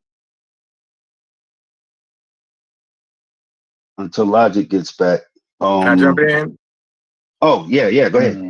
I appreciate it. I'm glad. Thank you for the question, His. That was phenomenal, and I'm glad to see that the question kind of shifted us back to a space of dialogue and learning and exchange and respecting people's own diverse dispositions. Because sometimes we could come in and just be aggressive with our ideas, and we don't listen long enough to hear each other's perspective and just kind of have a good dialogue. So two questions that you answered, and I think Mel, I think he drove something that was really important. He said he don't believe that America has one unique culture, and I think that's spot on. That's it. And I like the metaphor sometimes when we're talking about Black folks and our culture, is that it's a tug of war. And if you think about opposing forces pulling against each other in a centripetal way, there's that centering where we're trying to define and identify what that culture is and what it looked like. But yet the two different forces operating against each other is pulling that center. And it's diverse because Black folks have a diverse range of how we've expressed what our culture looked like. And so we definitely have a culture. We definitely have a culture. And that culture has been informed by the remnants and the artifacts of our ancestral culture and those various different Africans that we formulated under us. And then it's also got fixated and restructured violently and voluntarily in this English, British, Anglo-American experiment. And so we've danced with a lot of that pieces and had to accept that we exist in this kind of polarity of these multiculturals that we're trying to, define and figure out what's ours. And we've been influenced by other cultures. There's this debate right now that a few people is having where people are trying to pull tap dance from the African dance patterns and stuff, and trying to debate whether or not tap dance is African or if we just took that from the Dutch, and there's a conversation to be had in that. And so I think, of course, we have a culture, all the way from the way we reverence our families and reunions to our music, to our language, and like Orlando said earlier, our speech patterns. All of that are different various forms of expressive culture that makes us unique. Now, do we practice it correctly? I don't know if I'm not qualified to answer that because I don't know if it's American, Mujasi, not African. I'm talking about American culture. Right. Do we practice American culture correctly? Yeah, that's what I'm answering. So hold on. To your first point, you're saying we are practicing American culture, right? Just a little different, maybe like someone else said earlier. Yeah, I'm saying that we have a culture. I'm answering your first question. Yeah, I'm answering your first question. I'm saying we do have a culture. I would disagree with anybody who try to say that we don't have a culture over here. That's why I get mad and I'm complicated by some of our continental brothers and sisters who try to slam us and say we don't have no culture. Like you don't know nothing if you think that Black folks over here, these African descendants over here, don't have culture. Now, in terms of are we correctly practicing American culture? I guess I'm not qualified to answer that because, like Mel said, it's hard to substantiate what an American culture is because it's a conglomerate of a few different things that's been heavily dominated by a certain aspect of a European culture. And it's forced in violent ways groups of people to assimilate to cultural beliefs and patterns and mores that are really alien to us. And so do we practice it correctly? I don't know, because like Logic said earlier, a lot of our culture is rooted in resistance and resilience. And I'll land there. Yeah, I do want to answer that. So you brought up a great point, and that was kind of what I was alluding to in the beginning. The thing is the entire world knows of our culture. They imitate it, they mimic it as much as possible. The only thing is we haven't set the guidelines as to what that represents, as to what that looks like. So we get offended every time we see someone from another country imitate our culture. So that's just something we have yet to set, the guidelines of what it is to practice to be a part of our culture. When you go to other cultures, like Asian cultures, for example, they have certain guidelines and certain requirements. You got to be a part of their dynasty. You got to be a part of their bloodline. Like you got to be a part of the family. There's requirements in order to practice their culture. Otherwise, it's deemed offensive to them. Hey, can I pose a question? Sure. What is success? We're saying that what we're practicing, right? What does success look like for us that we're looking for? Since we are doing so bad and when it's not doing well, what does success look like for As a us? whole, or just individually? Huh? Well, yeah, As a that's kind of what I was saying in about American culture, right? If the beneficial aspects of American culture, I think Mel Yeah. brought up, say, education and business. Just if you use them too. If we're practicing American cultures, African Americans, we're a part of the culture. Yeah. What are we doing incorrectly that we're on the bottom of so many metrics, right? If we're in America practicing American culture, what are we doing? Go ahead, bro. So to my question, my question obviously is going to lead to my answer to your question is, when did we get our civil rights in America? In the 60s. The 60s. Why are we grading I think we're being a little bit too harsh on the people that's only had their civil rights for 60 years. That's all. That's my only. I know it sounds like an excuse to everybody. It's pick yourself up by your bootstraps. But I think at some point we just got to remember it's 2025. We've had our civil rights for 60 years, barely. And most people will say we still technically don't have them after the crack era and mass incarceration. So I'm not trying to offer excuses. I just want to remember that when we're having these conversations about our success in this country, just remember we've had our civil rights for 60 years. Right. That's all. That's my only. And I will add to what Mel said real quick. Mel said that we have a problem when immigrants come to this country and focus on education and or business. That's just a part of this country, I would say. If you turn on the news right now, you can see there's a majority group in it.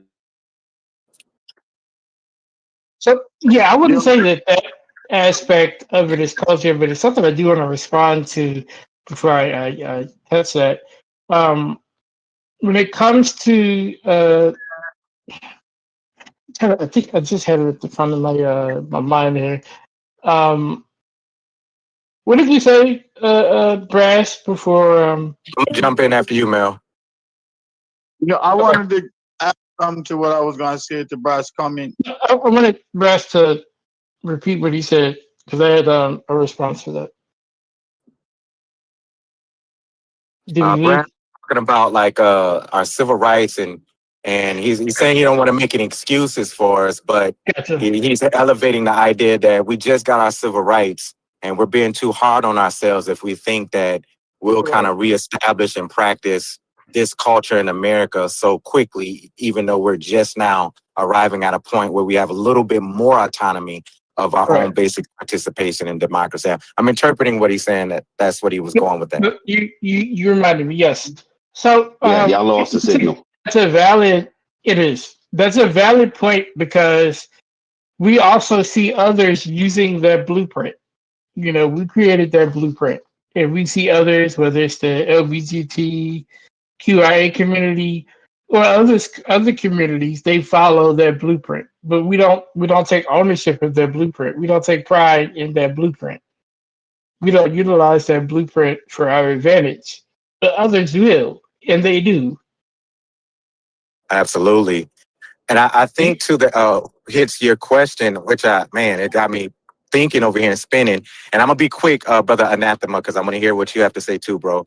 I think, and are we practicing American culture accurately? And why is it that when we reflect on our people, we're finding ourselves at the bottom matrix of everything in America? I think, I want to go with this and say that there's aspects of who we are that we call culture that's not really culture, but it's intergenerational pathologies that we think is culture. Give you an example, whooping ass. As controversial as that topic is amongst us, we think it's culture to whoop ass. And even if you want to say, well, they did it in Africa and they did it in other places, how we have arrived in the practice and transmission and using whooping ass as a discipline is a is a pathological piece that we've ascribed to our culture. Colorism, it's a pathology. Comes from an internal script of how we've had to re-image and measure ourselves based on the standards of European ideas of beauty. That's a pathology, but we think it's culture. Womanization, how we exploit sisters for our own sexual exploitation, and I'm talking about to the brothers, how we exploit sisters to our own exploitation, how we've used sisters, prostitutes, sisters, and really objectify our sisters in emulation of dominant culture and how they do their women. I think those pathologies that exist amongst us that impact what you're asking hits, we kind of ascribe and think that's Black culture. And I argue that it's not our culture, but it's pathological habits and patterns that we're still perpetuating because we're trying to reconstitute ourselves culturally after being violently ostracized from the society. I'll land there. That's a valid point. That's a very, very valid point. But that's why I said earlier, we haven't designated what is ours and what isn't, and then what are the guidelines for it. Absolutely. Yes, so others can imitate, and we get upset if they imitate, but we haven't set the tone. So you're right. I think that's a very valid point. Likewise, my brother. Absolutely. And Corey said something earlier that was important, but I think if I'm going to go one step back further than what he said. Right, he was talking about the things that the elders told us what to do. You got to work harder, right? Let's just use that metric. You got to work twice as hard to get half as much, right? Yes, sir. And Yes, sir. Corey's not that old, so his grandmother is not that dated, right? So and he said coaches say that, teachers say that, right? To let's say African American kids or young people.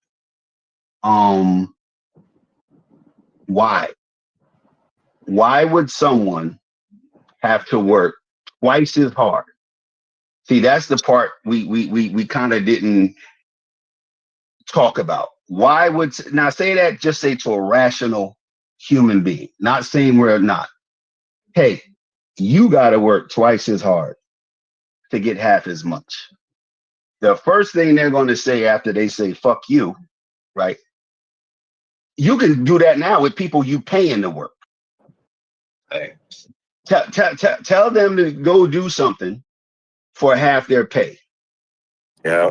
Or do work overtime for the same hourly rate. You might get punched in the face, right?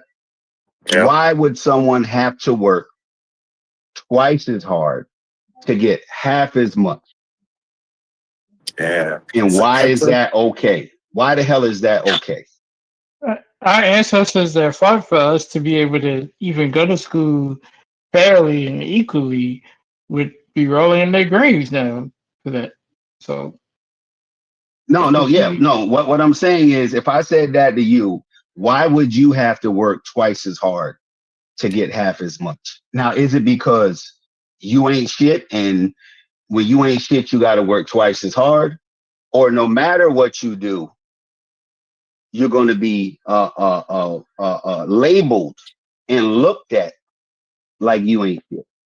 And I'm doing what Corey said. We gonna talk nigga talk, right? either you ain't shit, and I know you ain't shit, and I know you're gonna have to work twice as hard to get half as much.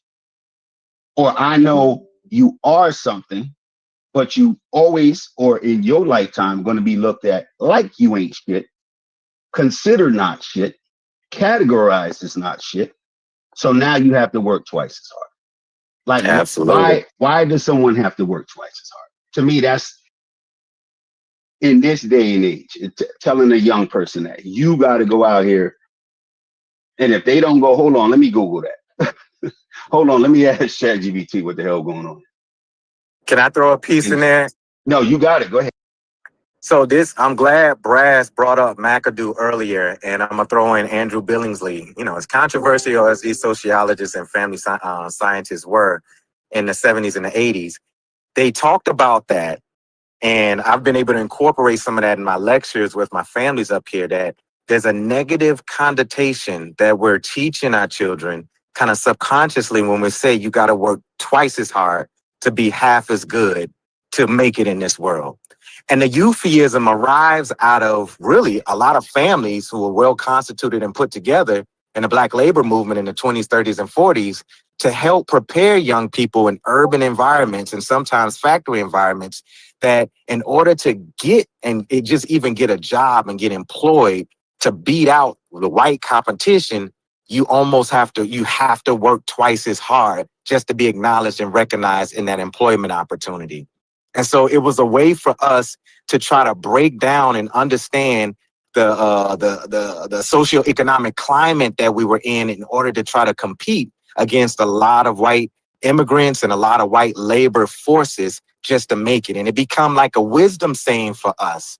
But at the time that we kind of created and really pushed that value and idea to our generations, it was a strengthening piece, but we didn't know that it was going to inadvertently have a negative connotation to it that can really be, that can have some esteem challenges to our young people, especially when the context is not there anymore when we're teaching them. So when we're telling our young people today that euphemism is out of the context of the families that used that euphemism in the 40s and the 50s to help them prepare for a world that was discriminatory, racist, disenfranchising, and didn't allow us to compete equally in a workforce market. You're right. That's the same. Real quickly, I want to say this real quickly, and you got it. That's the same saying that a lot of I'm 39. My parents are like my mom's in her 60s. Things like that, 60s and 70s. Some of our parents, a lot of them still teach to this day to their children and grandchildren. You got to start from the bottom, and that's where that comes from. Yep, absolutely. Yo, can I comment around here? I've been go ahead. We couldn't hear you, man. We couldn't hear you if you were trying to say something. Go ahead, man. Two things, because I wanted to build on the back of what Brass was saying. But instead of euphemism, you should say idiom. It became an idiomatic expression, not a euphemistic. I'll accept that. I definitely accept that. And with Brass, and at the same time, we just recently got the civil rights, right? We forget the rapidity of development, like how fast things change. And that he spoke to your point about the economy being a manufacturing economy that suited the idiom, and the idiom being out of context, but the context can still be changed because of the rapidity of change now. Like, you understand that we live in a world where 6-7 months, your phone is outdated. The technology, the development, anybody studying coding don't have no job. The computer will code itself now. So why did you waste years learning coding? Now you just like you know what I mean? You understand what I see it? Like, we living in a world where the change and the rapidity, the pace, it's so escalated. You know what I mean? It's at an exponential level. While we're still trying to find ourselves in the midst of the rapidity of change. Just look at the cell phone now. You can't kind of even imagine what it was like not to have this thing with you all the while. When you do, it seems like an ancient time. That's now. I'm going to try to connect that to something. I'm going to speak to Logic because he's one of the main, I guess, proponents, right? How do we not get outpaced, right? If you take what Mujasi said in Anathema, right? Mujasi gave us where these phrases and this attitude comes from. You're in competition. Then Anathema says things are changing so quick, which any older person will tell you everything is always quick. because time flies, right? But things are changing so quick. Just when you get a leg up, whoever's ahead of you is still ahead of you.